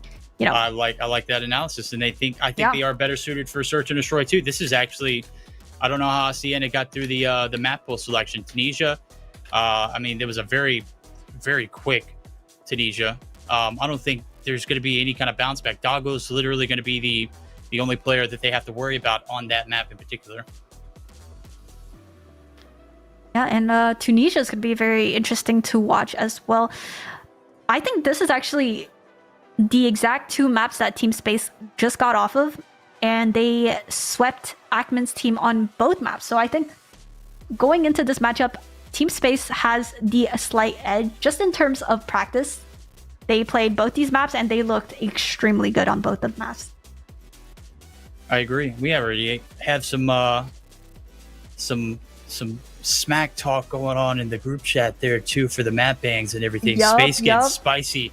He said, ban those long-range maps like a good boy, Fagan Jesus. And he's calling them out, bro. I love that. That's what we like to see. Getting real spicy with it. And of course, the new updated live poll is up. So make sure you guys vote. I want to hear from you guys. Who do you guys think will be taking this map? Personally, this is hard. I'm going to say Team Space. I'm going to say Team Space is going to take the first hardpoint Hasi. Let's go. W. I can't go against you here. One, because my conscience just won't let me pick Vague to win. I don't know. I can't do it. And this is a grudge match. It's a revenge map too. And this is a revenge tour. Space has got a lot of moxie coming in here. I don't think I've ever seen bros talk like smack like that in an event like this. I love that energy. I am predicting that we are 1000% chance of seeing body shots here. We have yet to see it just yet. I think this is the match. 100%. Yeah, I mean, I would like to see some body shooting from Vig as well. I mean, he's notorious for being pretty toxic, and so far nothing. I mean, ever since that 7-0 from Godlike, he's been real quiet. So I'm hoping to see a little bit more body shooting, a little bit of taunts. Hey, I mean, good banter, right? I'm here for it. The body shots, executions, whatever way you could humiliate your opponent and get in his head, I'm 100% on board. Do whatever you got to do. SKS spam, just do whatever is the most toxic thing you can think of. I'm here for it. Oh, absolutely. I mean, yep. And from what I'm hearing, all the players are currently in the lobby now. Thank God. Things are rolling. And we're just waiting on everyone to ready up. And yeah, let me know, chat, what do you guys think? Who do you guys think will be taking this first map for Hardpoint Hacienda? And I think also having the better side for rotations is going to be very important. Personally, I prefer the staircase side. I prefer the zebra side. I agree. You're talking about the into like the hall for P1, yeah. Yeah, yes, 100%. Yes. Yeah, top side control, it's easier to maintain. Obviously, spawns get a bit mixy, but it's a little bit easier to maintain the map control from that top side, from that staircase coming in. 100%. Flip side of things, you've got a way to play P1 a little bit better from the opposite spawn. So I mean, literally, you've pushed up rather than holding back. So I completely agree. Yeah, and I think the rotations for Hacienda is going to be very crucial because it really helps set you up for easy snowball in terms of points. And I want to see some good operator usage. I want to see like some high value. We saw a lot of really good high value Tempests and War Machines, a lot of explosive operators, and surprisingly a Purifier. Yeah, I don't know if we're going to see any. Yeah, I don't think we're going to see any more Purifiers coming through. Oh, wait. Maybe Equalizer. Wara's on this team, right? Is that right? On Team Space? On Space's team? Yeah. Yes. Okay, so maybe we do see, because this is actually the map that he used it in. So, I mean, I don't know how viable it is. We saw him get 1 kill, but I need to see more than just 1 out of your op, buddy. All right, and now we are loading right into the game, starting our first hardpoint match between Team Space and Vig. Let's get it! Let me know in the chat who you guys got. We got Team Space starting off on the zebra side. 7 going straight in. No Fear with that Razorback, spamming at absolutely nothing. Blue in the feed. 7 getting a nice little flank. Misses the second player. Was not able to spawn him out, but now here we go. Wait, what? 7 with that spawn trap early. Ooh. That Razorback kind of nasty, isn't it? Oh my god. Somebody I've been get his saying trade. the Razorback.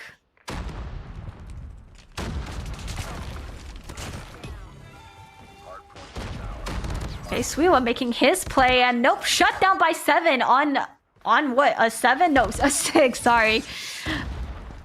Little B actually popping off too. So far, Team Space looking quite dominant. The P1 is always slightly scrappy. It's just a matter of getting control and also setting yourself up for P2. Raph, first player onto P2, pushing up on checkers. We're seeing some blue in the feed, but honestly, with 3 seconds left, it doesn't really matter. Yeah. 7 using an early Predator missile? Okay, not connecting. No, and look at that. The map control just completely abysmal. We said how mixy the spawns get in P1. They're spawning all over the place. Warehouse for P3, well side. It's just not a good look. And then Raph was the only player in a pivotal position to go big. Right now, they're going to have to play on the bounce back. The good thing is they got a few points off of P1. Finally, a break comes through. This is what you want to see if you're Team Space. They've got a little bit of map control. A bump out there from 7 as well, and that is a massive Sparrow feed there for him. We got Suiwa on that lurk. He pushed all the way from upper back around to checkers to get spawns, but I don't know how high value that is. Ooh, 7 on 12, getting his second Predator space on that SKS. We love to see it. His iconic weapon of choice. Darnix currently with only 1 kill, but let's see if she can make a play here. Nope. Going in for that 10-second scrap. And honestly, with the scoreline being 150, every scrap point counts. Into, what's it called? In champs, maybe you can give up a 20-second hill, but here, 20-second is a lot. 20 seconds back in, not for free. Gotta at least get a contest in. Rotation over. You're getting pieced already off the rip. Little B up top. Wow, went a few gunfights there too. But Vague able to neutralize the threats there as the Tempest comes out in a big position here for him to go massive. Oh, peeks the corner and gets obliterated. But he has provided a little bit of coverage for his team to get a little bit of time off the rip. Space not finding any value out of his operator, and that is a tough way to go. Oh, wow. All the operators getting shut down. Little B getting killed off his Tempest. A huge misuse right there. Spawns flip now. Doggo calling out his Annihilator and gets insta-flashed. And that is so unfortunate, but huge coming out from Raph with a double equalizer kill. Let's see if Suiwa can be the one. Oh, no. He got... Okay, yeah, he got insta-killed. That's unfortunate. Darknick still on 2 kills. We need to see her pop off. Everyone except Wara on the side of Team Space on double digits. Now going into P4, we got a 3-point deficit. So not much. This could be a money hill for either side. Could be momentum. And it's gonna get scrappy. This is a rough hill. And here the iconic Purifier. Yeah, one and done. That's tough. Momentum swing after that P3. That was a big fence hill there for Team Vague. I didn't think they were going to be able to recover after that P2 deficit. Nonetheless, there they are. Raph at a big position, able to make it range shots there on the top side. Office absolutely locked down. Feed is yellow. So is the hill. Team Spacing Crew looking to put Team Vague down. Able to find some shots there with the Ruby Red Serpent. Huge. It's lovely. And a massive 1-2 indeed as the lead swapping backhands into the hands of Team Space. Wow, I'm surprised Space stayed alive for that long. And I mean, huge kill onto Jesus with that Sparrow shutting it down. Yeah, this hill is extremely messy, especially with all the operators and smokes coming in. 7 currently leading the scoreboard with that Razorback, but he has slowed down slightly. Let's see. Yeah, honestly, not a lot of points converted here. Only leading by 6 points, Team Space, as we see them rotate for that P1. 87-79 is your stat line. P1's open for business. For the time being, only a small handful of points separating the two. Space going to have to get involved. Trying to get some shots over the top. Not going to be able to find anything through the smoke. Is going to get pushed up, but it has a little bit of headway there as he's going to be able to continue to fry. When you got someone who's watching your back and support, it is an absolute masterclass performance out of him. Yeah, and Space now having a Hunter Killer and Pred to set himself up for the next hill. Yeah, honestly, wouldn't use it for P1. Maybe to wipe off a few players. But realistically, neither team's going to be winning off this hill, so the next point is the money hill. Vague being the first onto next with his Tempest. Let's see if he can make good use of it. This is actually a lot of scrap going in favor of Team Vague. If you're Team Space, you can honestly afford it for just a bit because you need to get this rotation. 5 seconds isn't going to make or break it. You've got a little bit of a lead. Let's see how much of this cushion they'll be able to expend now as Hill's about to pop open. They got a prime position, but that is a crazy chow right there for 7. Is going to get shut down. The spawn is relatively close, but Raph and crew looking to collapse. Hill's going to be evacuated. That equalizer. Massive equals. Huge Pred from Suiwa to shut down the equal. Doggo popping the Annihilator, getting a nasty kill. Currently concussed. That's so unfortunate, but his team is there to help him. Now all tied up score in favor of Team Vague. Dark Nyx popping out her Death Machine. Let's see if she can get some kills. Oh, and the score is Killfeed lighting up blue. Doggo getting eager to get some picks. Oh, getting killed by the nade from 7. Space they don't win off of this hill, so they will have to rotate. Yeah, they're getting a little bit desperate. They're throwing bodies in. They are feeding streaks. 10 seconds needed to shut it down. Not enough time, as you mentioned, as we gather up for a hills rotation over towards that fence site where Team Vague really started to make that comeback. Big little slide peek there from 7. Able to win the opening gunfight, but it's a push towards the hill. It's all into one player in blue to hold down the fort, and that is going to be Suiwa shut down. Spawns are favoring the side of Team Space. How much longer can they hold this push? Jesus actually has a really good position here. Not sure if they know. 7 with a double Sparrow. Jesus getting shut down. Vague with his 3rd or 4th Tempest here, and shots are kind of connecting, kind of not. It's definitely getting messy. Only 4 points away from winning. Team Vague realistically just needs one good wipe. One good wipe to secure the win on this map. They gotta take down 7. 7's on a madman spree right now. Vague finally hears my calls. This could be it. 3 seconds needed to shut it down. Will the team in blue, Team Vague, able to take the advantage here? Doggo and crew, it's an all-out push towards the objective. Only 1 second needed. That is it. No! Oh, my. There it is. That's the one. Wow, what a first map coming out from Team Vague. They were looking kind of scrappy at the start, but they bounced back really well, actually. All started from the I think P4, and ever since they kind of snowballed. Absolutely.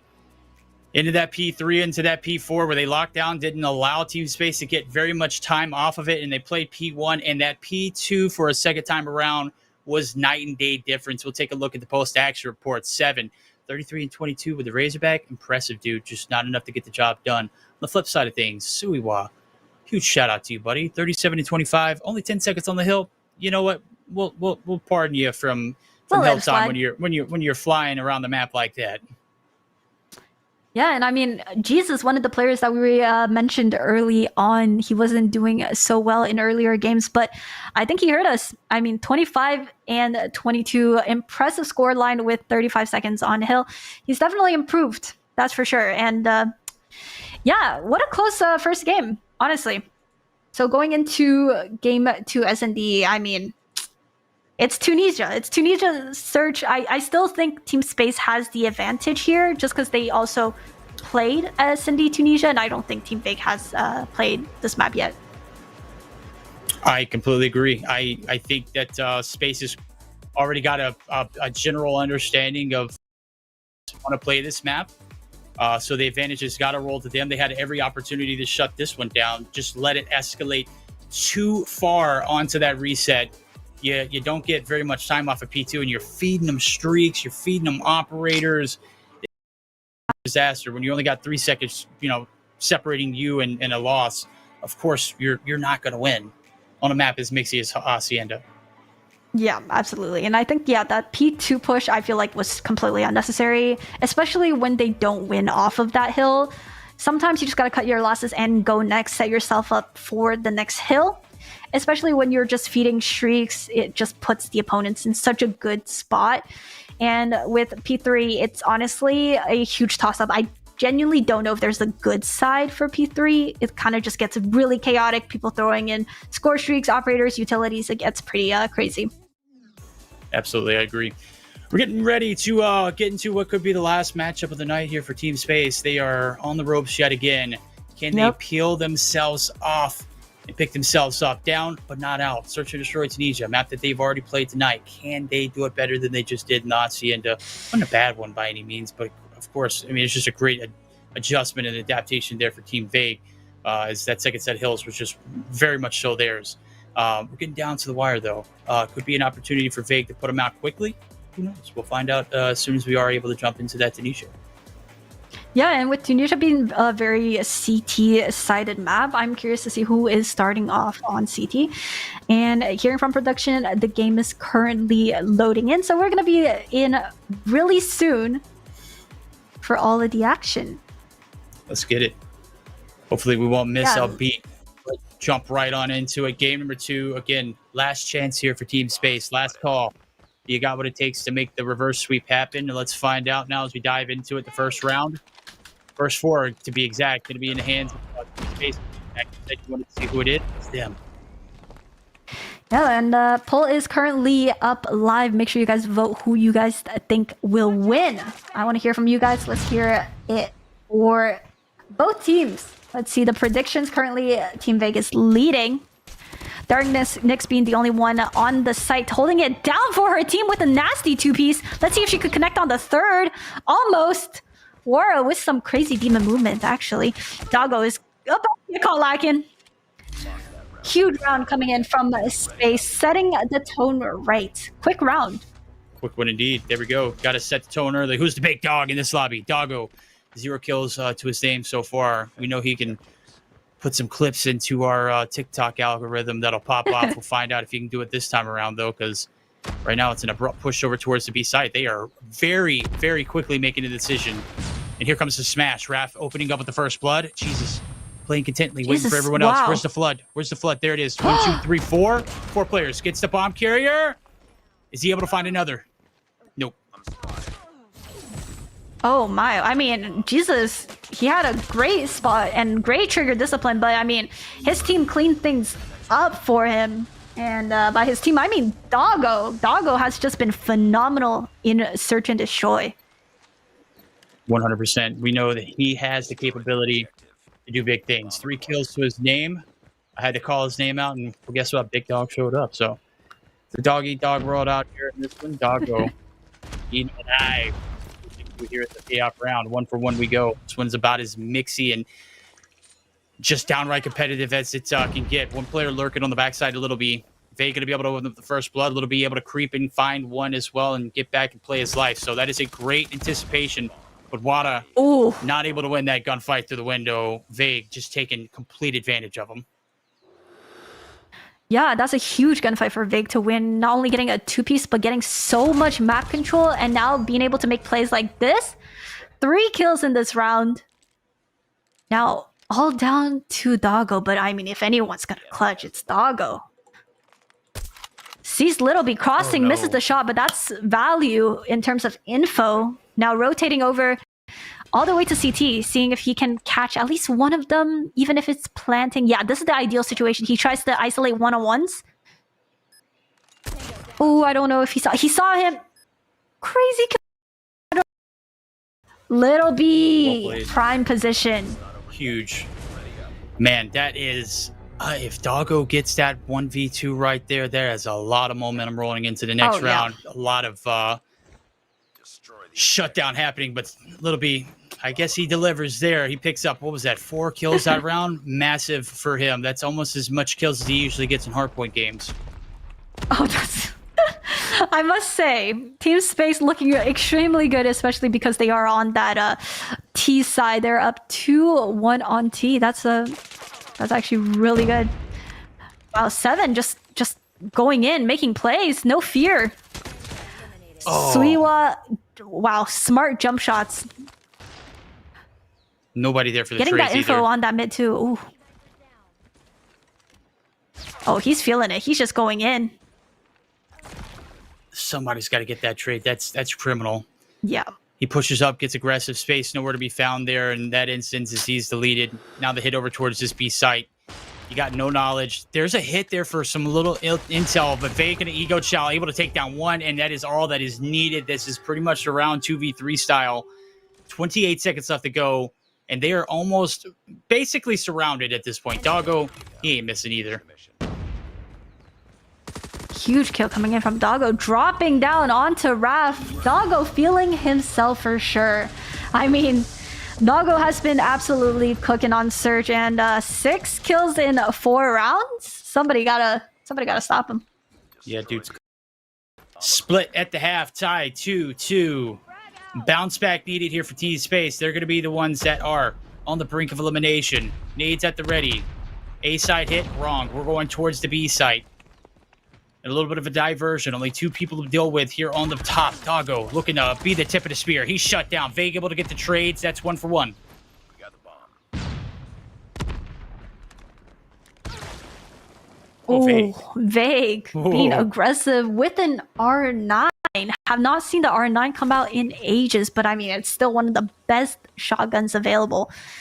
The bomb has been planted. Yeah, he's created so much space for his team. So many picks, so many info. And unfortunately gets flashed, but he could run. Raph with his own R9, wow. Pressure Let's here. see if they can do this retake.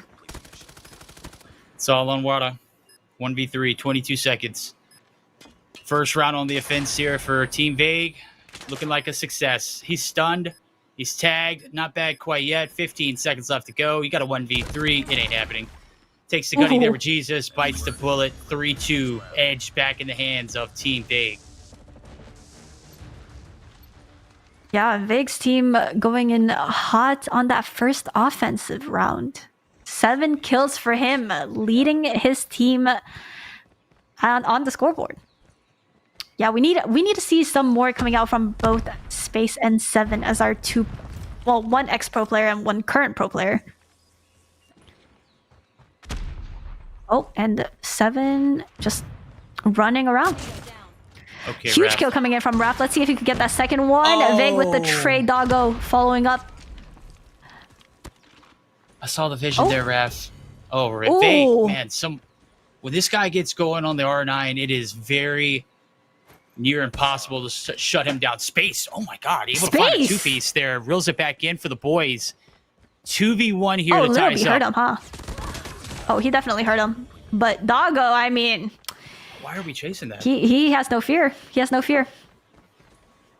Now 1v1 Doggo is actually making a big brain play. He does have the bomb, making a huge wraparound from mid to B to back into A. I don't think Space knows, because Space has gambled onto B site. Now Doggo getting a free, nice and easy free plant and a good angle to watch for after plants. Here we go. Rock's been planted 40 seconds before it goes boom. Doggo tucked tightly up top here in the cellar of the wines.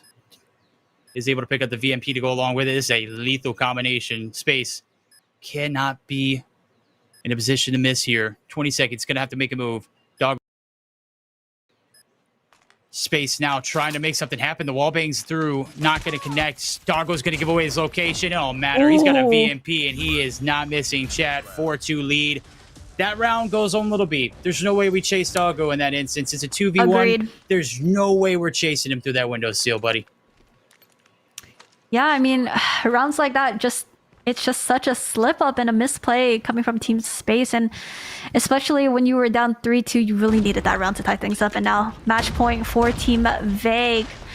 Confidence all-time high right now for this team. Coming off the back of a clutch. Space getting naded, but he is standing his ground. He's just gonna chill here. And surprisingly, Vague's team is deciding to back up, doing a little rotation.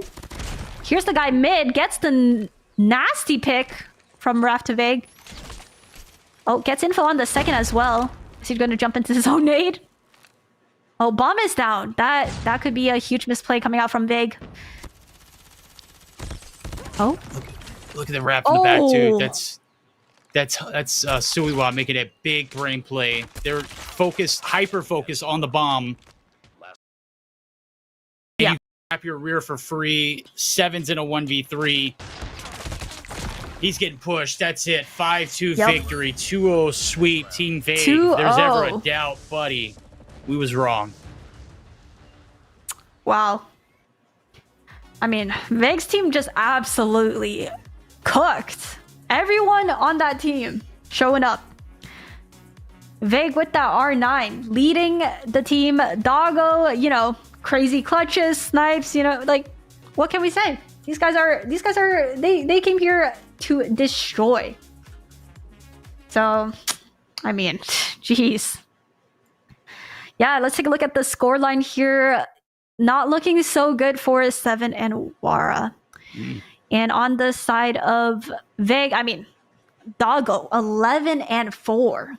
Dude, is he the GOAT? This man not only good at 1v1s, but like he's popping off in these actual events, like 5v5 events too. Knows how to pick a team too. Vague could never. 9 and 5 for him. That's though. True. He was hard to get to stop as well. As annoying as that R9 is in his hand, he just makes it look so damn good. On the flip side of things, Raph tried to pop things off, but again, not enough to get the job done. 9 and 6 for him. As that does it for Team Space. They are going to finish in 4th place there, which is still a hefty amount of the prize pool, but nowhere near as much as that 3rd place slot is going to be, as Team Vague's guaranteed themselves, as we'll take a look at it. Once again, $1,400 separating, or $1,400 for 3rd place, $1,200. So there's a little bit of separation there in that mix. Anytime I can get more of that money, I'll take it 10 times out of 10. Yeah, absolutely. I mean, hey, Team Vague securing that 3rd place currently, 1,400 in their pockets. But of course, they're not done because they have still a chance to climb back all the way from the losers bracket as they face up against Team Dozzy, which I spoke of earlier. This is the rematch, I believe. Yeah. Team Dozzy dropped down against Team Lucasen. I think Team Lucasen is the one sitting at winner's bracket, right? Yeah. Yep. So yeah, we got Team Dozzy versus Team Vague. That's the rematch we're going to be heading into right after. And I mean, I don't know. Team Vague is looking quite strong. Yeah, you mentioned it earlier. They should not have lost that matchup against Dozzy earlier, but that was not the case. They did. They dropped the ball there in the control in round 5. It shouldn't even got to that point, but nonetheless, it did.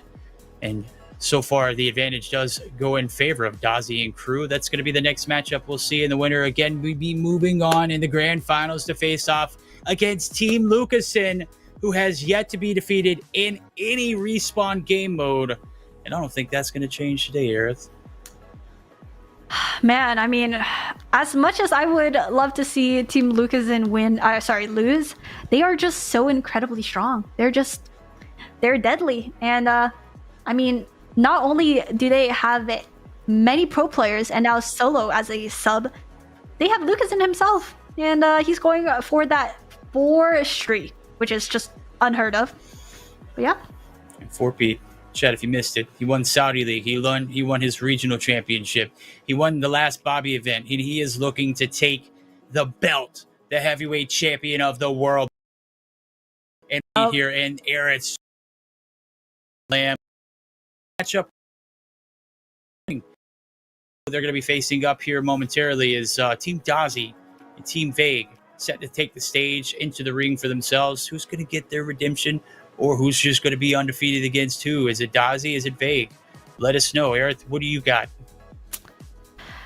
Oh, man. Okay, so I think I have to go with Team Vague here because Team Dozzy is strong, but they're coming off of a loss. Yeah, and Team Vague is just looking incredibly confident. We got Doggo popping off. Vague is feeling himself with that shotgun. They're playing extremely well.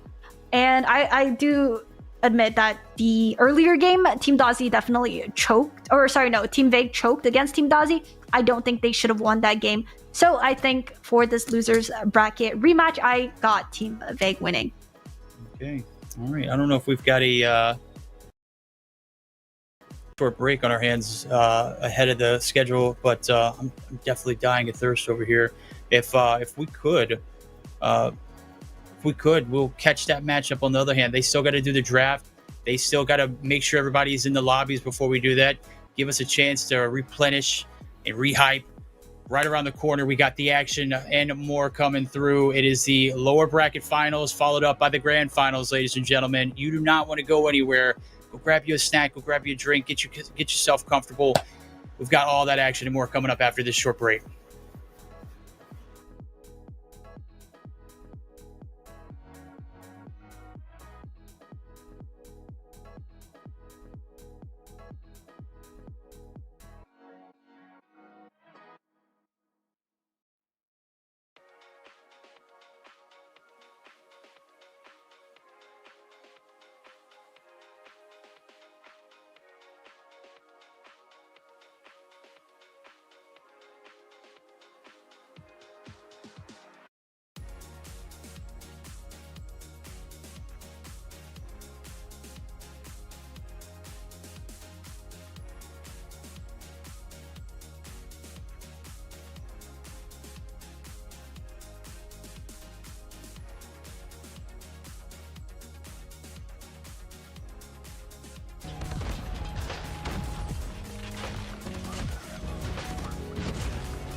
Welcome back, ladies and gentlemen. I know you guys missed us. I mean, this event has been absolutely incredible, and we are just getting started because here is where things get spicy. We got our loser bracket run, and of course, we have our grand finals coming up. Absolutely. A redemption tour here for Vague, able to take the win against Team Space, obviously in a 2-0 fashion very quickly there, put them out of their misery in that search and destroy. Now they're coming back. Will they be able to get their revenge against Team Dozzy? As we remember, it went down to a 5th round in the control in the upper bracket 2nd round. Will we get to see that much hype and anticipation here for this matchup? I'm sure of it. I'm guaranteeing that we're going to get a delivery of some of the top grade performances. Again, you win this one, you still got to face off against Team Lucasen, who looks damn near unbeatable. Oh, yeah. I mean, Team Lucasen is definitely the final boss of events, not just for this one, but this man, I played in the last event, and in the grand finals, I got absolutely smoked by his team, so we need someone to stop him. Yeah, this guy's got a lot of momentum. He's trying to win all of 2025, and I don't blame him because he's taken a lot of L's throughout the year. Not him personally, but the teams that he's played for. Is 2025 the year of Lucasen? That is the question that I asked earlier on in the stream, and I think we're getting the answer already. Oh, absolutely. I'm so excited to see him perform at Stage 5, which is happening later this year, November 7th to 9th in Poland. That's interesting. Yeah, we're getting a out-of-states World Championship, so very excited to see how that plays out. And of course, I will be doing a watch party for those of you guys that would like to join me and watch at home. Very, very hyped to see. Yeah, if you're having to travel to Poland that time of year, I'm assuming you're at the Pack Heavy. I heard there's going to be a lot of talent there, though, so should be exciting to see what they put up and who shows up. Obviously, first ever out of states championship here for COD Mobile. We're finally advancing. Does there mean that there is a chance we'll see another one and it be somewhere outside of the US again, maybe even outside of Europe? God, I hope so. We'd love to see some culture over in the East. We know they are dying for it. Love to see it Philippines, love to see something in China. Yes. Just, oh my God, there's so many spaces in China. Oh man, yeah, no, I mean CDM, the way CDM production runs things, it's incredible. Yeah. And I would absolutely love, maybe not even a world champ. I'll take an event. An event in the Philippines would absolutely go crazy. Like, yeah, sign me up.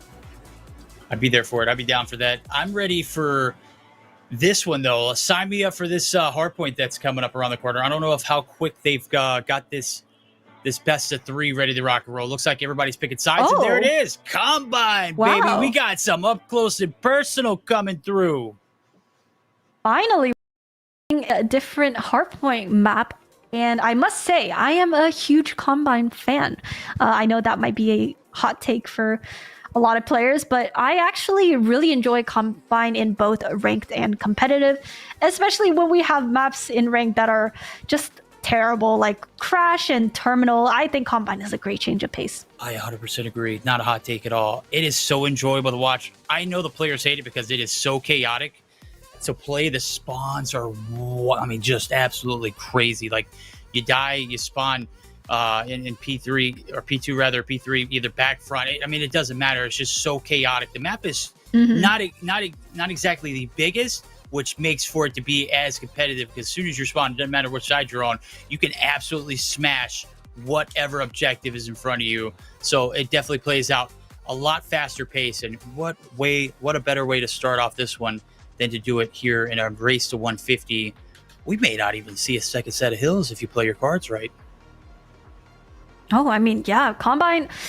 See, this is where I feel like the SMGs and the shotguns are going to shine, especially in close range hills. With Team Veg, you got Veg and Doggo, and also Swiwa, that's just going to be in your face constantly.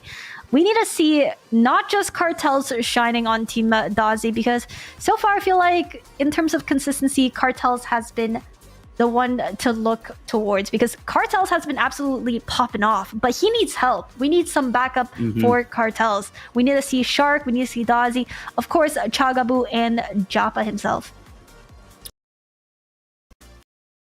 been head honcho around here. He has been gunning pretty much in everything that he has played in, whether it be CDM.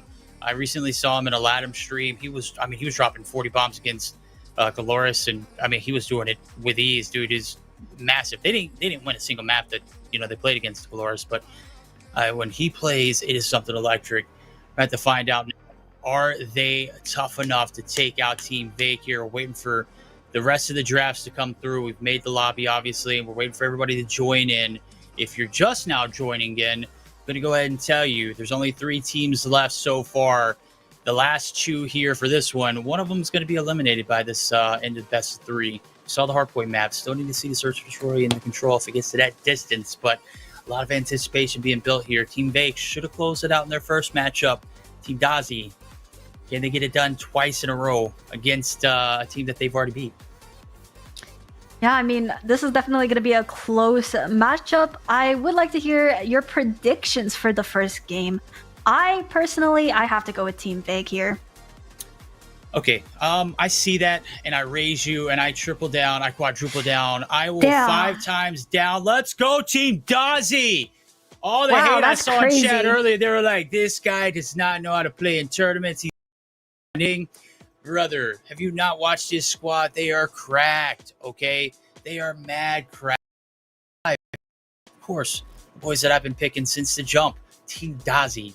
He is going to absolutely stomp these guys. Vake's not going to know what hit him. That is definitely a hot take. And now we got our S&D map being firing range, a sniper's paradise. Honestly, neither of these teams have a lot of snipers, but I will lean towards Team Vake just because of how strong of a presence Doggo has been. This man has been cooking with that sniper. So I think firing range is going to be the perfect playground for him.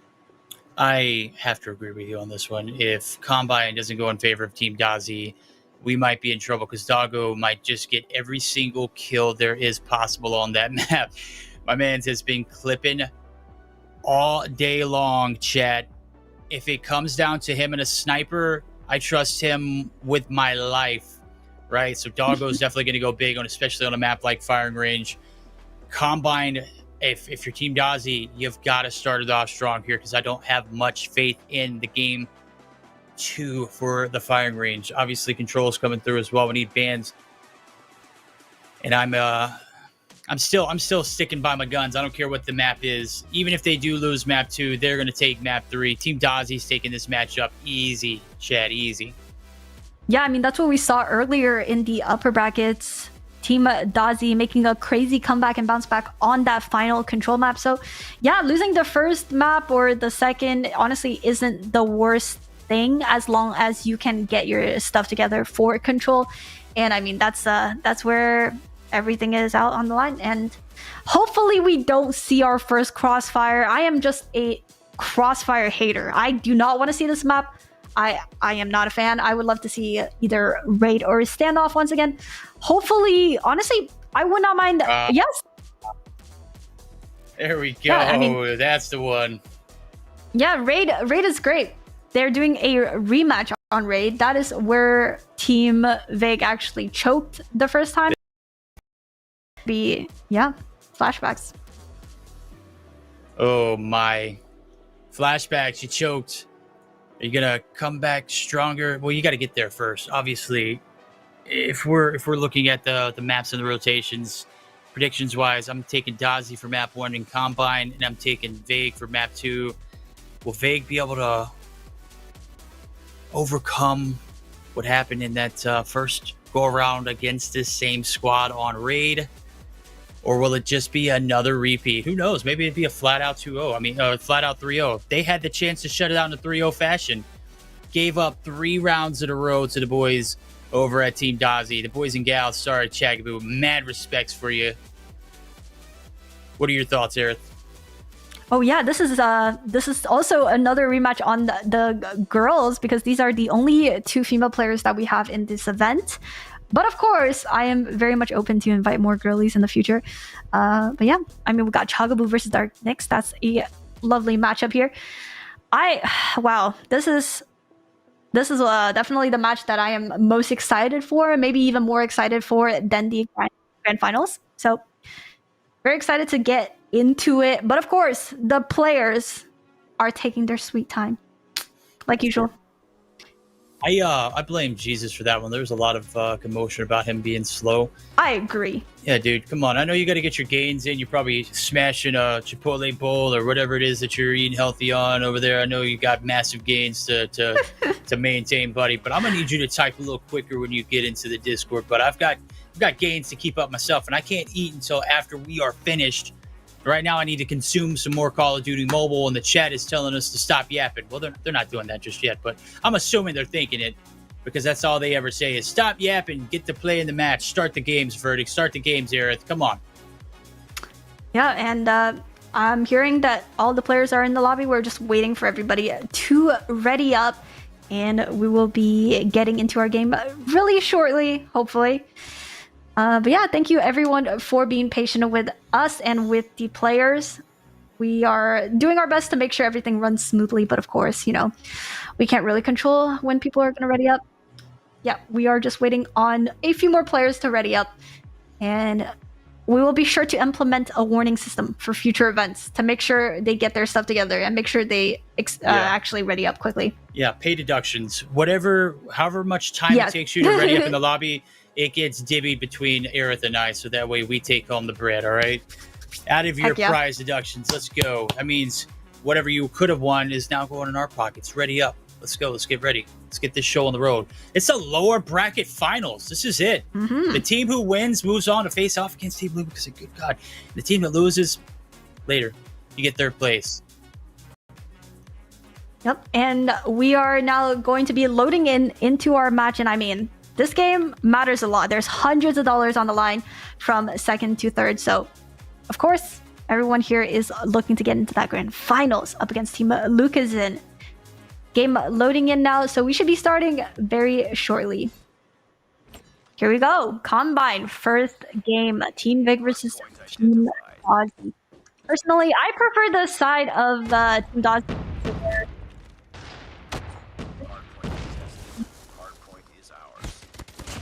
Absolutely.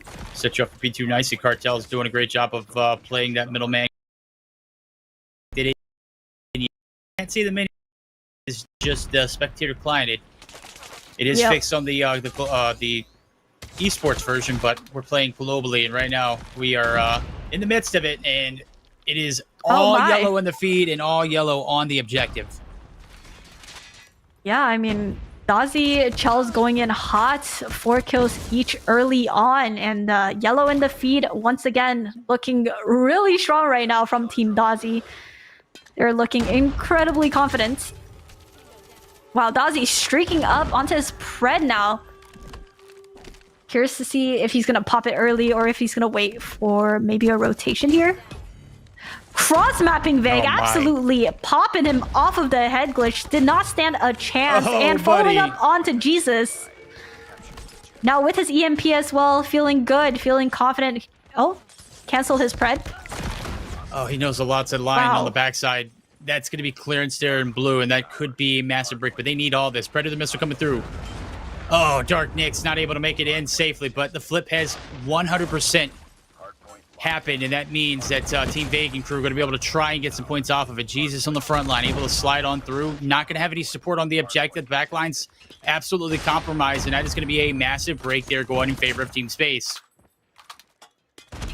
Yeah, this is a very strong early lead. Jappa actually pushing up here is a good idea to keep spawn points, and we know how important are to a hill.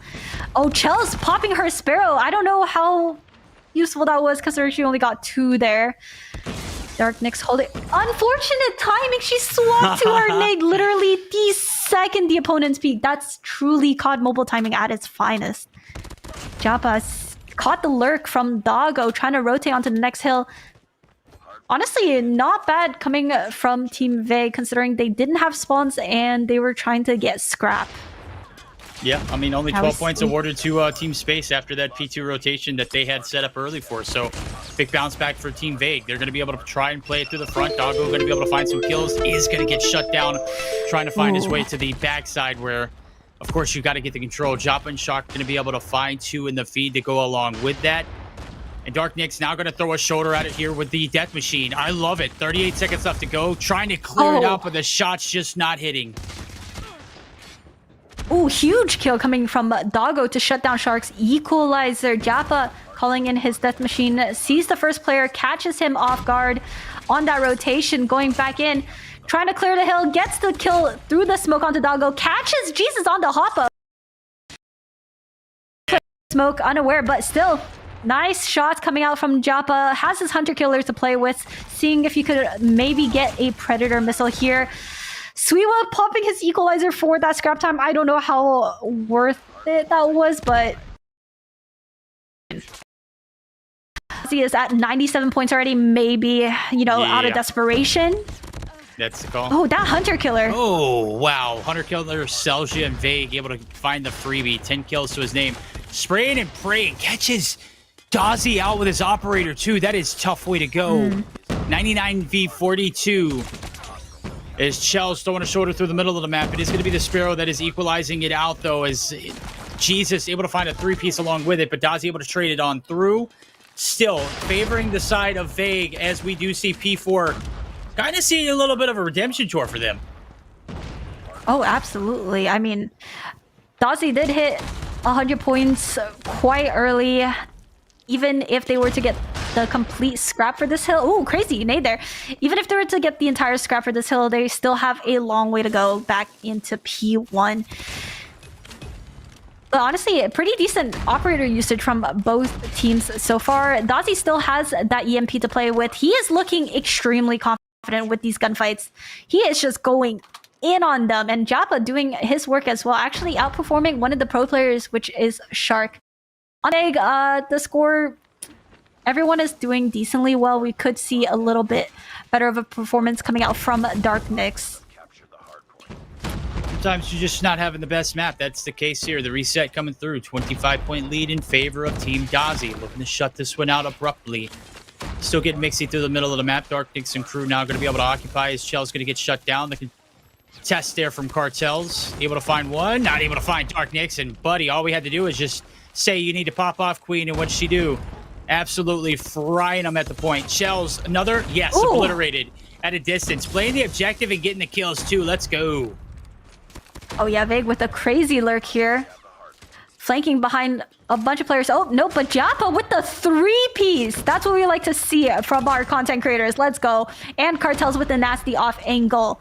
On 24 kills, currently leading the lobby, but not by a lot. Chagabu on the 23 and Dozzy at 22. Oh, boy. I say that as he picks up 2 more kills, hitting 26. This could be the final blow. Dozzy this crew looking to might shut it down. be Doggo? it. Oh, my God. Got a lucky spawn, but it's Cartels who we just can't even, The double war machine. Transition. Cartel's going to be able to shut him down. War Machine be War Machine. Cartels wins that. He's on a spree. Finally shut down, but damn it, the damage has been done. Yeah, has his EMP that he just popped, as well as his Predator that honestly connects out to Suiwa. Remaining. Vague's team needs to do a full send here of utils, ops, anything they got. They need to just send it in. There goes Jesus. You said it. Ops, you shall receive. Able to get the break. 15 seconds. Not enough time to close this one out. We are guaranteed a P3. Chelsea throwing the bodies on through. Dark Nyx finding a 2-piece. No, shut down. Shells able to find 2 before she goes 2. Now it's all on Dozzy. Looking to piece back. Find any action here with his Annihilator. Everybody is at new, and the backline's now in favor of Joppa. No, he's going to be dealt with. One shot. No, it's Dozzy shutting him down from a distance. That was huge. That was a huge kill onto Vague, and that honestly might have sealed the deal. Dozzy's movement. Absolutely insane. And there we go. Team Dozzy coming out hot. I am so sorry, Dozzy. I did not know your game. I apologize. I doubted. I can own up to it. You guys are correct. What was that? Absolutely frying Team Vague. Oh, buddy. They never really got a chance to step back into it. First set of hills down by 25. And it just kept on getting worse and worse. A great break there on the P3, or P2 rather, and then the I mean, the nail in the coffin had to have been Cartels finding that kill on the back line. That pretty much secured you spawns. You had frontline control. There wasn't enough time for the break to come through. 105 or 150 to 106. And your leader of Team Vague was Vague with 20 and 30. Can we talk about that for a little bit? And can we talk about the fact that Japa went 19 and 17? He's literally our content creator in this lineup, and he is popping off. Not only does he not know how to communicate comms in English, he is popping off regardless. He is going absolutely insane. Everyone on the side of Team Dozzy putting in the work, and unfortunately Team Vague kind of got cooked there. Everyone going negative, unfortunately. What can I say? When I'm right, I'm right. And that map, I was right about. Combine coming through. Team Dozzy ran the gauntlet, didn't let Team Vague even remotely think there was a chance they're going to break back on through. Obviously, the scoreline's pretty close, but a map like that, it's granted. We've seen, I've seen 250 to 249s on this map in competitive. I've seen 250s, 240. Like, it literally comes down to the wire. If time could expire, in some instances, I feel like it would expire just because of how crazy the gameplay is. Nonetheless, taking us to that firing range where you were talking about earlier, Doggo has been putting on a bit of a show in the sniper department. Going to be a huge factor. Going to need him to pop off here in this one in order for Team Vague to have a remote chance. Oh, absolutely. And one of the snipers on a firing range S&D, you have a lot of pressure on your shoulders, but with Doggo absolutely popping off this entire tournament, I think he's ready to cook. Although coming off of a L, I still think they have potential to run away with this map and bring us into a map 3 raid control. I mean, optimism. Team Vague choking, is this surprising? I don't know. This seems like a reoccurrence here, huh? I was just thinking, I was like, there's no way Team Vague's going to choke again. They may not even get a chance to choke. This might be a 2-0. This might be momentum in Dozzy's favor. We may not even see that game 3, chat. Just imagine. That could be the possibility that we live in. Vague's team looked defeated in that game.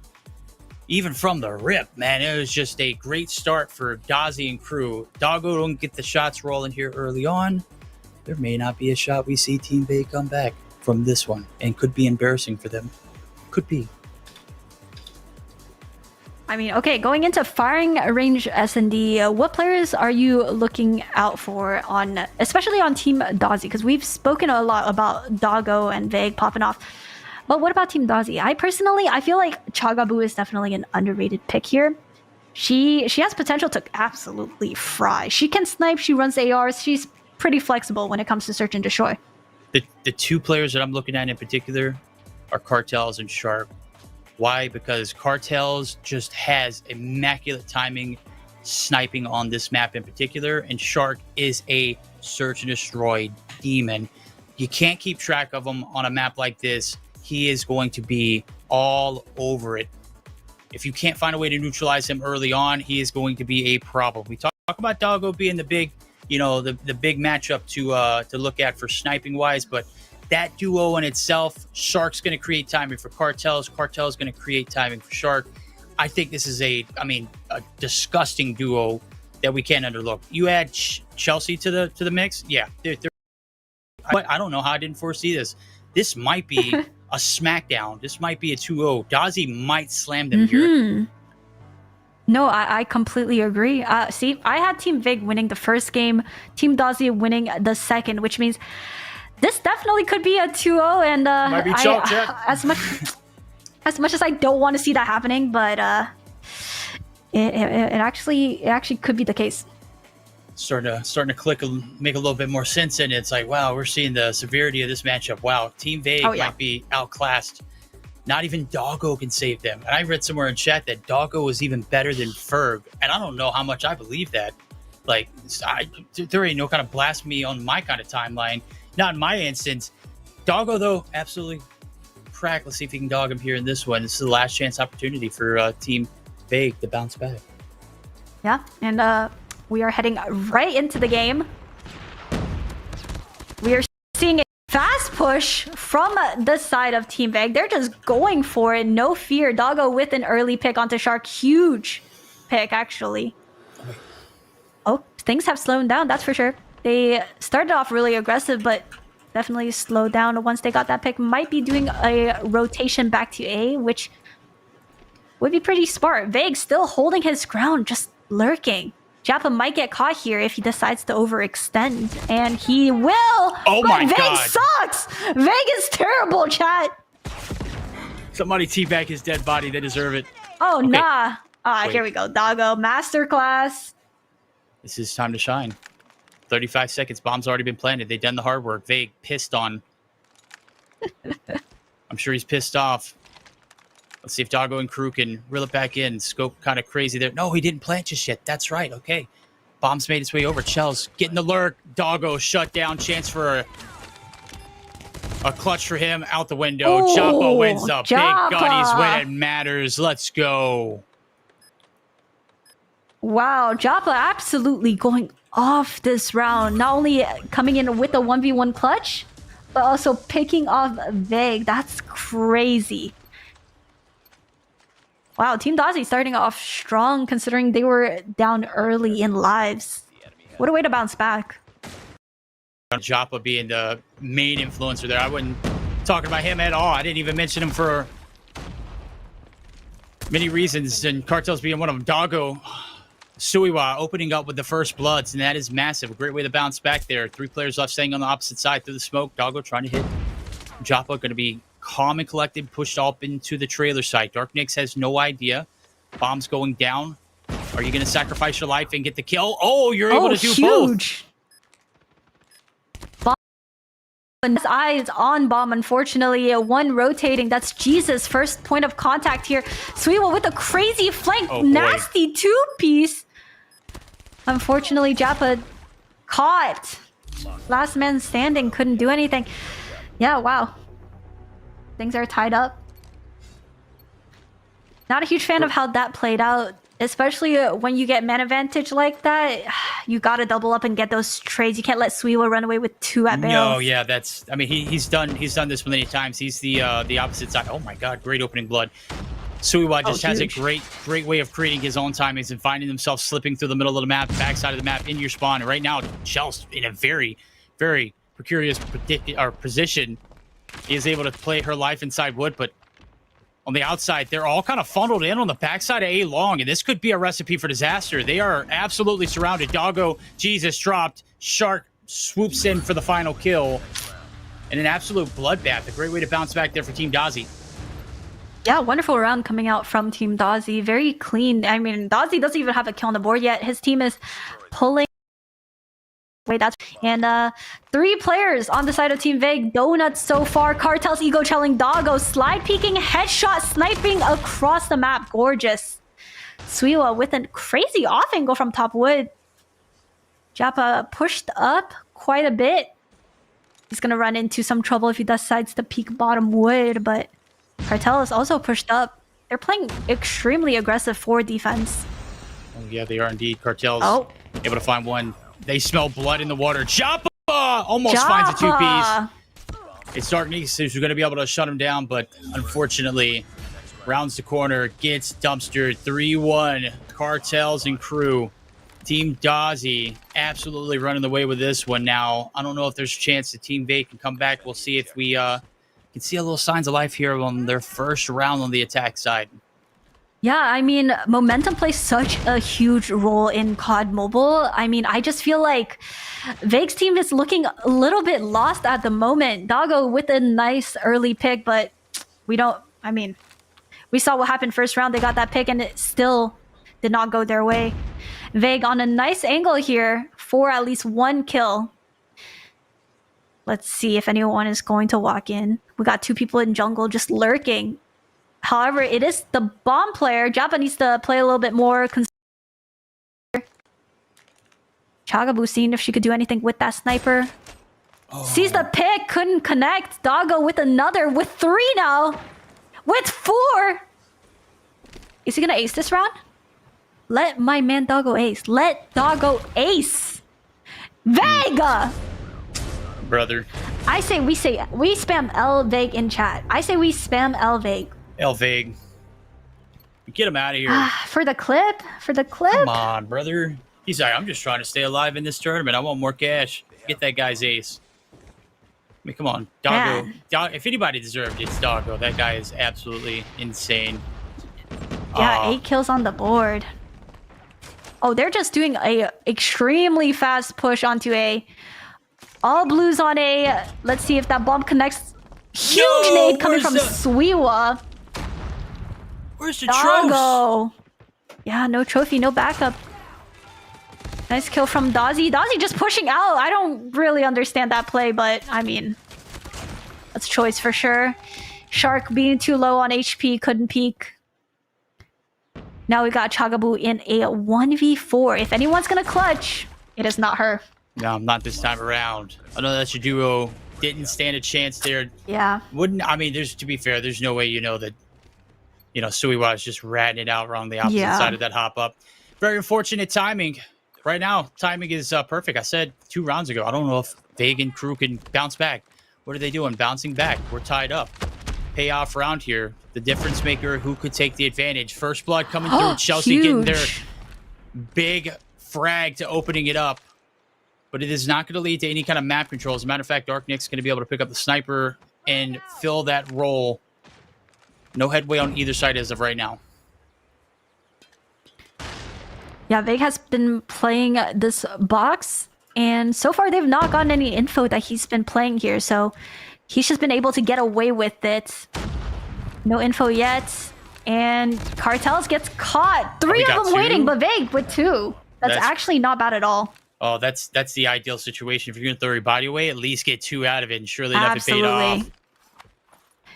Can't be mad at that. 2v3 here for grabs. Pulled the sheets from right underneath them. No hit over towards the B site. We have since made very, very much a lot of progress towards this A point. As the bomb's going to go down, 23 going to be pushed up to 45. 3v2 retake. Shark getting a little bit of ground and pressure. Starknick's looking to piece through the middle of the map. She's got the right idea. I actually really like this play coming out from Shark because he has a crazy flank. Gets info on both. Gets 1 pick and info on the second. Honestly, now they should just be playing together in a 2v2. And, I think maybe they'll get info here. Jesus has actually really good timing on them. Oh my gosh, Jesus might come out here with the 1v2. Crazy clutch coming from a Jesus can't save you. Missed the opportunity. God. Why were they running away when they knew exactly where he was?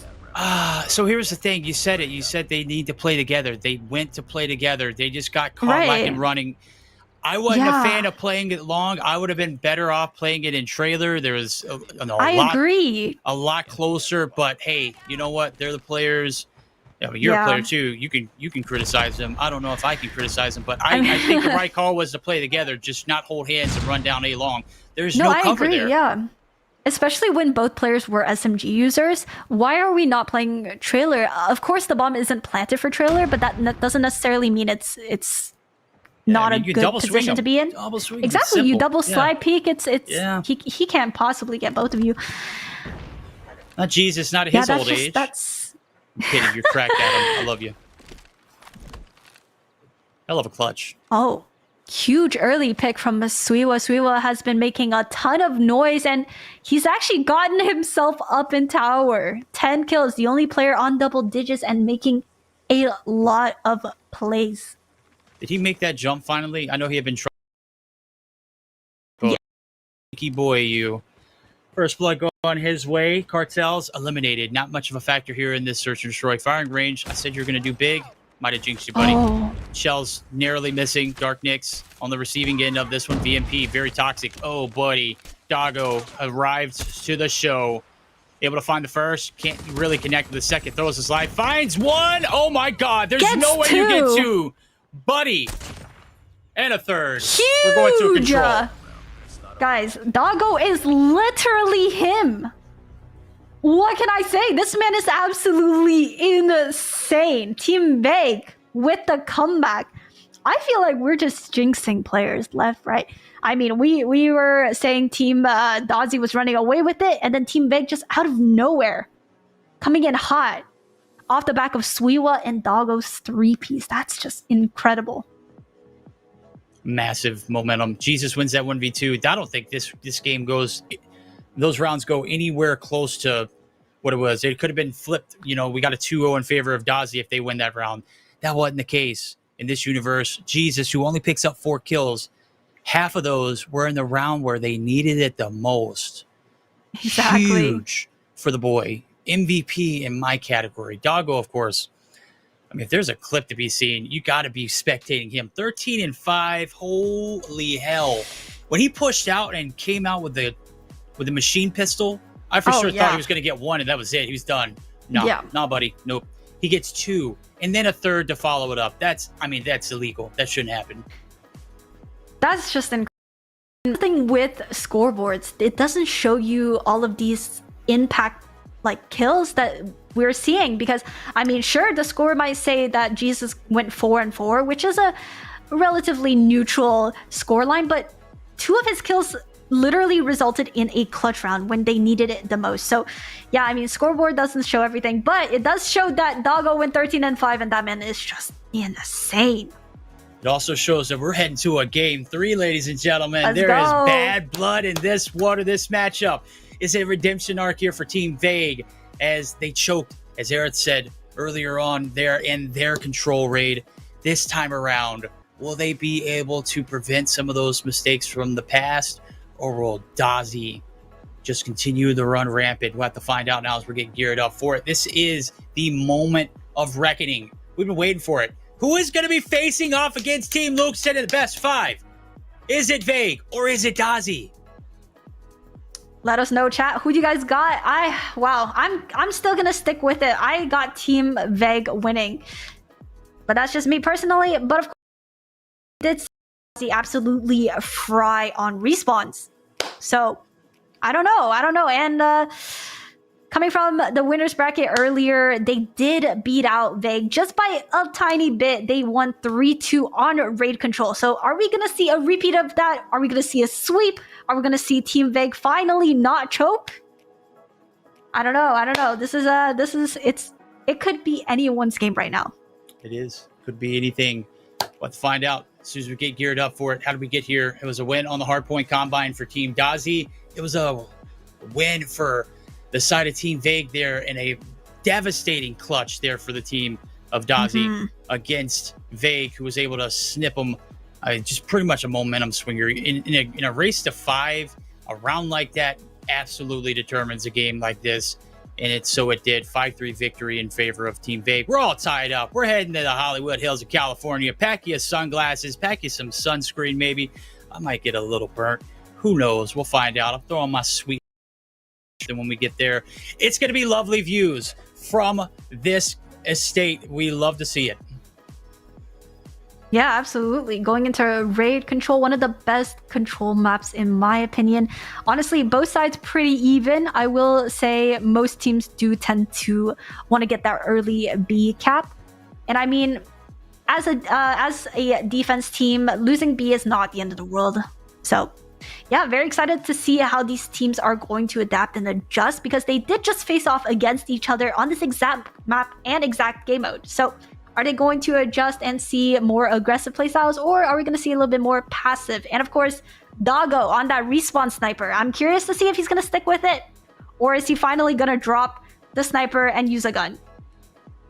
We'll find out. Producers, can we get another glimpse of that prize pool just real quick before we jump into this one? Because I just want to be precise when I say this, when I look at this.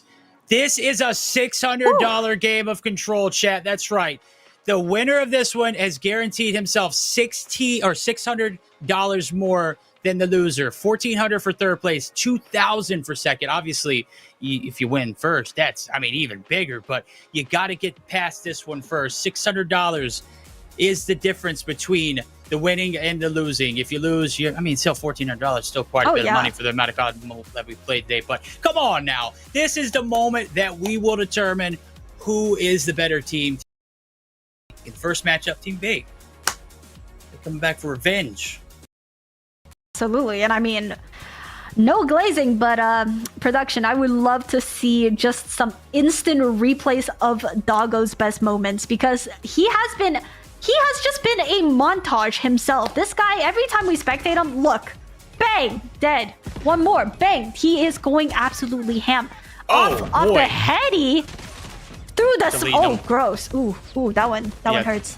Yeah, And this- of course, that can happen. the L car. The L car, the turnaround, ADS, bopped. Excuse me? Excuse Yeah. me? Yeah, we're gonna have Hello? to device check.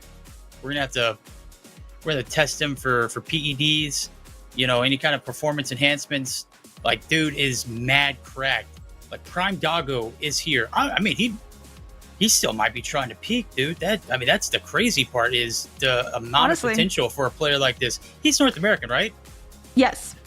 I mean, that could be like the resurgence of North America, the great hope that could bring back the North American region for itself. How are we not letting this guy get picked up yet? Is he just going to focus on content? Is he going to be the greatest to ever do it like Ferg, or will he try his chance at competitive? Because I'd love to see him play. I absolutely agree with you. And chat, let me know, who do you guys think out of all of the North American content creators, pro players, who is stopping Doggo? Because whoever you guys name, we might just get him into our next event and see if anyone can actually beat this man. Because currently nobody's stopping him except maybe himself. I mean, so far he is on a rampage. Yeah. So yeah, let me know in the comments who you guys think is beating Doggo. Yeah, this ain't glazed jet. This is premium gas. All right. I know some people like running on E, but I mean, when you see this, on a regular basis, and then you see it, out of a player that is just a content creator for all purposes, that's crazy. I'm sorry, dude, but that guy is mad cracked. I'd love to see him play competitively. That's just my perspective as someone who's been a part of the competitive community for 5+ years now. Like, that is talent. That could be something that could spark a little bit of life here in this.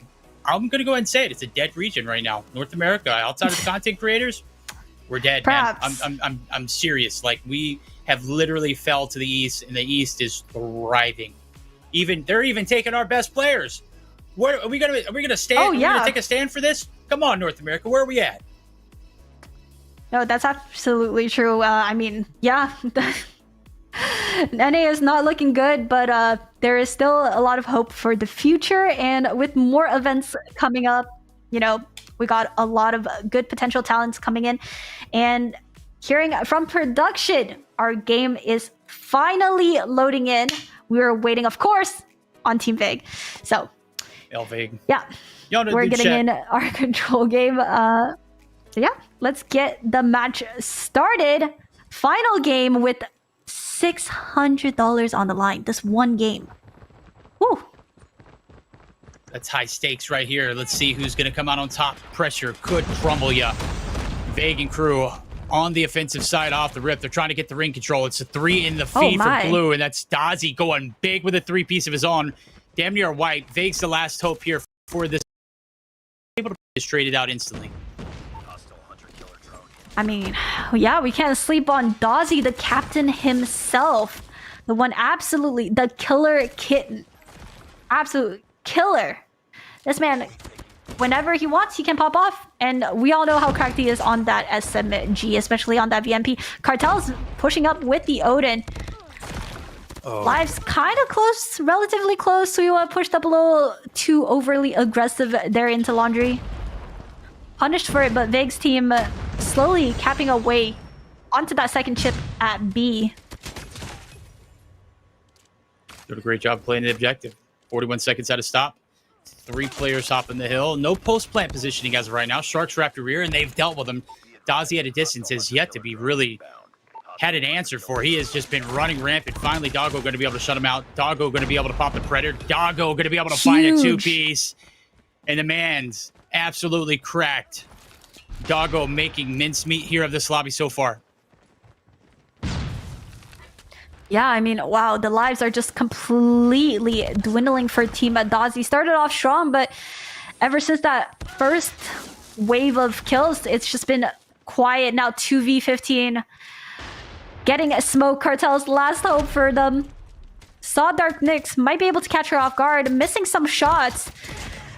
Dark Nyx almost getting the turn on Cartels. 1v14. Are they going for an execution? Oh, Vague, no. Oh, buddy, Oh, I was my. hoping for it. I was like, second one today, let's go.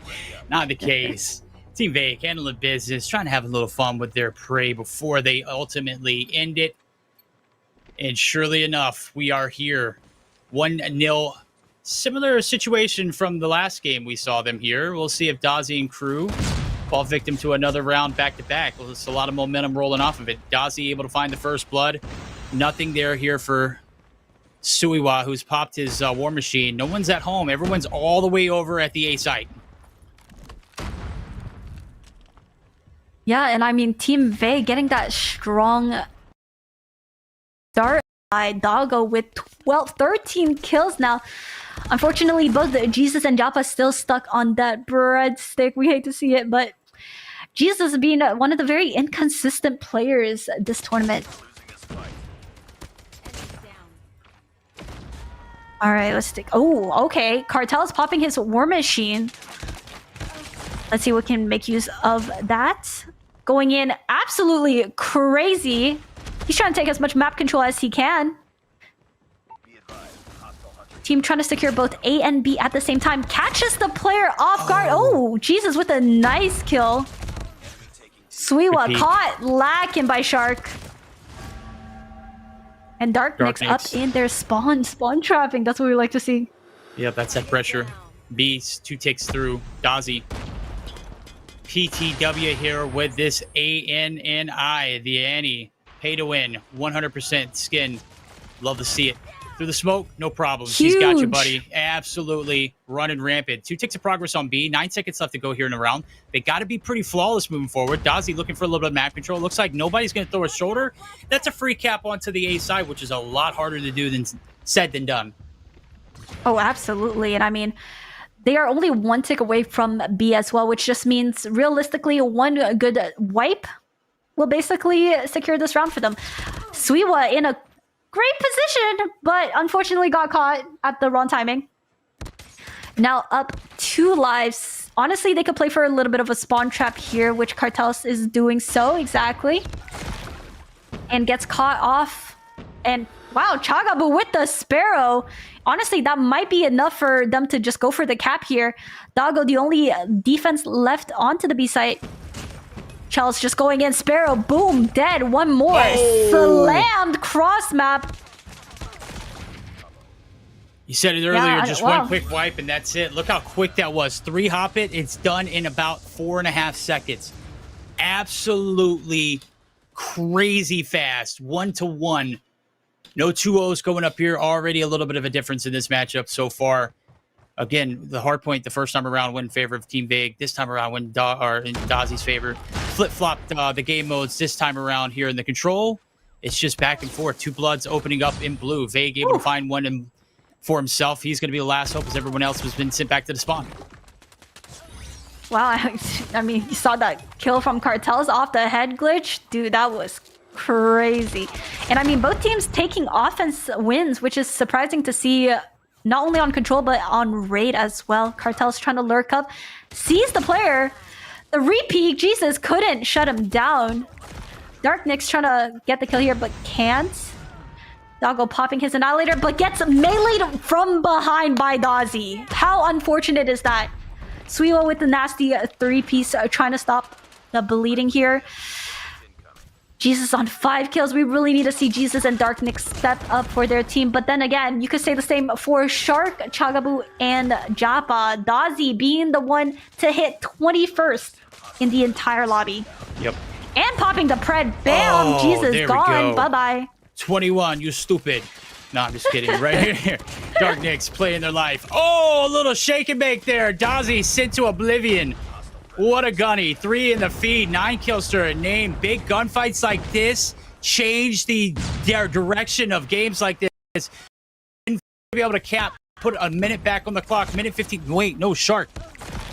Ooh. Able to shut it down. Japa as well. Whoa! And just like that, the defense stands strong, preventing that B cap from coming through. That's massive.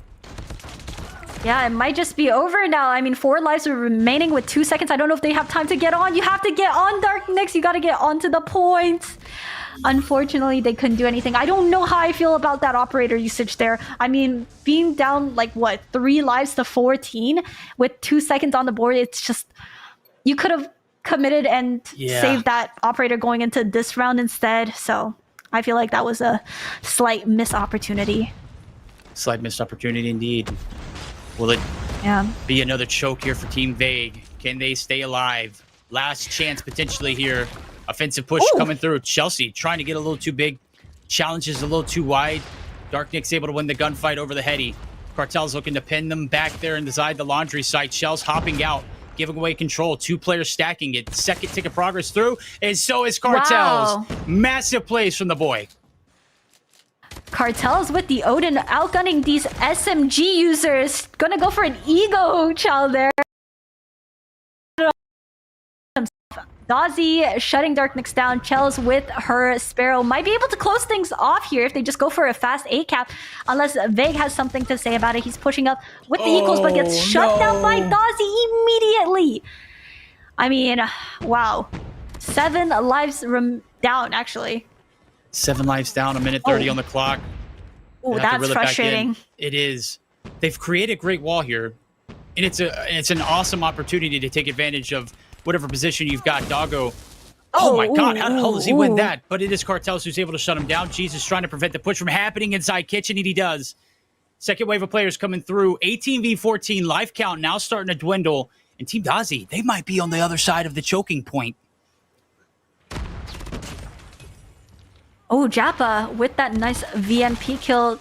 Doesn't know Jesus' money, but let's see if Cartels can... Wow, Cartels with the 180 turn onto Doggo. Cartels has just been an absolute standout player this entire tournament. 27 kills on the board for his team. Dozzy with 25. Shark turning on to Darknix. And is that an EMP we see from Dozzy? I think he's still got an EMP if they want to do a full push here. But Yellow in the feed. Now lives all tied up with 34 seconds left. Jappa. Swiwa calling in... Oh, no, sorry. Jappa calling in that death machine. Yeah, I don't think they understand how the spawns work here. If you want pressure to alleviate on the basketball court, you need to put pressure on the basketball court. 20 seconds left to go. Not sure what the heck is happening with the lag, but I'm sure we'll get it fixed out. Jappa's going to be able to continue his reign of terror. And just like that, they are going to get that spawn out. 5v4. Down to a 5v4. With 8 seconds to go, but nobody is on the point, which is really frustrating because they need as much time as they can get. 2v4 now. Huge kills coming from Swiwa. Cartel's trying to hold down the fort here. 2v2. Oh, no. All right, let's see if Jappa could clutch this out. 1v3, but he's getting sandwiched, and I don't think he's going to be able to clutch. Now on to... This is an exact replica of what's happening.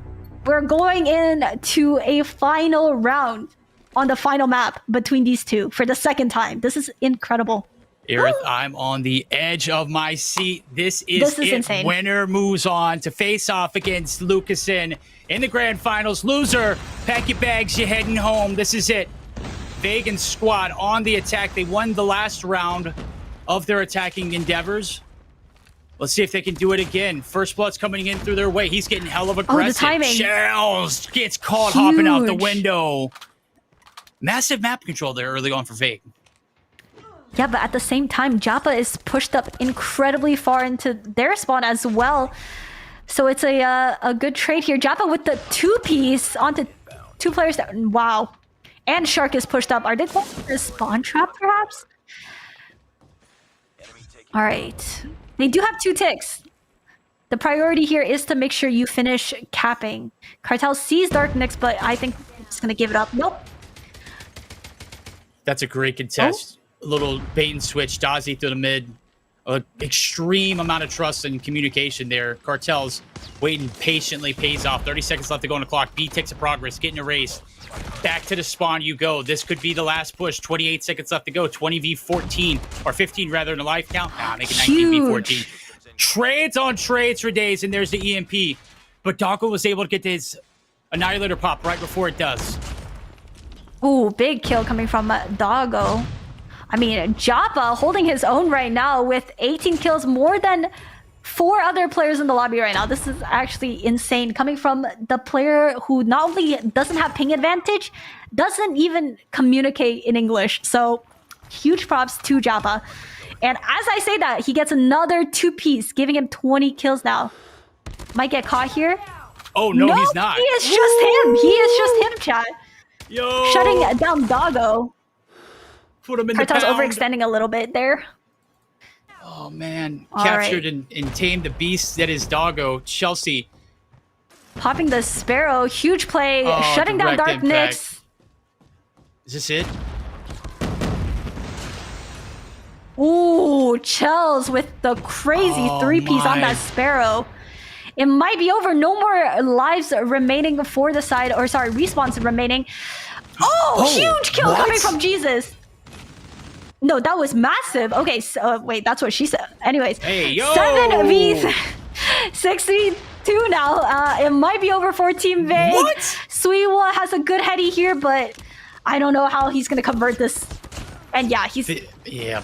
insta trades. Dead in the 41 water. and it is over. Wow! Team Dozzy! Put him in the dog pound, God. chat. Let's go. Nah, They've tamed what? the beast. Yeah, that's just how the cookie crumbles, man. Wow. What? Dozzy. Yo, L Vague in chat, guys. L Vague in chat. Yes, let's go. L Elvague. Vague in chat. I mean, honestly, he took the L as soon as he got pissed on by Joppa inside of firing range. That's where I knew he was gonna, like, that was gonna be his demise. Wow. No, I mean, that was a huge 3-piece coming from Chelsea's Sparrow. We got Cartels absolutely popping off. This man has been so consistent. Like, honestly, huge props to Cartels for being the backbone to his team. Unfortunate for Suiwa. He definitely had a slower start in the tournament, but so far he's looking crazy. And unfortunately, they just could not take the dub. Wow. Oh my gosh, I am truly speechless. That was incredible. Both matches that they've played have been not only to a control, but literally to the last point. Yeah, that was a 4v2. Last time Cinema. around was a 2v1. Absolute cinema. And I'm speechless as well. If I had any words to say, I think it would start with El Vague, El Vague, Yeah. El Vague, El Vague. Yeah, hold that one, buddy. I mean, third place, nothing to be scoffed at, but a $600 game of control. Victory is Team Dozzy guaranteeing themselves a top 2 finish. Congratulations to you guys. Good run for Team Vague. And Doggo, you can go back and rewatch this. You're going to hear my words, buddy. You can take 2 paths. Well, you can take the content and you can take the competitive side. But if you take the competitive side, you are going to be the savior for North America. I'll just go ahead and tell you that. If you do content, you'll be great as well. I mean, there ain't no ifs, ands, or buts about that. But huge shout out to Vague and his team. More importantly, though, Dozzy's moving on, and I was not wrong. All right. I didn't even have the script. I mean, yeah, no, that was an incredible match. So, of course, let's jump into some highlights. Some of the key moments, the best moments that, yeah, wow. It's just so unfortunate. Doggo was having a generational run.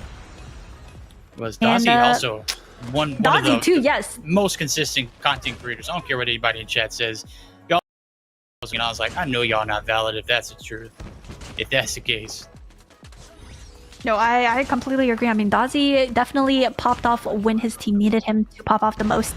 And yeah, wow. Both Doggo and Dozzy, actually. Dozzy had a really strong start going into this control map. He was just pushing out. Wow, this equal was crazy too. But yeah, I definitely think there's a lot of misplays that happened with the operator usage. And, you know, it happens sometimes, but operators play a huge role when it comes to respawns in both hardpoint and control. So making sure all of your ops are high value and you don't put them or let them go to waste is going to be the factor. Yeah, there's that 3-piece that we were talking about Shells having there with a Sparrow. Went Gorgeous. massive, direct impacts across the board, huge impacts. Doggo was able to pop his Annie right before the EMP went off, yes. which was huge, and that literally generated enough traction for them to be able to get that capture and extend the game, ultimately not, being able to pull it off. But nonetheless, hell of a matchup. Now we're getting geared up for our grand finals, ladies and gentlemen. Hell yeah. It's about that damn time. How do we get here, Aerith? Whew, wow. I mean, we've had a journey, that's for sure. It's been a long day, but all of the matches that we've spectated so far has been incredibly intense. I mean, we've gone from the upper brackets to the losers bracket. I mean, now we got Team Lucasen versus Team Dozzy in the grand finals. Chat, who had this, Who had this grand finals predicted? Because I definitely didn't. Maybe Team Lucasen, but Team Dozzy is a huge dark horse for me. I thought we were going to see Team Lucasen and Team Sisco play it out. I thought our first matchup could have been a grand finals matchup, but I was wrong, boy. Team Dozzy, though, is who I put my money on after the first round. And they have not let me down. They're not a one-trick pony, chat. They have been absolutely frying. It took Vague twice. I mean, come on now. Not just once, but twice. It wasn't a fluke. It was 100% meant to be. That means verdict, even without the script, was right. And I absolutely love that. Team Dozzy, you deserve all your flowers and more. But now becomes the hardest part of the challenge yet. Can you take a hard point or control off of Team Lucasen? Because moving forward, respawns are basically going to be impossible to win. Yeah, I mean, up against Team Lucasen, I mean, you got Lucasen, of course, but you also have aggressive players like Solo himself. Going into this match as Team Dozzy, I feel like Hardpoint will definitely be one of the game modes that you want to take away early, and definitely not dropping Search and Destroy maps will be key to your success. I feel like Search and Destroy is where they're going to have the best chance. But of course, this is going to be a best of 5 grand finals rather than a best of 3. So even if you do drop the first 2 maps, you could make a generational comeback. You never know.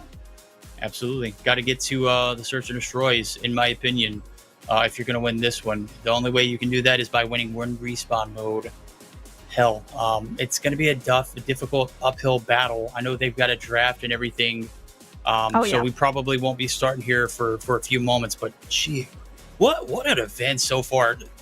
Just looking back at everything that we've went through so far and the moments to get to this point, Aerith, first event for yourself. You basically have done everything from, everything behind the screen to on screen and everything in between. How you feeling? Oh, I am feeling ecstatic. I mean, this event has been so much more than I could have hoped for. Like, the matches that we've been watching have been super intense and a lot of good storylines, a lot of really good rivalries, and the games have been great. I am incredibly entertained, and I hope you guys are at home as well. Of course, going into the we are not even into the grand finals yet, and the games have been this good. Just imagine what we can do in the future when we get more pro players, more content creators, and maybe bigger prize pools, and maybe even longer events. So that is super hyped. I love to hear that. Love to hear. I've been a part of my fair share of events, and I've got to say this was an exciting one to get an event to. I'm glad you shot me a message and it was like, hey, Verdict, man, of course, Aerith is asking the MVP, the GOAT. 100%. I am just so ecstatic that I got the opportunity to be here and be in this moment with you and enjoying it and seeing all the work that you put on. Ladies and gentlemen, I don't think you guys understand how much work I don't think you've gotten an ounce of sleep just based off of all the interactions I've seen in Discord. You have done crazy work and you deserve mad props. So huge shout out to you, Aerith.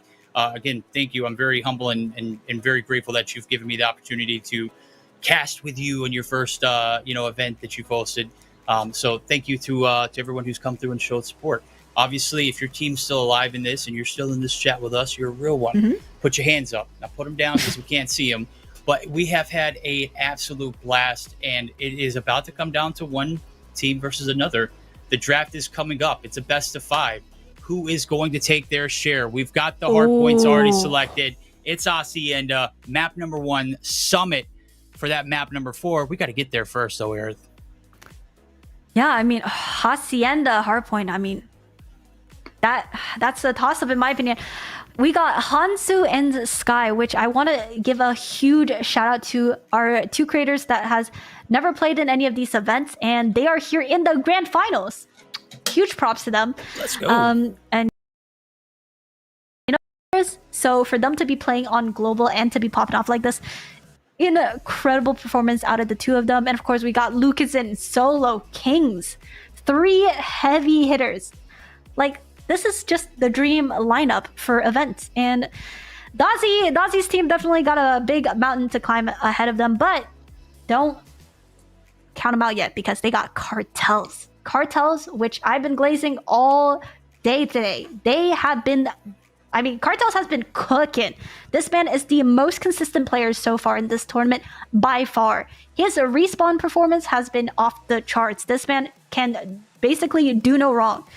So, yeah, this is going to be very interesting going into Hasi. And I believe Team Dozzy is coming off of a Hasi win as well earlier, but I could be wrong. So they might have momentum going in. They definitely have momentum after wiping Team Vague. So excited to see how that transfers over into the grand finals. Absolutely. Could be. It's been a long day. A lot of haciendas we've seen. We've seen a few summit. We've seen one summit. We've seen a combine, which was crazy as well. So a lot of energy coming through from this lower bracket run here from Team Dozzy, able to get the complete sweep against Team Vague. L Vague. We're just kidding. We love Vague. The L is for love, man. Firing range coming through for the second map. That is a great selection. Maybe Team Lucasen saw something that they liked as well. I'm gonna be honest with you. Dozzy really didn't play that map poorly. It was just that one swing round where Jesus gets a 1v2 clutch that was created by him having great timing and great patience. So I don't know. We'll see how it pans out. Map number 2, there definitely potential to see Team Dozzy come through with an upset. Oh, absolutely. Team Dozzy started off really strong against Team Vague. They were getting their early picks, but I do think when it comes down to some of those key moments, they need to have a little bit better communication and teamwork. So there are rounds where they just genuinely should not be giving up like that. Like the 1v2 was obviously unfortunate timing, but at the same time, I feel like the decision making wasn't there. So I do hope they clean things up for firing range S&D. But of course, they are just getting off of an S&D firing range, so they do have a little bit of experience and they can definitely bounce back from that L. Summit Hardpoint though. Summit Hardpoint, me personally, I love this map, but I don't love this map so much going up against the likes of Solo. And Solo is one of the craziest SMG players in my personal opinion, so definitely want to be on the lookout for Solo. Yeah, Solo's definitely going to be a player that you got to keep your eyes on at all times. It doesn't matter the game, it doesn't matter the map. He's a freak. But, great, but he just plays so damn aggressive and ratty at times. It's such a great play style. Now, where I want to see is how well some of these content creators are going to be able to hold their own. We've seen Joppa absolutely run the tables. Now, on the flip side of things, Sky and Hanzu, right? They're going to have to collectively hold their weight because Joppa, and I wouldn't even say Shells is definitely still a pro player in my opinion, but 100% want to see those creators come through and show out as well. No, absolutely. More glaze on Joppa. Joppa has been one of the creators that have been popping off. Like, huge credits to Joppa. Everyone on the side of Team Dozzy are English speakers except Joppa, and he is also the one content creator that's basically kind of left out. So not only is he popping off, getting some nasty 2-piece on pro players, he's just doing it all. And for those of you guys wondering, ADC is Chagabu. I don't know why it says that, but ADC is Chagabu, the goat herself. And here we go. We got our our last map being Standoff, which will be a search and destroy, I believe. All right, we'll see. The final countdown guaranteed us a control.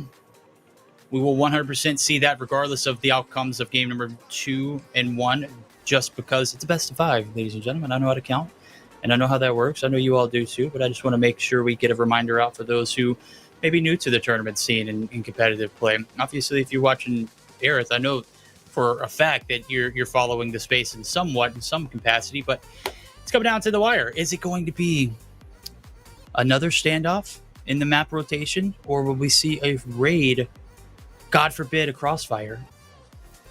Oh. Yeah, I don't know. Personally, not the biggest Crossfire fan. I hope we see a standoff because we just saw 2 raid controls. So let's switch things up. I would like to see a control standoff. But honestly, I would not be mad about a control raid. Control raids are great. And yeah. Oh, well, here we go. The map raid has been banned. So I think we're going to be seeing a standoff.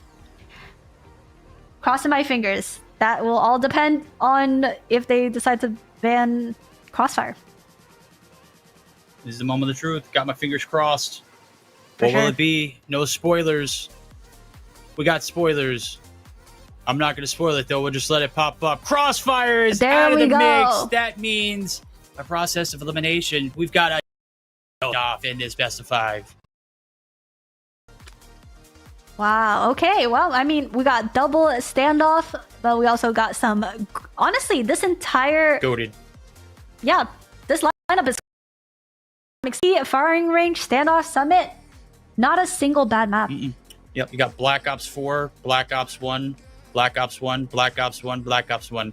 You can't go wrong with Black Ops maps, chat. You just can't. It's simply put the best possible situation. Maybe standoff is Black Ops 2. I'd have to go back and check it, but I'm pretty sure firing range and summit. I know for a fact where Black Ops 1's mapped. Maybe not summit either. Black Ops, I don't know. I have to go back and my Call of Duty history maybe showing up in the back of my eyes, and maybe I'm just like delusional right now. I need some agua. I need some Call of Duty Mobile. I need some grand finals actions. I agree. Chat. Let's get into it. Hands are about to be thrown.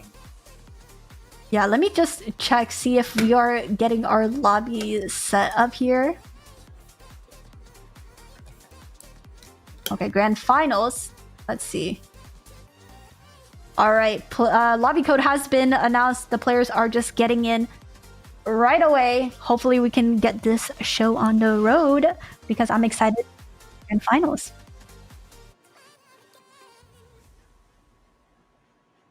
Okay, so we got currently one of the teams ready to go. We're just waiting on the other team. Okay, looks like I wasn't wrong. Hacienda is a Black Ops 4, 100%. Firing range, standoff, and summit all going to be... Well, no, standoff is Black Ops 2. That's where I was wrong at. So Black Ops 2 goated, probably Call of Duty are Black Ops originals, though. So, okay. Wait for everyone to bounce in the lobby, as Aerith just said. I just wanted to make sure I corrected my own mistakes. And you know what, Doggo coming in chat, sorry for disappointing you. Dude, you literally were the reason why we enjoyed Search and Destroy.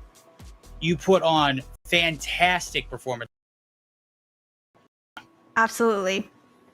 Yeah, I mean, without you, honestly, I don't think Team Vig would have made it as far as they did. So, hats off. And yeah, those Search and Destroy snipes were incredible. I do hope to see you clip some of our reactions and also some of your clips and post them because the people deserve to see those clips. They were crazy. They were intense. Absolutely cracked, my guy. Go back and rewatch a lot of you put on a show, put on a masterpiece. Would love to see you in the grand finals, but you know what? Don't take the blame. Blame Vague. He holds the L's here in this equation. That was his team. You were just merely a shipment, on the boat. He just carried you into the wrong direction. It's not your blame. Yeah, completely agree. If Vig was just a little bit better, you guys probably would be here in the grand finals. Unfortunately. Dang, Vague. Well, it is what it is. Getting geared up for it. Map's been played on through. We've seen everything. Now we're about to see the grand finals, moment we've all been waiting for. The $10,000 grand finals matchup, chat. $10,000. We'll take a look at the teams as we're getting geared up for it. Let's go ahead and see Team Dozzy. Huge shout out to everybody that's been a part of it. Shark, Cartels, Joppa, and Shagaboo, of course. Absolutely mad cracked. Yeah, I mean, this has been a very dark horse, in my opinion, lineup. I definitely did not expect them to pop off so hard. Everyone pulling their weight currently, and yeah, no, I mean Team Dozzy, they definitely showed up. They're crazy this tournament. All right, we'll take a look at what Team Lucasen has up their sleeves. I feel like I need to introduce them like we're at a WWE match. Entering the ring, weighing in a combined total of Mad Crack, Lucasen, Solo, King, Sky, Hanzu, absolute demons. They have yet to drop a respawn game mode yet today. Aerith, will that change? Ah, man, I don't know. Respawns? I don't think so. But I mean, if Team Dozzy wants to have a chance in this, they need to be able to take at least one respawn, whether it's hardpoint or control, and make sure they secure those search and destroys. But yeah, I feel like if Team Dozzy needs to take a hardpoint or control, I think they have a better chance in control. They've looked incredibly strong on raid control. I don't know how that's gonna transition over to standoff though. Yeah, I mean, those are two completely different played, maps. Obviously, raid completely linear, whereas standoff, it's just a hop, skip, and leap from one objective to the other. The hardest part is getting across, obviously, just like on in raid. But in standoff, I mean, you've got to worry about, just so many different elements. Getting your opponents out of your spawn. Are you going to be able to make that cross off the initial push? Because time is a factor. When we get there, we're going to have to get a good breakdown. Obviously, Team Lucasen yet to drop a respawn game mode. Control could be the opportunity to see Team Dozzy strike. And I mean, we're just giving up on the fact that Lucasen's going to win a search and destroy. There's a strong chance that they might even take this in a 3-0 fashion if they play the cards right. So Dozzy, they got to find a win somewhere between these first three maps. Oh, absolutely. I mean, I'm saying as if Dozzy has just already won Search and Destroy, but yeah, like Search and Destroy is still a huge toss-up. We haven't really seen much of Team Lucasen when it comes to S&D. I know they dropped that first map against Team Sisco, but I mean, they're up in the grand finals, upper brackets for a reason. So, I mean, I think their Search and Destroy could actually... So, yeah, now we're just waiting on everyone to and we'll get things kicked off really soon on Hacienda Hardpoint, which, I mean, that's going to be crazy. And of course, the polls are currently up on YouTube. Make sure you guys vote. Let me know what you guys think. I'm curious to see how you guys feel about these two teams. Who do you guys got? I'm seeing a lot of Team Dozzies. Personally, I will say my predictions, I will have to go with Team Lucasen 3-2. All right, 2025, the year of Lucasen. Will he be the 4-peat champion? Back to back to back to back. Maybe lead that same energy. November. The job done here as we are everyone in the lobby just waiting for the green check marks to come across, and we'll be hopping into the action. Game one of the grand finals, ladies and gentlemen. Team Dozzy, Team Lucasen, stage is set. They're about to enter the ring. It's a heavyweight bout. Who will come out on top with the championship belt? Let us know, Team Dozzy or Team Lucasen. You mentioned it. Lucasen, I mean, you can't go wrong with a Team Lucasen pick, right? Yeah, you never can go wrong. I mean, and we're obviously gassing up Lucasen, but his players on this team are insane. We got Hans Solo. Like, this is a crazy lineup of players. So yeah, now we're just waiting on Team Lucasen to ready up, and we will get into the match really, really soon. I promise you guys, we want to watch the game as much as you guys, so just give us a quick second. I promise, we're not yapping just to yap. Yeah, absolutely. Lucasen said you can't rush greatness. It's it's a lot of patience and a lot of resolve and a lot of upset too. That guy, I've seen several, games and matches where he's dropped 50, 60, 70 kills and still not been able to pull off a W. I don't think that's going to be the case today, as he has just been holstered up by his teammates, and that is the best case scenario because he hasn't lost yet. We'll see if he needs to step it up here in this grand finals as everyone's readied up. Game's loading in. We're about to hop into our first game of the grand finals. Aerith, Super Slam. Let's get it. All right, Solo gotta chill with the fastest flex on us. Look at these skins, gorgeous. Oh, a slight. You know what? I think just because we had such great timing and coordination in our like shout out here for this grand finals, Yeah. that was the reason why they had to bounce back to the lobby because damn it, everything was perfect. What the heck, man? Team Dozzy letting us down. I'm about to join VC and yell at them because what is happening? But the crash out here, buddy.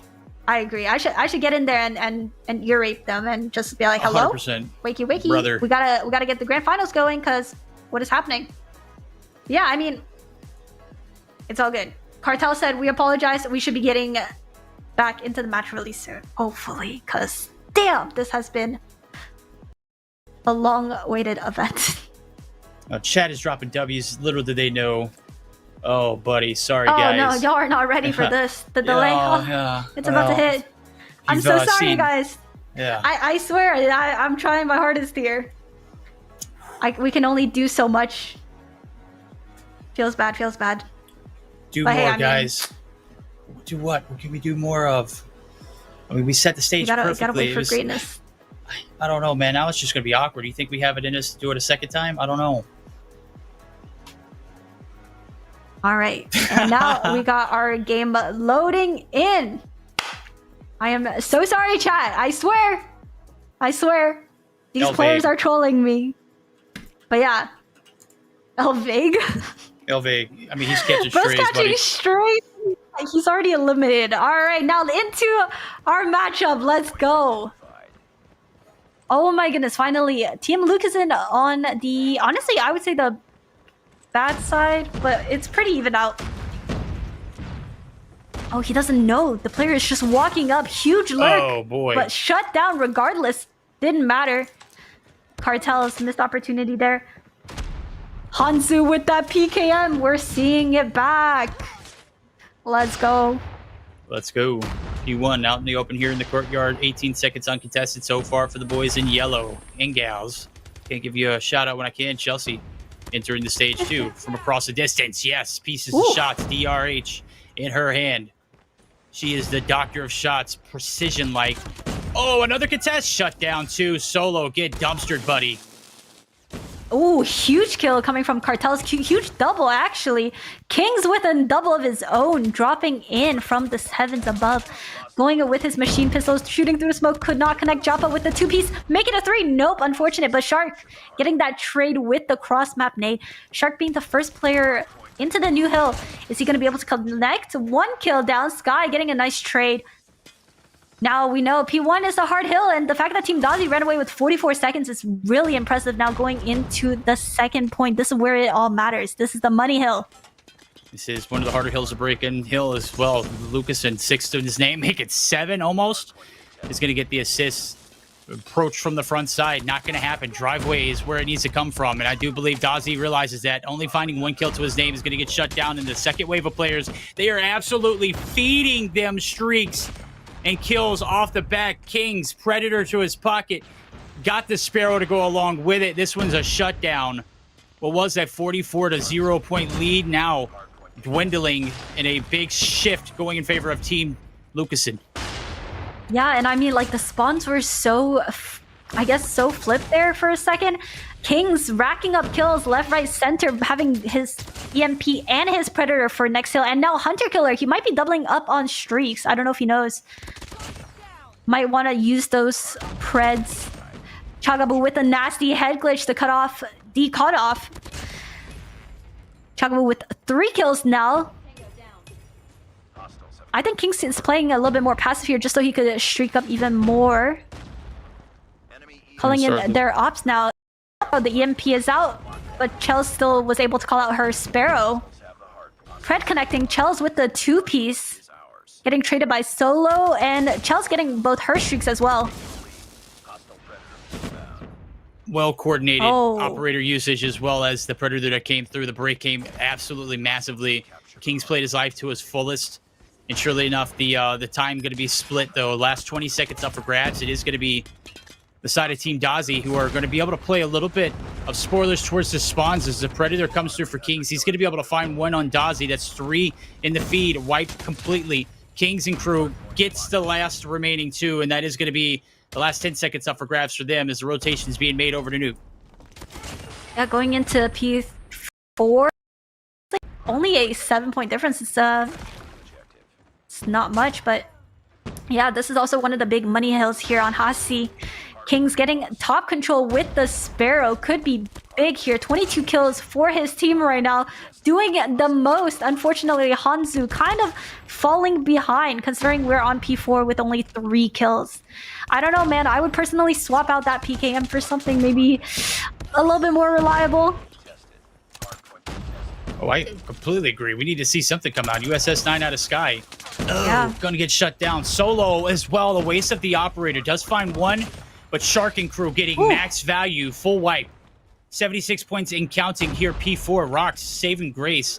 Full push through the front side. The contest's gonna come through. Funneling in is the shots. And it is gonna be Team Dozzy able to rack up and run away with this one. Only one player left to deal with, and Shark smells blood in the water, pounces, immediately erases everybody. Oh, wow. I was to say, Dozzy has been kind of quiet this game as he gets a nasty 3-piece, getting him to double digits. Everyone on the side of Dozzy's team on double digits. Unfortunately for Team Lucasen, we only see really 2-3 players popping off. And yeah, Lucasen honestly pretty lackluster this event so far, but with Kings and Solo on his side, I feel like he's not too worried about that. No, absolutely not. Reset coming through. Lead transferred back into the hands of Team Dozzy. The rightful owners, right, Chad? You went for Team Dozzy, right? I don't know. We'll see. There is still plenty of game left to be played. Race to 150. So they had 44 seconds on their first go around. If they get anywhere near that, that might be just the game itself. Chagaboo. Shells making it rain there on the shots. Joppa popping the op there. The Sentry gun Joppa. mobile death machine running circles around them right now. Yeah, Joppa holding his own, absolutely steamrolling through them right now on 19 kills, popping off. Not far behind Cartels, who literally has been the standout player for this team. Solo trying to catch Joppa, but Charles with the assist. Crazy timing there. Keeping Joppa alive, and honestly, he could just tuck away in this corner, and I think he should be fine. He doesn't know. The player is right behind him. Awkward gunning in the smoke. Wow, yeah, that was incredibly weird, but 5 points away from closing things off. Lucas with the 2-piece on the XM. Can he get the 3? Nope. No. Oh, this Cartels. is huge. Huge war machine. Yeah, this might be Reinforcing over. the hill. That's it. Ooh! 5 seconds needed. We're done. Hunter Killer Game 1 upset coming through. 150 to Wow. 96. Aerith. The first respawn L handed to Lucasen today. What can I say? I mean, Team Dozzy have just been so dominant. Yeah, this is Team Lucasen's first L on respawns. Crazy. And that's what we said early on. If we want to see Team Dozzy win this entire thing, they definitely needed to take a respawn off of Team Lucasen. Yeah, we'll take a look at the post-action report. Needed to find a respawn. Hell, who knows? Maybe Team Dozzy takes this 3-0. That'd be dramatic. 27 and 15 for Cartels. He has been. I mean, the C in Cartels stands for consistency because my guy has top frag pretty much in every and each game mode possible. He is a dog. Shark right there along with it. 22 and 19, 39 seconds on the hill. On the flip side thing, got Kings 26 and 15, 40 seconds. Lucasen, not necessarily the Lucasen that we're used to seeing here as of late. His team tried to do everything they could. Ultimately got in that second set of hills. Adios. Yeah, I mean, also Cartels obviously popping off 27 and 15, but at the same time, he is the one leading his team in terms of OBJ as well. This man is doing it all. He is holding down the fort as well as slaying out at the same time. Like, he can do no wrong right now. So that was honestly a little bit unexpected from Team Lucasen. I feel like Lucasen himself needs to step up big time here for him to have a chance to stay in this grand finals. Yeah, I'm checking the team chat too as well. There's a lot of banter back and forth solo with the cards. Business on the business end of it. Obviously not the best case scenario. Love to see that one, but nonetheless, we're getting geared up. Game 2, search and destroy. Range. Get vague. just couldn't execute when it was needed. So game 2 right now starting. Let's get it on here. Will Dozzy be able to continue to take this lead, or will we see a bounce back here from Lucas and his squad? Yeah, lots of nades over towards the B site, but nothing connecting so far, and they didn't really capitalize on those utility, which I am not a huge fan of, where teams just throw their util blindly and kind of just fall back, because you get no info and you're wasting all that utility for no reason. Oh, Solo catching Cartels off guard, using the PKM. I'm sorry, is the PKM the new meta? This is crazy. It's spraying through the walls, some shots connecting, now has info on the bottom wood player. PKM for the win. Huge. We're going to have to need to drop that loadout for everyone to try and rank. Let's go ahead and wallbang everybody across the board. Backside's going to be approached. Hanzu opening up with the first blood on the flip side of things. Looking to get a little bit of ingress here on towards this B site. Oh, smokes it out. Kings able to get the trade, but the timing just not going to pan out. Still a 2v2 even matchup. Yeah, but we got the bomb down at B just all by itself. Solo getting a huge pick onto Chagabu. Dozzy just committing for that bomb plant. I don't think they know. I mean, with 10 seconds left, they have to, right? Oh, Solo might catch. Yep, catches Dozzy off guard on that rotation there. Unfortunate. Clean first round coming in from Team Lucasen. Solo with a huge 3-piece. Might just be Massive. him. Yeah. Well, he was pissed off in Discord. I'd say he let Oh, Cartels, yeah, he was upset. Yeah, he let Cartels know what he was thinking. I'll just go ahead and tell you, chat. It's very explicit, just like this matchup. 1-0. Defense stand strong. Solo 3-piece. Open it up. That PKM loadout needs to be studied. If you are playing rank and you need it, go ahead and pop in. Let us know how well you like it. It is definitely the wallbang meta right now. It's a little bit of a steady course. Slow pace action. Hanzu opening up with the first blood. Sniper's going to be picked up from Shark. Oh, buddy, Lucasen predicts it perfectly. Oh, Jappa with that prone technique onto Kings. I will like to point out that it's just absolutely insane to think about that we have, this is currently our grand finals, and we have both Kings and Cartels who are pro players that are not competing this year in the World Championship. Is that not just crazy? That's ridiculous. And Solo. That's just wasted talent. Yeah, and so, wow. Yeah, that's, I mean, That is just tell insane. you how strong the talent is in China. When you go over there, man, they are ridiculous. Woo, Jappa getting aggressive, challenging Lucasen, no fear. Now in a 1v3 situation, and Solo finishing things off. He pretty much deleted them there with that PKM. That was like he started the shots and he was dead.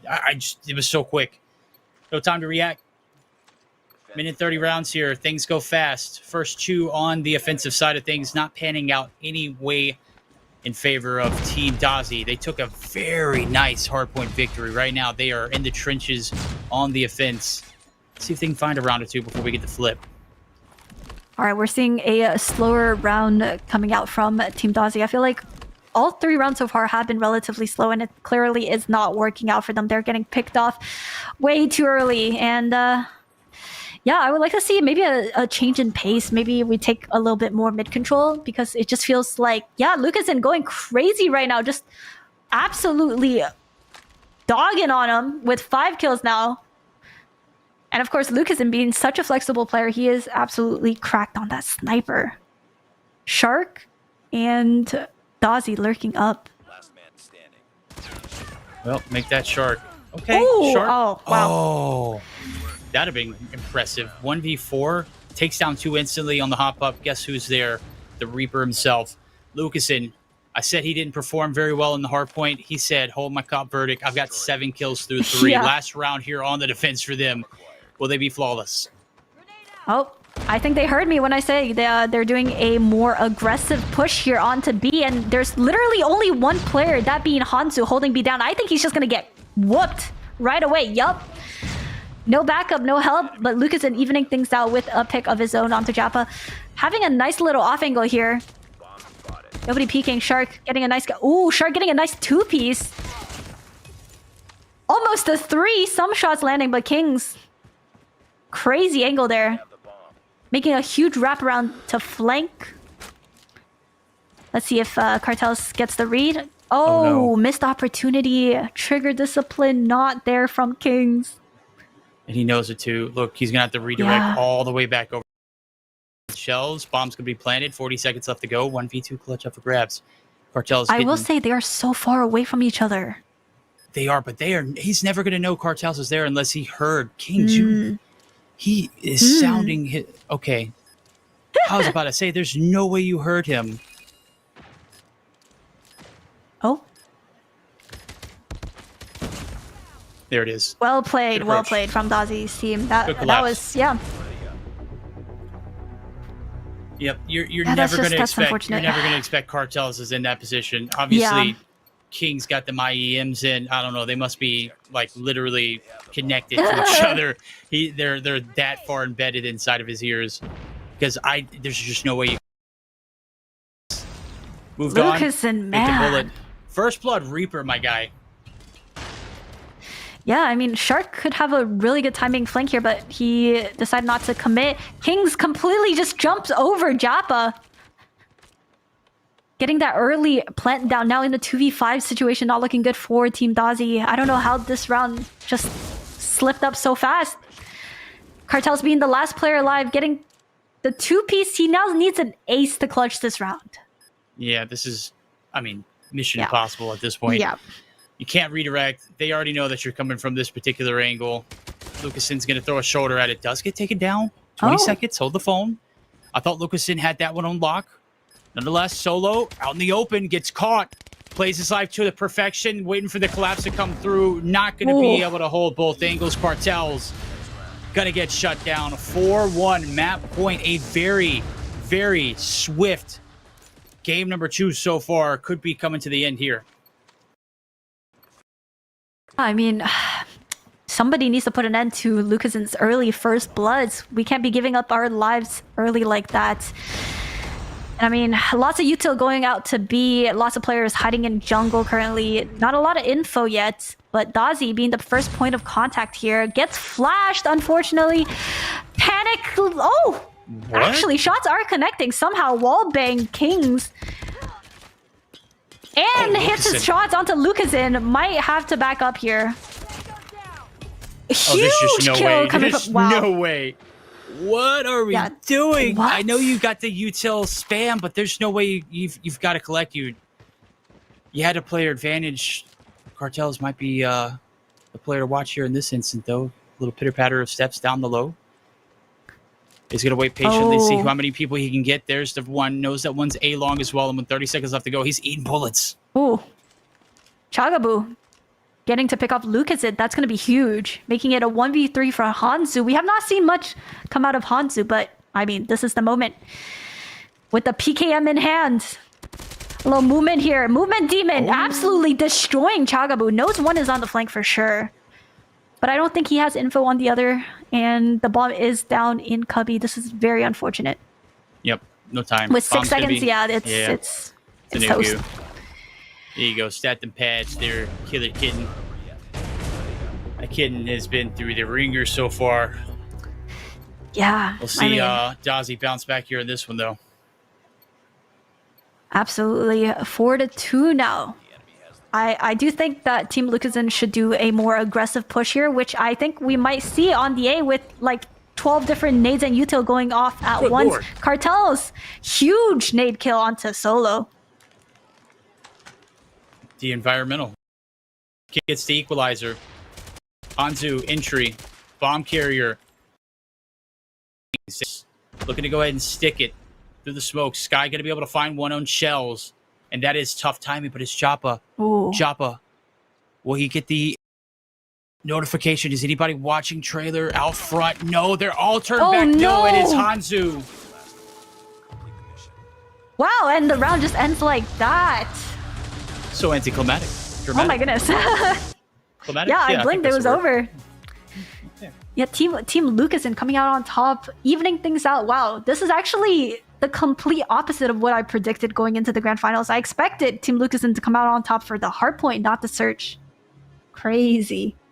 Yeah, now we're going to see the difference maker going to be the control, right? Hardpoint loss for Lucasen. Now they win the search and destroy. Okay, they got resilience. It's definitely tenfold there. We'll take a look at Lucasen's stats.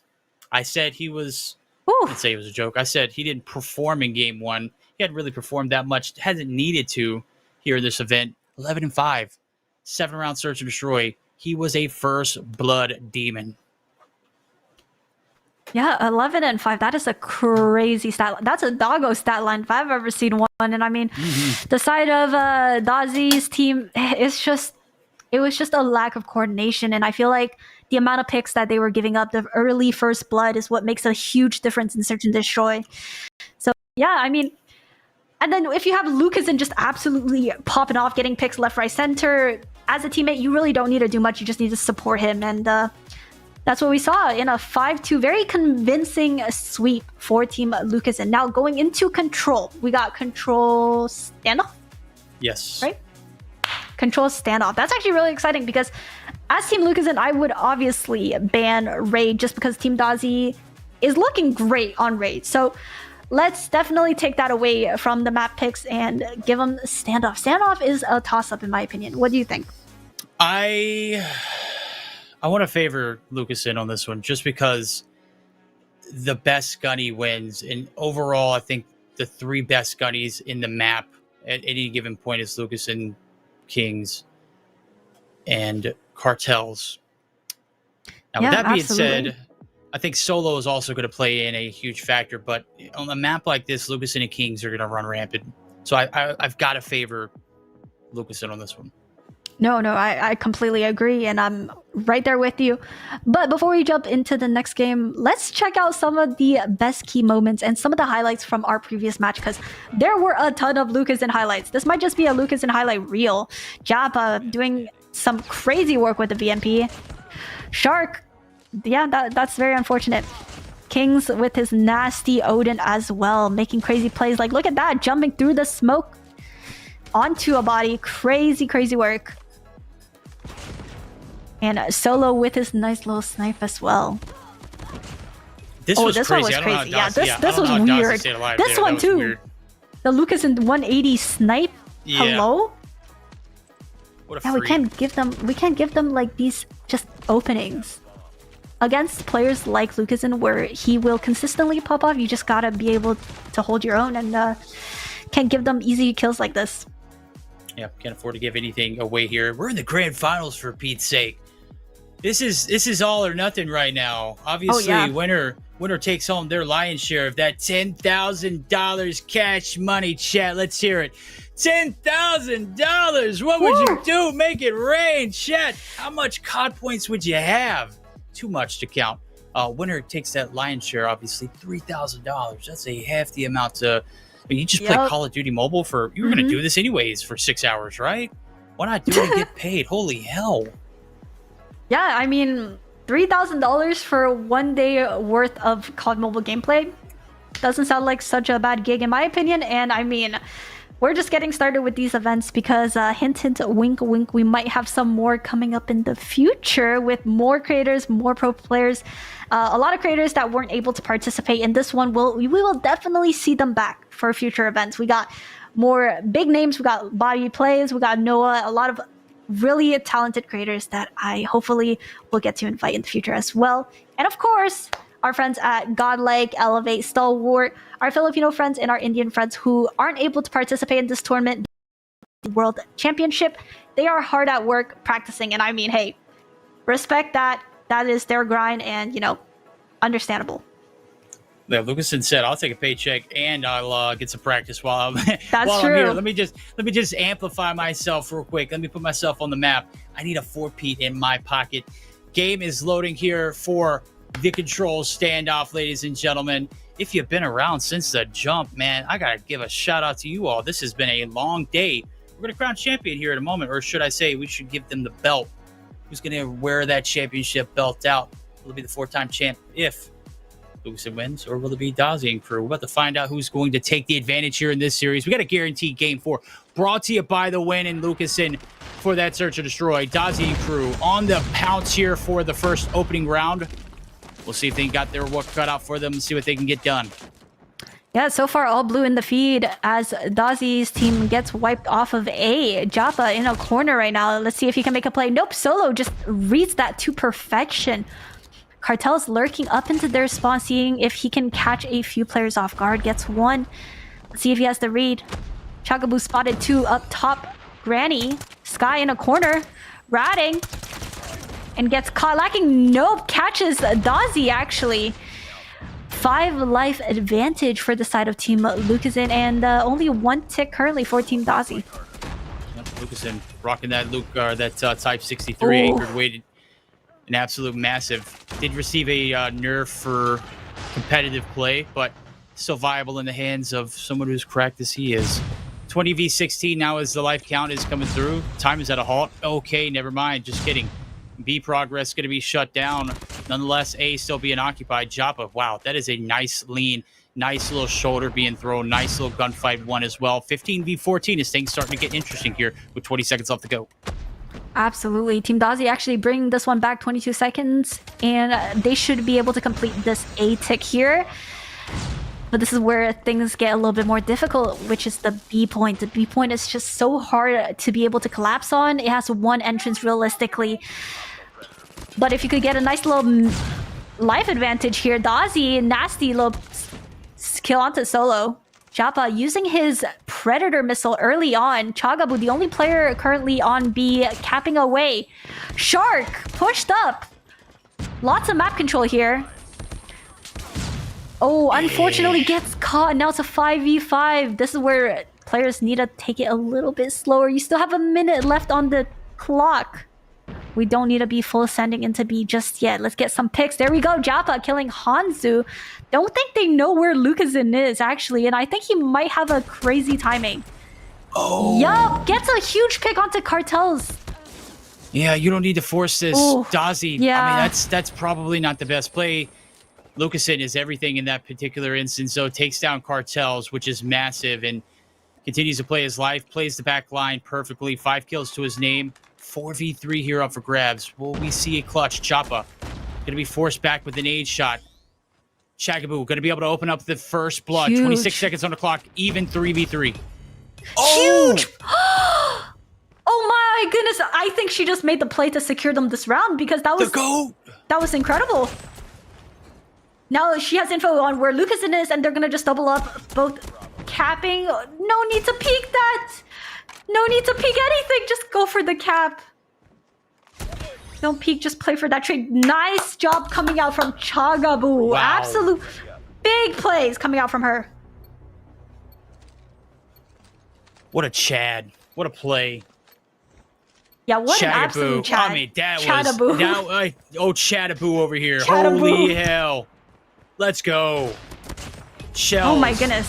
Perfect coordination there with the ops there. Lucasen opened up with the first blood. Just, I mean, he's piecing them.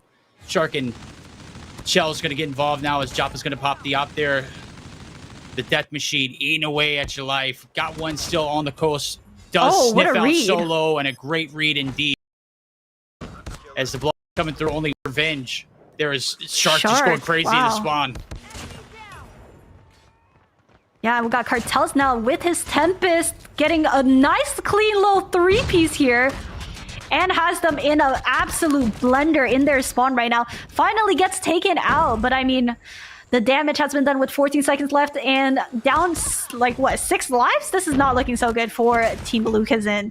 I mean, that round before, they shouldn't have lost. And yeah, I mean, that's what happens when you let Chelsea absolutely run away with it. That's Chugga Goat.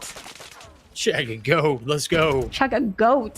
3 seconds left. Not a moment can be spared. This is pretty much chalk. Would be a miracle if we see this one come through. Lucasen has swapped over to the XM4, so looking to play a little bit more aggressively, which is what we love to see out of this one. I completely agree with the switch. I feel like being one of the heavy hitters on the team, I feel like the Type 63 is just too high risk for it to be worth it. The XM might be a better choice, even the Odin. Oh, they actually were able to get that cap onto A, and this actually could be potential for perhaps a comeback on this round. Oh, King's no. crazy kill. How do you live? That is crazy. Just jiggle peeking the stairs, man. Downright disturbing. Will we see another upset here in this one? 5v7. This one getting a lot closer than Dozzy and crew would like it. 4v7, still an opportunity here for Lucas and crew to bounce back. It's Solo going big, does find Dozzy in the mix of things. No more respawns for the boys and gals over at Lucasen. It's down to Solo. He's going to have to do downright disturbing things, and it's just not meant to be. Chat, 2-0 lead in favor of Team Dozzy. Wow, I mean, that round was getting a little bit close, but with the amount of life advantage that Team Dozzy had, it was inevitable. As much as I would have loved to see the comeback there, but it's just when you give up lives so early on, it definitely comes back to bite you. And now going into round 3, no lives lost yet. Surprisingly, Shark getting the first blood. Cartel straight up pushing in, popping his Tempest. Let's see if he can make a big play here. Gets the first onto Sky, knows where the second is, connects onto Hanzu, getting his his score streaks. Oh, yeah. Oh, this man has no fear. No fear at all. EMP ready. No communication either as the guy just... Oh my goodness. God, Solo, you wouldn't have been able to recover from that, buddy. There wasn't nothing in Discord you could have typed. Holy hell. Saw the vision, the flip. Oh, Cartel's mad cracked. Are we going to see the first 3-0 in control here? And also... Lucas and losing both respawn maps so far? That's kind of crazy. That's potential. Hadn't lost a game or a hard point or a respawn game mode at that point all day long. Gets in the ring with Dozzy and crew, and they are giving him the business. Uppercuts, jabs left and right, haymakers. This one might be the dagger. Here comes Dozzy. Oh, shut down. That might be... What the heck? That momentum put to a halt here is Team Lucasen starting to wake up, but it's Cartels who is just putting them in a blender. Yeah, Jabba popping that death machine, pushing up, getting factory control. I think it might just be over here. Cartel is getting a huge kill onto Lucasen. Pred coming in. Everyone just getting farm right now. Last player up in top market. I don't think there's much Hanzu can do here. This is just sweet. Oh my goodness. I'm going to walk myself back out of the conversation we were having. There ain't no way I said Team Lucasen had the highly favored on this map. I obviously don't know ball, chat. Fry me. Cook me. Fry me too. What just happened? I mean... I'm speechless. Dozzy and crew. Woo, buddy. It started with that first round. We talked about like search and destroy games kind of being, swayed left or right, just depending on some few clutches. That first round just set the precedent. Like you had a 5v like 12 or 13 it was. Yeah. And then Shells pulls out the Sparrow and absolutely rips them. And then on top of that wins the gunfight against Lucasen at the end too. What a freaking way to start that one off. Yeah, I mean, that's what I was talking about. When you see the scoreline, although Chagabu went 15-16, it doesn't show that she basically won that first round for her team and really set the tone and pacing for the game. I mean, we do have to talk about Cartels. This man is just... Dude, Cartels, he has just single-handedly been the most consistent player in this entire tournament. I think... Right now, undisputed MVP of the event so far. That's all I'm going to say. 100%. That boy is absolutely cooking. Right. I don't think I've seen him take an L yet. Obviously, they've lost a few games. That don't matter. That guy knows. I mean, you saw the flicks, dude. Like, everything is clicking for Cartels. I hate that we're not going to see a generational talent like that. I say generational. Right now, it's his time. He's peaking. He had a generational run last year as well, and the year before that, when he started to break out. But I mean, right now, like the turn and burn is unbelievable. It's unmatched. I don't think anybody has that kind of steady focus. Nobody, is really playing out there like him. But we'll take a look at some of the replays, and we might just catch a few of his strays coming through. Nonetheless, we're definitely going to catch that Chelsea clutch up right there. Wins that one, pulls out the Sparrow, finds two, no trophies at home. Lucasen couldn't clutch to 1v3. Obviously, that's a tall task. Yeah, I mean, wow, that was a huge play coming out from Chagabu, and it really did set the pace for the entire match with a clean 3-0 coming from Team Dozzy. That was just honestly control masterclass. I there's not much I can say. That was gorgeous. It was played to perfection. They were playing their lives properly. They were getting a lot of map control, and yeah, it was just great to see. Absolutely. Joppa getting involved as well. I mean, it's just complete devastation from beginning to the end. 3-0 sweep. First time we've seen, I mean, that was a BTA if I've ever seen one in control against a team that had literally looked like they were unbeatable in respawn game modes coming into this series. So everything's out the window. We don't know anything about COD anymore, chat. It's 2-1. Yep. Team Dozzy rocketed. If you selected Dozzy earlier, you know ball. Lucasen and squad on the ropes. 2-1 advantage in favor of Team Dozzy. They can close it out here on a Hardpoint Summit, chat. Yeah, I mean, 2-1. Team Dozzy taking both the respawn maps, which definitely was not on my bucket list. This was a phenomenal performance out of them. And going into Hardpoint Summit, this is going to be interesting because I had Team Lucasen winning this map before we started, but the way Team Dozzy is playing, I feel like they're just unstoppable right now. They're just steamrolling through everybody. It's crazy. Man, Lucasen down bad at this point. Solo King, Sky, Hanzu, summon up whatever you can. Get us to that game 5.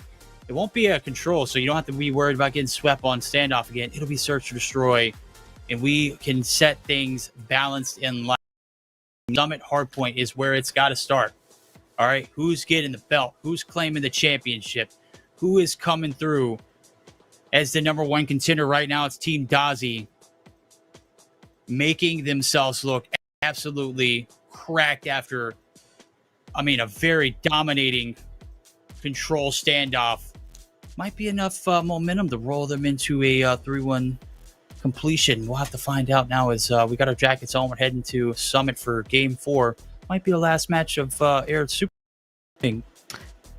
Yeah, this definitely could very well be our last map. And I mean, I can't complain. This has been one hell of an event. And our grand finals, honestly, I think that was incredible. And speaking of belts, because it is a WWE themed event, we may or may not have a little surprise at the end, but I can't leak anything until the event is over and a winner is crowned. But of course, we are waiting on the players to join up and ready up so we could get into potentially our final map of the day. All right, players are readying up. We're getting geared up. This is it. The last stop potentially here for Lucas and the squad. They have to put their foots down.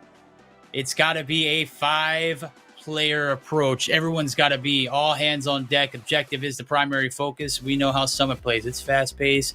It is downright disturbing. Nothing like that hardpoint on Hacienda that we saw earlier. Gonna have to pace yourself, but you also have to prepare for those P3s and P4s.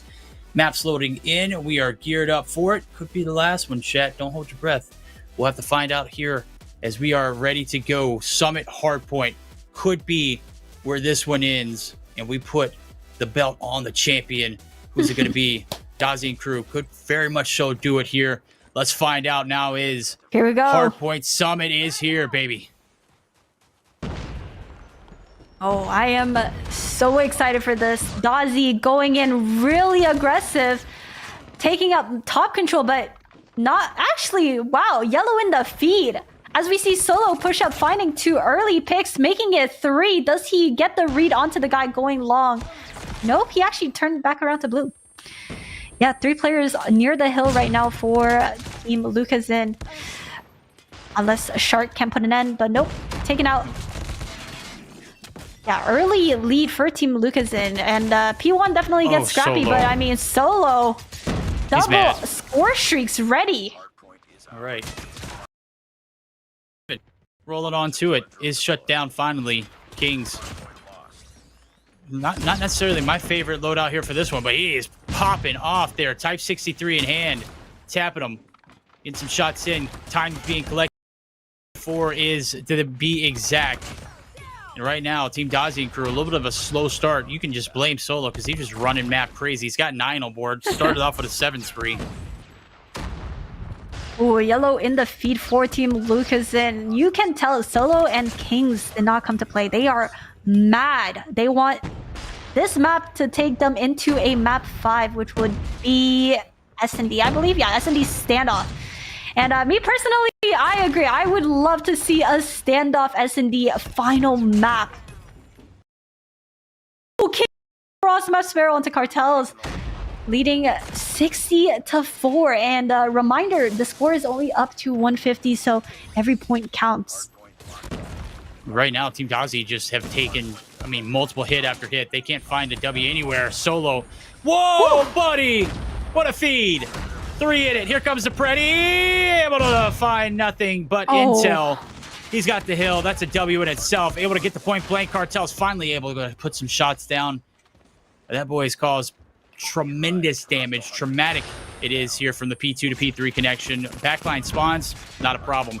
Okay, Shell says hold my cup verdict. I might be able to pull something off here. Impressive. Yeah, a huge 3-piece coming out from Chels and her Sparrow. And wow, making sure they convert that into taking the deep spawn point here. Chagabu being the only player on hill right now. Hansu getting a nice pick. Still sticking to that PKM even though we're on Summit, which is a very popular close range map. Cartel seeing if you can catch someone off guard here mid. Solo still has that EMP to play with, but yep, honestly, no need to use it yet. Okay, Solo. Dozzy popping off. Dozzy with the 3-piece. With the Annihilator absolutely cooking there down the mid lane. Japa still stuck on that one breadstick. Let's see if he can pop off going into P4 here. With only 10 seconds left on scrap. Might not be worth it. Yep. Huge pick. Huge pick coming out from Chagabu. What a turnaround this has been for Team Dozzy. You looked at absolutely not having spawns on P3 to Shells getting the break single-handedly gets the spawns locked in. Hansu doing everything he can to make sure they bunker down. Can't hold spawns technically from the tractor site, but he is definitely going to be working as some kind of line that you have to cross before you can even think about getting to the back lines. Shark going to be able to pop his operators, finds 2, and that might be it. Hansu's going to be sniffed out, dealt with. Spawns locked in. P4 broke. You're getting chained. Oh my, I mean, the operator is out for Cartel's 12 kills. Slightly slower start from him than usual. Gets shut down, and I mean, Japa finally getting his 2nd kill of the game. We need to see more from him, especially because of how good he's been playing recently. So just kind of, Chelsea back on that Sparrow. Huge value right there. And yeah, we might have to see it go back to a P1 because this hill might just be over. Here we go with the Sparrow. Gets caught. 2nd player gets, almost. Japa, huge kill with the Death Machine to kill Kings off of the power angle heady there. And Cartel's shut down. Couldn't do anything with the Odin. Solo with the KRM. Let's see if he can, calling the EMP. Bang, dead. One more? That timing is so unfortunate. I don't think he got it rolling, so he's going to get it back. But that is, I mean, that's a spree that got prevented. That is a huge kill. Oh, they don't know he's in the corner. Got to take himself out. King's able to find 1. Had the right approach, not the right tool for the project. Dang, Cartels, you just got what was that, buddy? Sitting in the corner and just watching it happen. You got shot one time at a distance and then just absolutely canned. Okay, Solo he trying to do everything. fate. Yeah, he was like, dude, I'm just gonna take it. I can't. I mean, there ain't no way. Yeah, wow. I mean, Team Dozzy kind of struggling here. Kings went on a crazy run there. 26 kills leading the lobby, as well as Solo right behind him. Oh, now 26 caught up. They're definitely really mad, clearly, after losing both respawns. This one, the one that matters the most. You got to stay alive here. 12 seconds. 12 seconds smell left. Victory. Dozzy. Oh, buddy. Can he make it 3? Yes. One 4. more. Solo. Ooh. Shut down. Hanzo. Ooh. Goodbye. Hill's his. Absolutely. Some pressure there as the spawns now Pred is coming out. through. Predator for the double. Yo, Dozzy feeling himself 30 kills. Oh! One more, two Oh more, my yo! God! No way. What is he doing? No way. Get on the hill. He needs some help. Give the man some support. Oh, the Sparrow. The choke. The break. The choke on the Sparrow. Unfortunately, Team Yikes. Dozzy does not win off this hill, so they will have to go to the next. I don't know if Team Lucasen wants to give those time up, though. Yeah, they're just they're going gonna- in. This seems like desperation Yeah, coming that's from it. No, that's Lucasen. it. They Oh, got it. wow. They got it. Well No coordinated. way. Hey, that's one of those, if it misses, you're like, damn, dude, we tried. But if it hits, we're going to game 5, baby. Let's go. No, Dozzy, no. Man, what a spree Dozzy was on at the end. That I almost was fell out of my chair. insane. That was what, a 4-piece on the Annihilator, followed up on the stair push going top. He dropped down getting like a nasty 3-piece there. It was insane. 35 kills with 56 seconds on OBJ. Someone get this guy some help. What? My God. Oh my goodness. What a way. Dozzy, 35 and 20, you just mentioned. Get this guy some support on the objective. Would have loved to seen some more gunnies come through a little bit more fluent, but that was not the case. Solo started off hot, and he finished just as well. 30 and 20, a minute and 2 on the objective. You can't ask for a better performance. Kings, well, I mean, right there with it. 32 and 21. Not quite the objective time, but Lucasen. OBJ Lucasen for the win. Wow. Nail biter, that Yeah. one finishing off. We're not done here yet, chat. Nobody's tapped out. Nobody's been pinned. Nope. We're tied up 2-2. Your championship Wow. can wait. We got a dramatic game 5 right in front of us.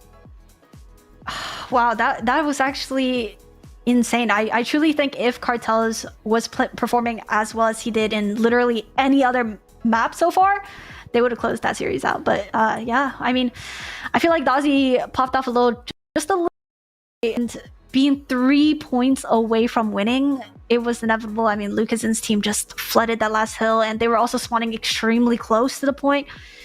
It was just very unfortunate. Yes, it is indeed. What is not unfortunate is we're getting what we bargained for, and that's for that game 5 right around the corner. We'll take a look at that Dozzy play as you mentioned. I mean, the Yeah. turn and burn, the flicks, just, I mean, walk me through this. Yeah, we gotta watch this back right here. Started off with that Annihilator 2-piece, back peeking to green, 4-piece, bang. VMP out, absolutely destroying Hanzu, dropping in. Doesn't get the kill there, but with the Predator, double pred, boom, down. Gets back up, has a Hunter, pops the Hunter, and he's just going in. Turns God, on the Solo. flick. Ooh, Ooh, buddy. that's Going to go on TikTok at some point. that's going on TikTok. That was just that I'm that was needed some reinforcements though, that's for sure. There and 4, would that be the demise? The rise of Lucasen? Is he going to be your 4P champion? Will he be able to pull it off? Obviously, he's been on the ropes before. Can he handle the pressure? This is, this is what it's come to. It's come to this search and destroy on standoff, Aerith.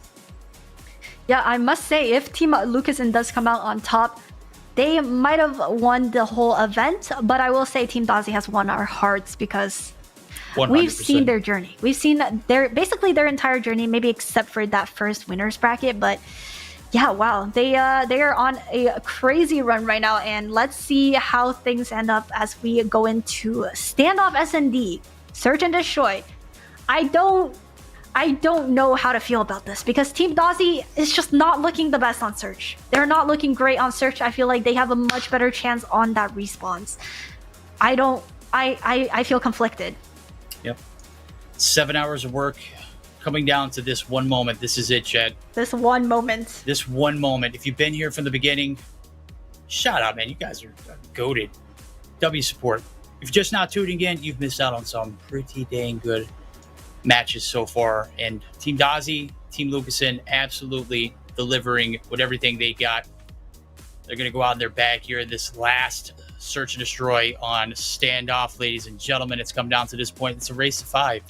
We'll see who's going to be able to take the advantage early on. We'll see who's going to be popping in the lobby and ready to go. Aerith, this is it. Moment of truth. Who is the best team? Is it Lucasen or is it Dozzy?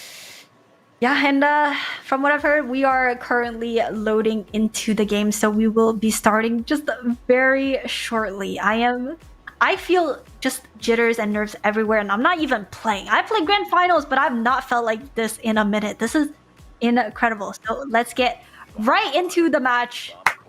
We got Team Lucasen on T side first.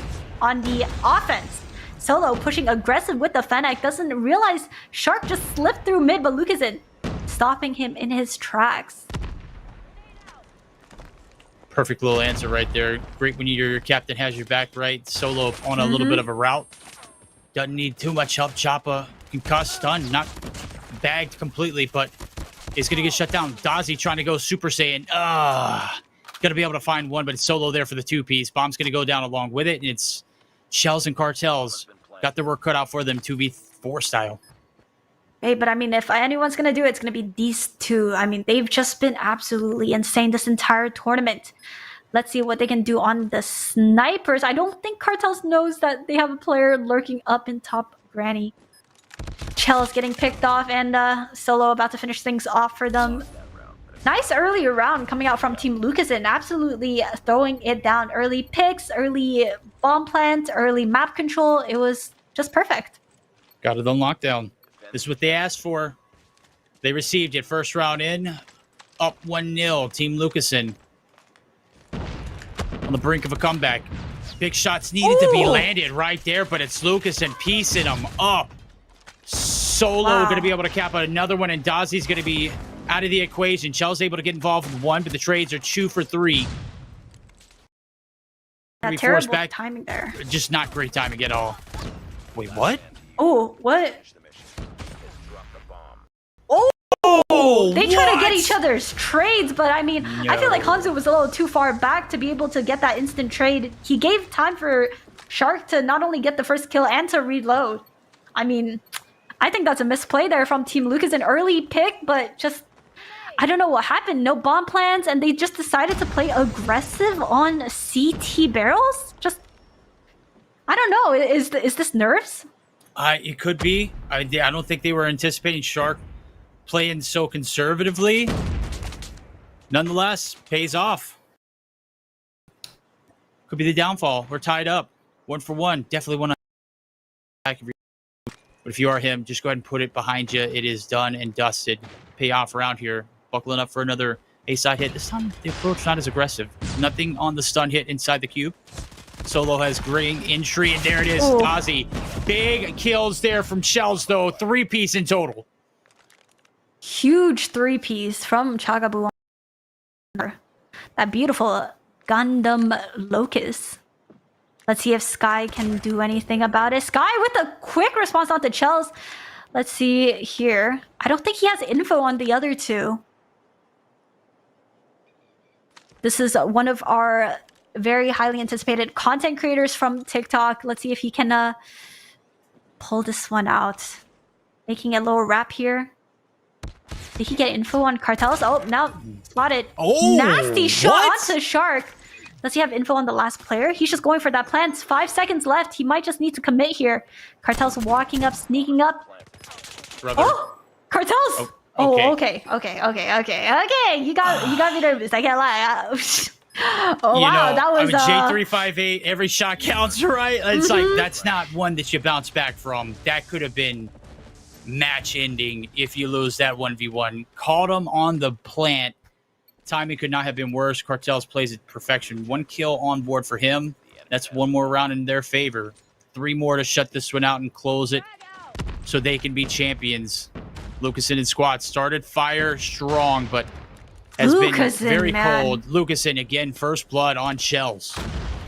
Yeah, we're gonna need a stat check here. How many of first blood has Lucasen gotten in Search and Destroy? This is actually getting out of hand. Japa going in. Unfortunately, couldn't connect his second shots, but Solo kind of stuck in cubby now. No trades either. Stuck. Let Solo heal back up. See, when it comes to these like trades, I just feel like they're taking too long to commit, and by the time they do go in for that trade, it's too late. First 4 2-2. rounds through. We are tied at the split. We'll flip. And let's see who can do it better. Cartels and crew now on the offensive side. Dead even draw. At this rate, we'll be going to overtime. Who knows? Maybe we'll be playing Call of Duty Mobile all night long here in standoff. It'd be a great map to see it. Defensive approach here. Lucas and get aggressive. Doesn't know there's one right around the corner. Lucas and Solo gain a lot of ground there. Shells again. First blood trades back and forth for her. While Solo on that Fennec has just been absolutely demonic, leading the kills. Luke is in with another pick. I mean, somebody needs to stop this man. Oh, Cartels might have got caught here. Oh, Yup, buddy. with the Odin, no. So unfortunate. See if Jaffa can stop the push here. Nope. Absolutely slammed by Solo. Solo just absolutely walking through them right now. This is crazy. 3-2. Lot Yeah, of and momentum. standoff being a more CT-sided map, I don't know how Team Dozzy's gonna get out of this one. Maybe we need to see them do some fast pushes, better utility to try to block off Lucas's vision with that sniper. But what they're doing right now is clearly not working. Oh, whatever Yep. Solo's doing is working, Yep. though. Holy hell. Entry man. He's lethal. A very violent, aggressive player indeed. Shots coming through for Chels. Able to find 3 in a few rounds back. Has yet to find really anything outside of that. Shark on a deep wrap. Able to win his ones there, but is not able to anticipate onto on the bomb site. Solo still lurking in the middle of the map. Bomb is very much so in the hands of Shells, who is safely made all the way over towards that A side. Solo finally going to get shut down. It's a 3v2. Numbers playing the advantage. Will Lucasen be able to come back from this one? Hanzu and King's the last hope for them. Oh, make it just Hanzu. Huge kill coming from Cartels, finally getting his second kill on the board. Let's see if Hanzu can make an absolute miracle clutch with the PKM. Wow, so many PKMs this event. Surprisingly, Bomb is now down onto the B side.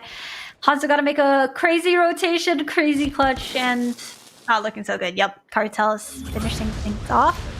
3-3, chat. 3-3. Honestly, we could not have asked for a better grand finals. This all seems incredibly scripted, huh? Right? I promise I have not done anything to make this game so close. I mean, wow. 2-2 in terms of maps, and now we're going to 3-3 on S&E. Who would have guessed? Who would have thought? Overtime potential up for Strange. grabs. Oh, Lucasen, buddy. Guys. Don't peek them. What are they doing? This is I'm truly speechless. Lucasen has gotten so many picks that it's what is going on? I need to just spectate where he's going and copy what he's doing, because clearly right. it's working and he is just absolutely destroying them, and he has the bomb. Oh my And he God, killed he's Shark. not missing either. Brother, he knew the bomb was there. The read absolutely perfected. Yeah. Oh my. Joppa, Dozzy, need to go massive. Bomb. Yeah, it's in your hands for the time being. Solo doing solo things, running rampant around the map. Oh my God, how do you win that gunfight? Trades are there. Dozzy, whoa, hold the phone. 1v5? Not happening. Ooh. Hanzu gonna catch him on the hop down. And we're all match point, chat. Oh. This could be it. Yep. This might just be the last round of the event. And I mean, that was a crazy momentum swing around, in my opinion. I feel like this is all Lucasen's team needs to just absolutely seal the deal here. Okay, now we're seeing a huge push. And of course, who's getting first blood? Of course, it is Lucasen. Wait. Oh, nice little two-piece here coming out from Dozzy and What a Shark. wrap. Crazy wrap coming in. Maybe that's the play that they needed. Oh, I don't think his triggered. Oh no, he followed up, getting the kill onto Lucas, and doesn't know where Sky is. Sky jumping onto the tank. Questionable peek there. Cartel's finishing Wait. things off. I still have faith because it's Solo last alive, and also they have no info on where he is. He literally wrapped around the entire map, back alley, back into CT. This man went a whole marathon. With an 8. Almost cooked. buddy. Almost cooked. Oh, I think he might be cooked here. Nope. Yep. Shots are missing. No way! Oh my god, there's no way you let him win that one. And he has info on where the other player is. He might just get caught here by cartels. Shots are hitting. Brother. He has 18 seconds. Just go. Oh, cartels. Ice in cartels' veins. No doubt. No doubt. Overtime. There was just okay, wait. so what is many happening? times that we saw cartels out of position there that it could have gone absolutely crazy ending. Solo Dude. not able to clutch it up. Overtime, as you've mentioned as well. Overtime. Can't Guys, get any more dramatic than that.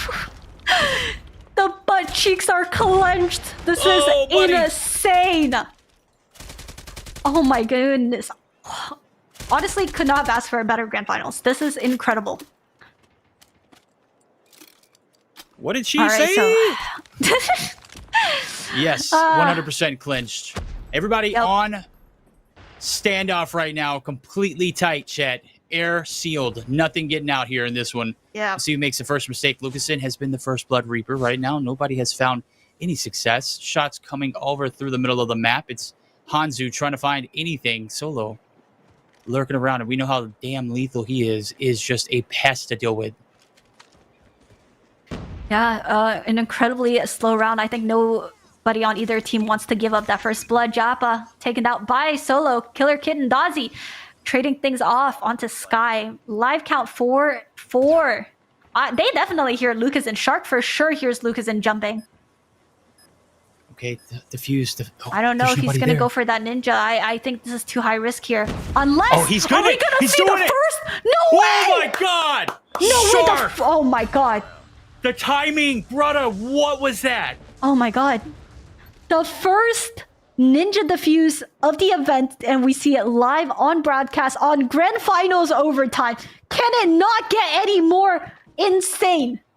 Cinema! Absolute. You dirty dog. You sneaky, sneaky snake. Nobody there to check the site. That might be the dagger right there. Overtime. Cartel's opening up with the first blood. Solo gonna get caught out. Does not win that one. Lucas in there for the trade, but his Cartel's looking to get a little bit of map control. Takes down the champ, and that's it. over!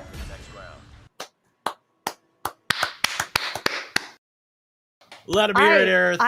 I can't. I am speechless. My cheeks were clenched that entire time, ending things off on a ninja defuse. Are we Brother. serious? Are we serious right now? Right now, chat? Are you serious? That is incredible. Team Dozzy, what was that? Absolute generational run. We saw them down in the dumps. A loser bracket run.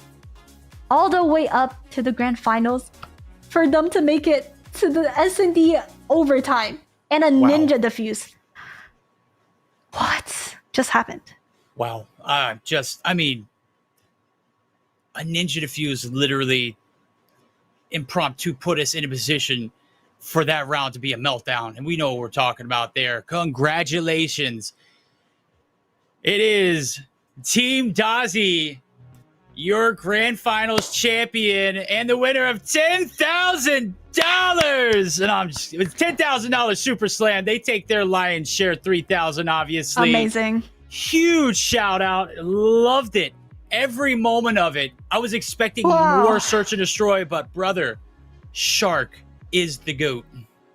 Hands down. Yeah, I mean, I need a heartbeat monitor on me right now because I can feel my heart just pumping. That was just crazy. The adrenaline, and I wasn't even playing. Like, that is just the picture perfect ending.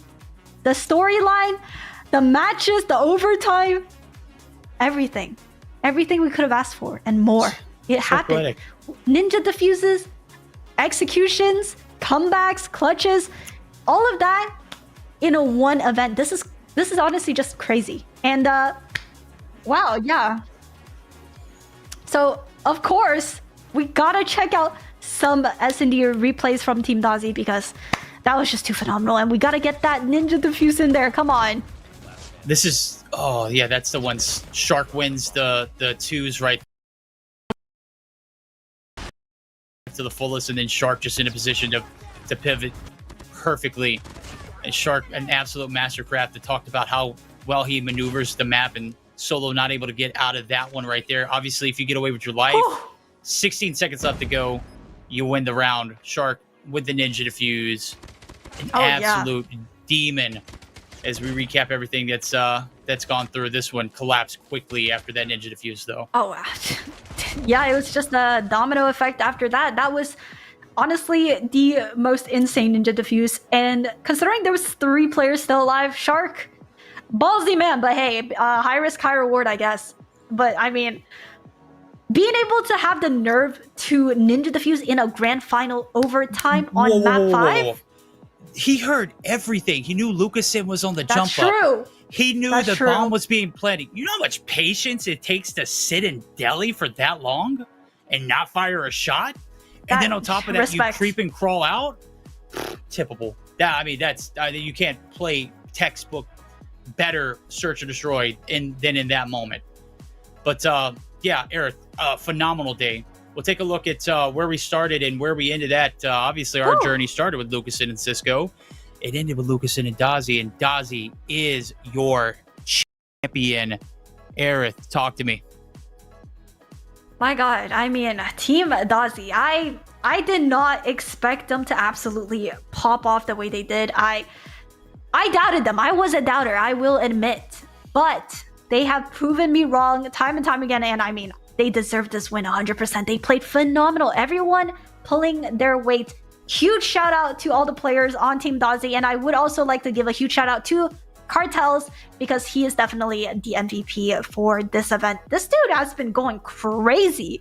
Everyone had their individual moments, but Cartels was consistent whole way around. Oh, 100%. I said it earlier. The C in Cartels is for consistent, because that dude from top to bottom played, I mean, pivotal gameplay throughout the entire tournament. I don't think we saw him play one, it wasn't even a bad, it was a mediocre map, and it was still better than, you know, what some could muster up to be a good map. So huge shout out to Cartels, huge shout out to Team Dozzy, man. I put my money on them early, and let me tell you, it paid tenfold, chat. You should have invested early. All the way to the top. Chomp. Yeah, he got the dip early. Damn, that's actually crazy. Wow. Oh yeah. I mean, and now of course Team Dozzy is in the chat roasting me, saying, "Oh my gosh, Aerith, you doubted us." I was a doubter. I am so sorry. I will never doubt again. They proved me wrong, and believe. I am so incredibly proud of them. The way they were playing, that was a masterclass. That was phenomenal. And a huge shout out to all the players, dude. Speechless. That was honestly so much more than I could have asked for, and yeah, amazing. Yeah, you saw it from literally conception all the way up to, you know, the beginning of the tournament, and, you know, conveying all the messages back and forth all the way to the end. I mean, was it worth it? All the work that you put into. I know you probably had a few sleepless nights. Yeah, it paid off. Yeah, I bought the dip. You bought the dip. You were there. I mean, this is this is your inception. All right, this is your space. You created that. How do you feel? Oh, I am feeling just over the moon right now. I mean, obviously, I couldn't have asked for like a better event and the way every match played out. But yeah, a huge thank you to all of the players for competing, for the captains, for streaming, everyone working really hard behind the scenes. Huge shout out to the production team and the staff. Yes. Before we go though, I have one more little thing for you guys to see, because it's not a WWE event without a championship belt. Like, as simple as that, because we have a belt being made in literally as we speak right now. Let's take a look at the championship belt. This is going to go to Team Dozzy. Dozzy is gonna have this. And once he receives this, I better see some posts, because this is just crazy. A literal custom WWE belt. Can we just like take a moment to appreciate this? Like, this is insane. Like, hello? It's so cute. But yeah, I am super grateful for everyone for showing up, and this event definitely a lot of behind the scenes to put together, and it's also my first event that I am running by myself. So yeah, it was great. I had a lot of fun. It was a lot of work, but there will be more. I am committed. Even though it was tiring, I am committed to doing more for you guys. And yeah, I hope it was entertaining. And I am so sorry for the technical issues, but I still hope you guys had a wonderful time. Not just the players for competing and winning some money, but for the viewers at home. I hope you guys enjoyed watching. I personally did. I was losing my mind. Yeah. You killed it. I mean, from beginning to end, absolutely slammed it. It is Aerith Super Slam for a reason. I think it's been a W production, W event, W skins too. The Alexa Bliss and the Undertakers. I just a lot of coordination in the background to get that to work. All the way down to the championship belt. The undisputed champion, Team Dozzy. Never doubted you for a second, pal. You enjoy that belt. You enjoy your championship. You are Aerith Super Slam's tournament winner. $3,000 richer, too, on top of that. $10,000 cash pool, ladies and gentlemen. Am I hitting all the high notes? Are we all here for this? Let's go. W's in chat for Aerith. Absolutely crushed it, baby. Yeah, I mean, this was phenomenal. And let's wrap things up because we've yapped enough for the day. A huge shout out to Team Dozzy again for winning the whole thing. And don't worry, more events coming up in the future. Let me know who you guys want to see because after champs, I mean, the world is our oyster. We can basically invite whoever we want. We've got to see some more creators, some more pro players. We've got to see more prize pool as well. So make sure you guys tune in for the future events coming up. And yeah, thank you all so very much for joining the live stream. And that will be all from me, Verdict. And yeah, have a lovely rest of your day, guys. Make sure you guys stay safe, stay hydrated. Thank you all for watching. And I will see you all in my regular programs. Bye! Later.